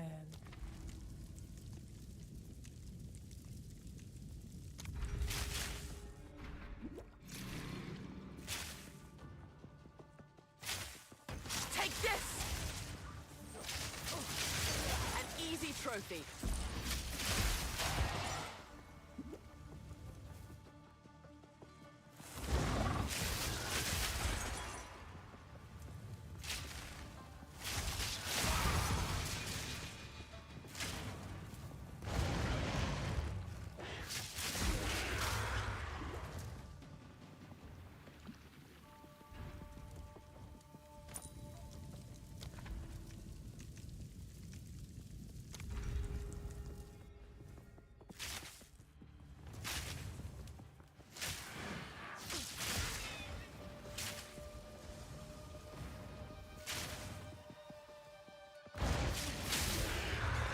Great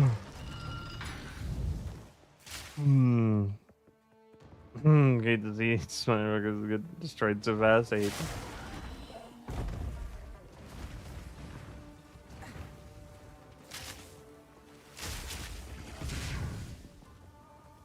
Yeah. Storming arrow. It is kind of fun atomizing the trial bosses.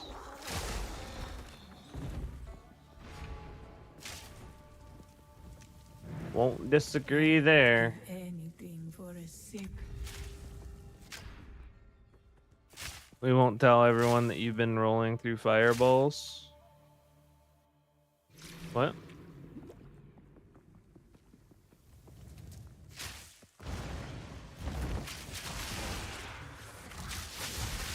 Too weak, too slow.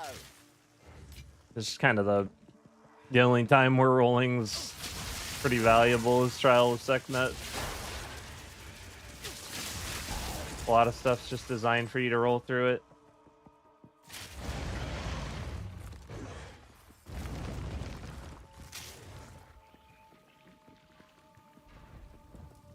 Yeah, I mean, roll sucks. It's good for Sekhmet.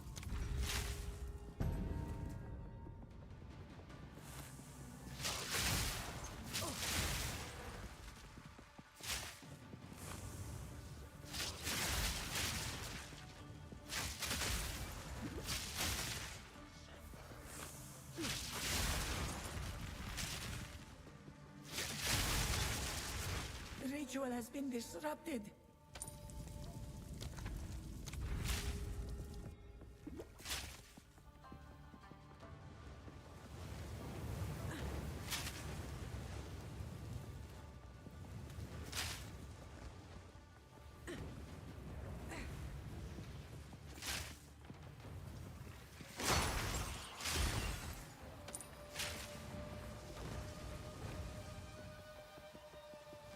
Fury.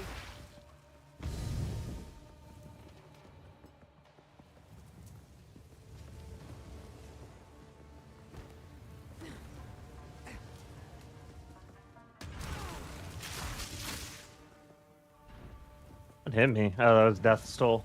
I would give anything for a sip.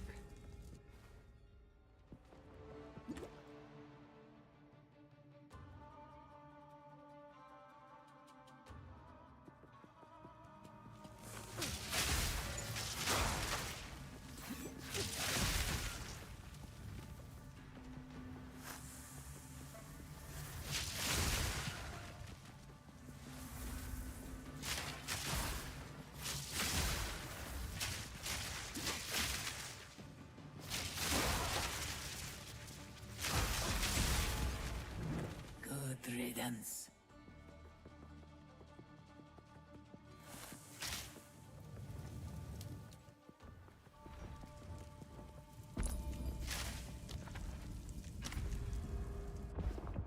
You guys want to see a magic Beware trick? the scorpion sting.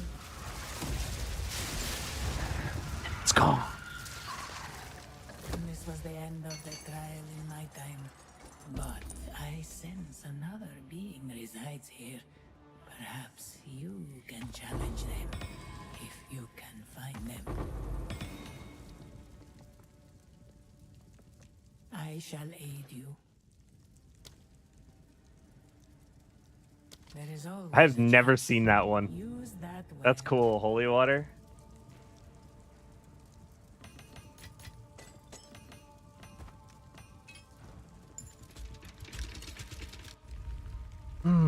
Watching you makes me almost want to roll her angel.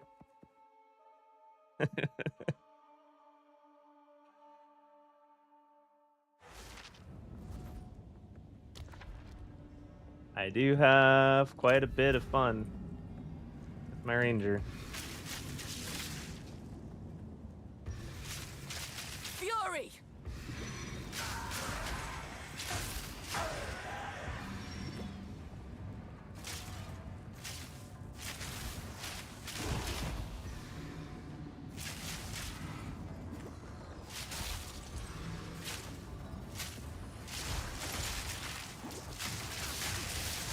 Barely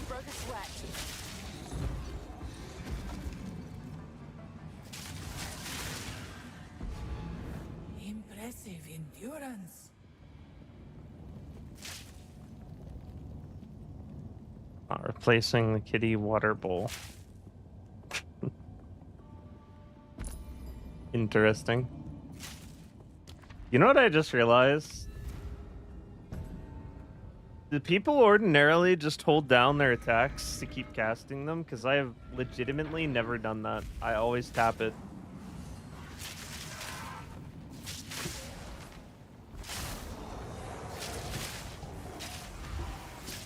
No mana. It feels like I always want a very specific number of attacks to go off in all situations. Outside of arguably bosses early on. Out of mana.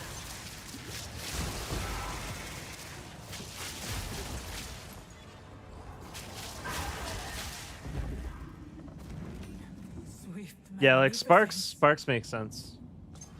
Yeah, I like Tapfire everything because I'm actually just now noticing that when you hold it, you slow way the hell down. I legitimately never do that, so I don't really slow down. That's, honest to God, something I've never noticed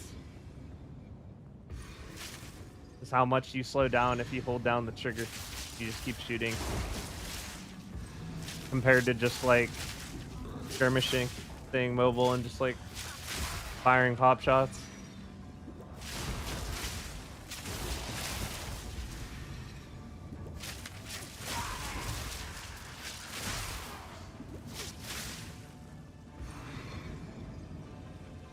Charged arrow.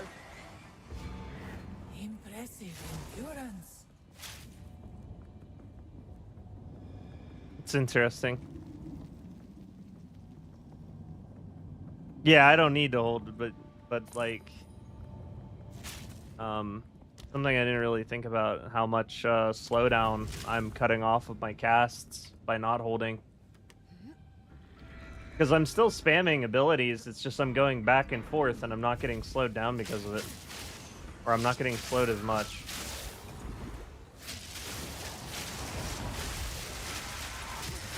Like, I'm pretty consistently spamming right here, but I'm still going very fast. Because I'm just switching spells back and forth. Whereas if I hold down Lightning Arrow, I just slow way the hell down.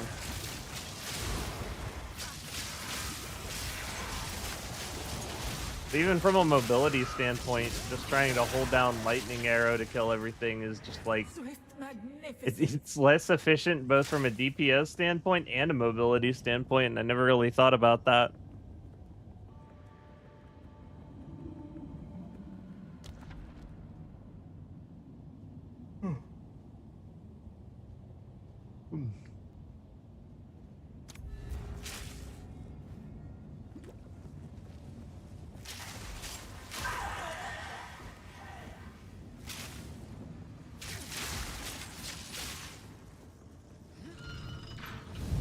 While holding Spark, for example, mobility point, you were right.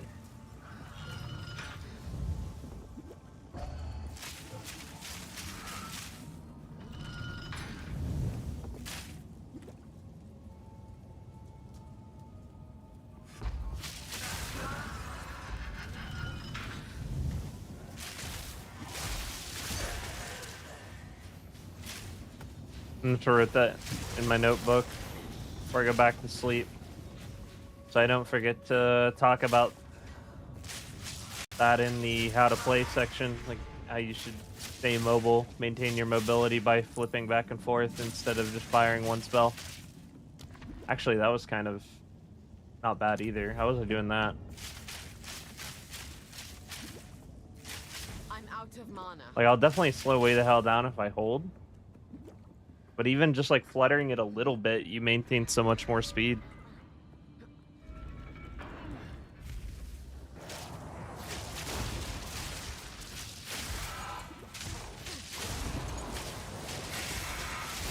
An easy trophy.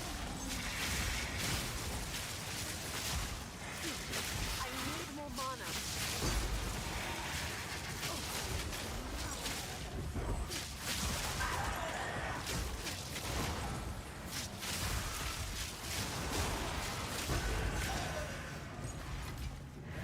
Now this will come in handy. Magnificence. Bum bum bum bum bum bum bum bum. Random boon. Garbage. Would have been nice to get the knife. Knife or rabbit foot would have been ideal. Storming arrow. Oh well.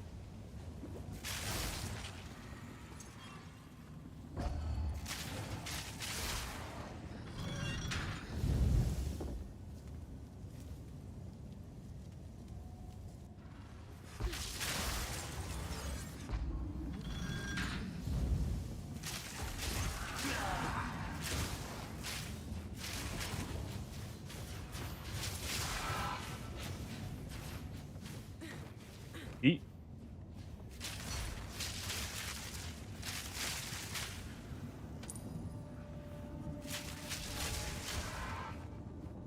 Okay. I think that's it. We're at the end. Yep, cool.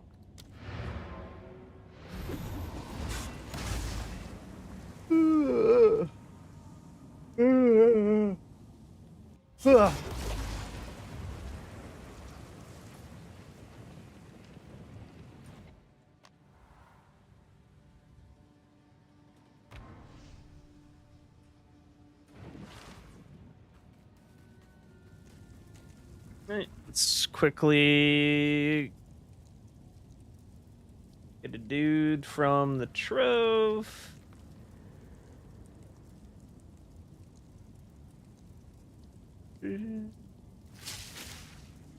Social, but also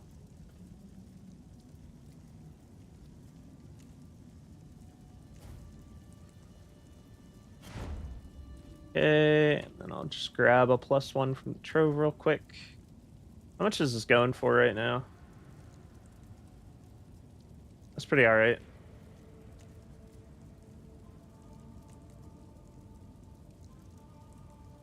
Why is the from just randomly break? Sucks.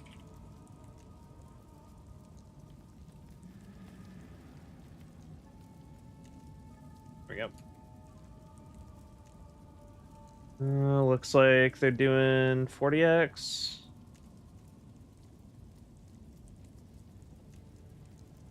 $40. Done. Go ahead and switch my stuff real quick. Skill tree. Magnified effect goes on big mark. We bring puts combat down. All right. Let me just wait a few minutes. Here we go.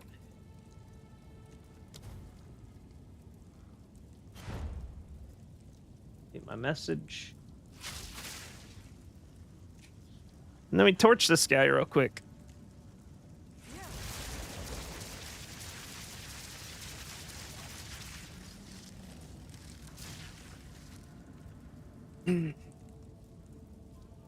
Wonder what they're grabbing.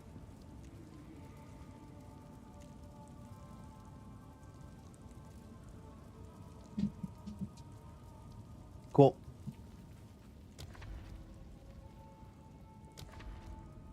I'm unsure what I've gotten myself into here.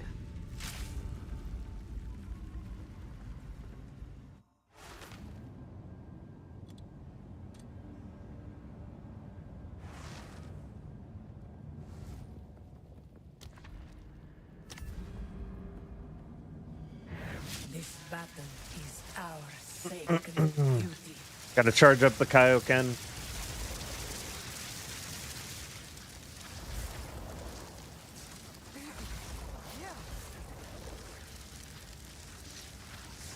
Maybe we can get the one-shot clip. I didn't get the one-shot clip yet. I have seen how this ends, Taljari. Your time has come. You won't get the better of me, Jin. Storm point. There can be no escape.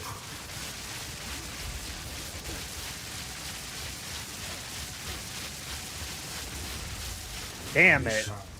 The sands Oh, I almost got him. wait for no one. That would have been sick. Oh, you know, I do have a one-shot clip. It's just not as clean as that would have been. That would have been super clean. Well, A small with 2 extra people. But yeah. but your ward. Bye. Runs out. My victory was never in doubt.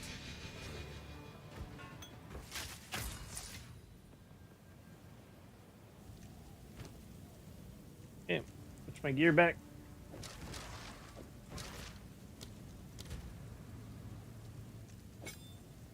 Magnified. Close combat.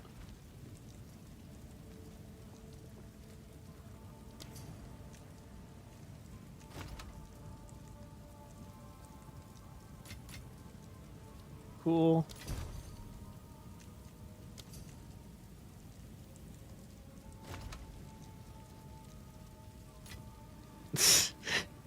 Seriously, man, that's too much. All right, fine. Thank you. Did not have to do that. This is a standard run-of-the-mill carry service. Didn't have to overpay me for it.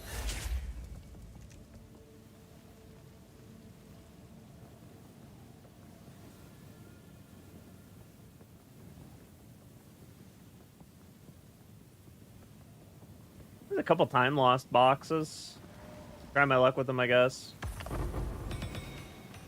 Time lost are such a pain to sell. It's the thing that's bad about them. Quite a few jewel boxes already, though. I'm so dumb. I'm so tired. That was an int. I thought that was the time lost box. All right, hold on.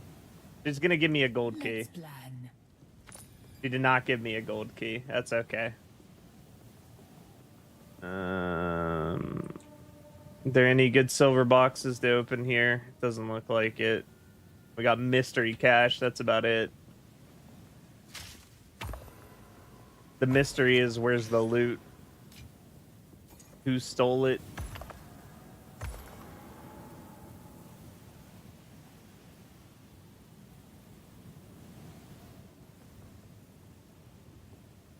Yeah, I'll take a vouch. Sure. Vouches are nice.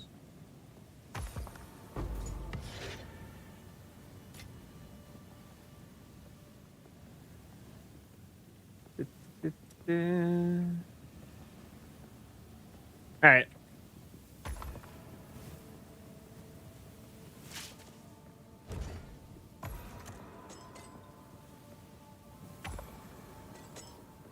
A lot of relic boxes.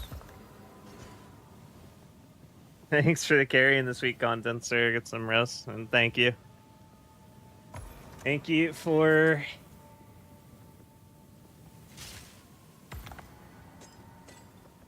the extra. That was definitely not needed. Hey, there's 6 symbols. I'm about to be shutting it down. Did this real quick.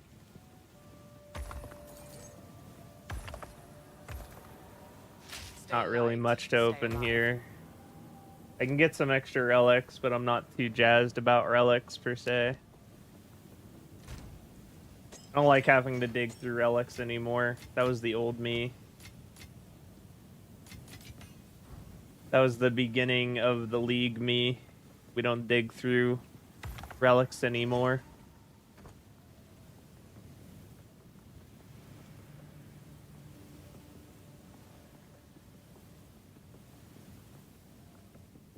I miss having a fence. Those were simpler times.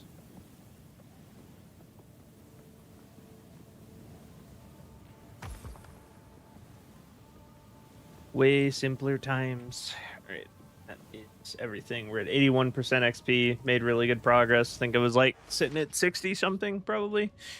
Maybe not even.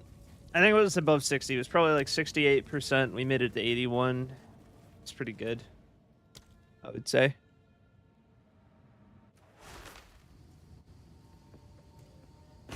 Could have been better if I didn't just like die twice like an idiot. But it is what it is. Axe speed jewel. It's actually a good start. –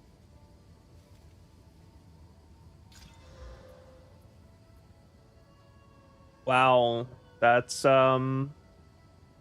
actually a really impressive start to a time lost jewel.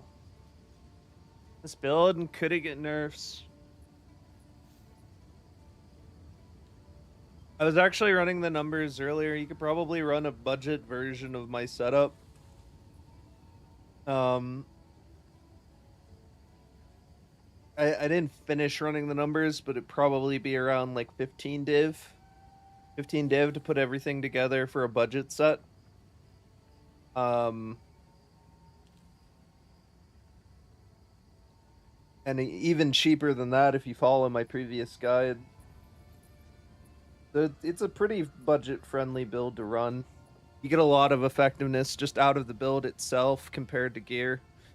Gear's good, of course. Like, gear will always pump it up, but you get tons of value out of the levels you're putting into this build as it currently stands. Which I think is important. But as far as nerfs, the only nerfs I feel like it'll catch are not going to be directed at it. There's just a lot of builds doing Herald stacking. Like Invoker Monk doing Herald stack, Cold Archer doing Herald stack, just like builds in general that are just basically building around Herald and just proccing Herald. So I think Herald of Thunder could potentially get caught in the crossfire there, even though it's done nothing wrong on its own. People are just kind of, you know, they're chaining it together with Herald of Ice, just so they can like kind of invalidate the enemy, freeze them. And I feel like it's overall like less efficient leveling, and then it's probably just the most comfortable once you've got some crazy gear. But I think even then, there's a ton of people running it, so it might just catch some nerfs just due to volume. I don't think Cast on Shock is going to catch any nerfs, to be honest. I used to think pretty fervently that Cast on Shock should catch nerfs, but now that I've spent more time with it, it doesn't feel actually all that broken. It's definitely one of the strongest things that I could be doing, but I don't know if it's nerf worthy per se. It looks super sweet to use, 'cause it's just like a beam of balls, but as far as if it's going to get nerfed or not, I have no clue on that front. I feel like it probably shouldn't, but it could. If it did, it definitely wouldn't be the end of the world. You would just level up the Cast on Shock gem more to compensate for anything they did to the energy gain. The worst thing they could do to it, if they wanted to gut it, they would limit it to 1 proc of energy per skill activation again.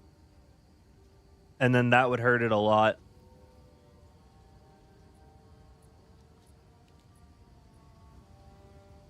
I don't think Ball Lightning's really doing anything wrong on its own. Ball Lightning is just being carried by Cast on Shock. If Cast on Shock wasn't as good as it was, then Ball Lightning wouldn't be anything.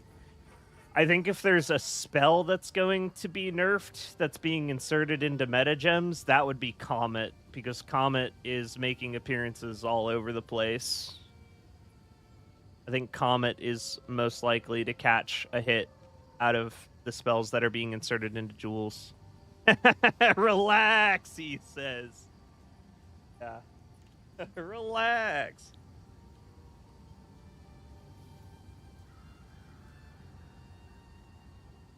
As far as I know, though, as far as like true endgame builds, mine is the only one using Cast on Shock during mapping. The other variant that's popular just uses it during bosses specifically. So I don't feel like that's grounds for a nerf as much as, say, like how Comet is just like, fuck the entire game, fuck that boss, fuck these mobs. You know, it seems like we're pretty far back in the line.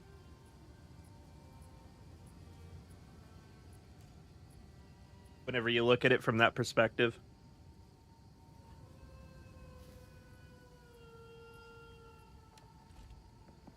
Speak.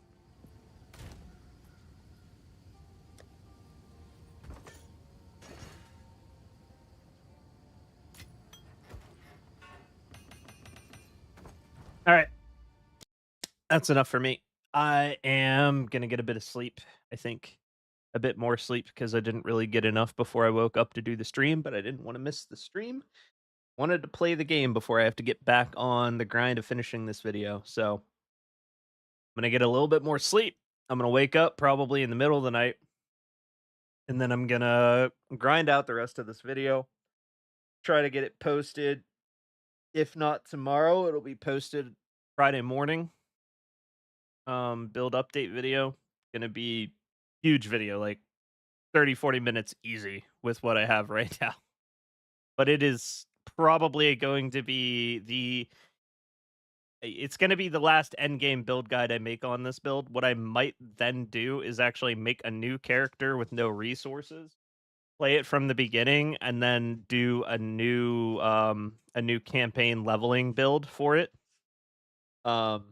Because the campaign leveling build I did the first time was definitely, no one had played the game yet. I literally had less than a week of experience, but I think if I did it again, I could potentially carve out a better path for people that are just getting into the build. Now that I have a lot more experience, I could talk more about the kinds of items you're looking for, and it would be more accurate information compared to before. So I think that would be the last nail I put in the coffin of this build, and like talking about it for build videos before we see any major changes. Like if there was some kind of major change, then I would of course make a new video and update it on if it was still good or not, how to keep it good if something gets dinged. But other than that, I'm fixing for this next video to just be the final say on the end game setup for this build. It's just going to be a really big video. And yeah, so hope you guys enjoy that when it comes out, and have yourselves a good rest of your night. I'll see you on Friday. Peace out.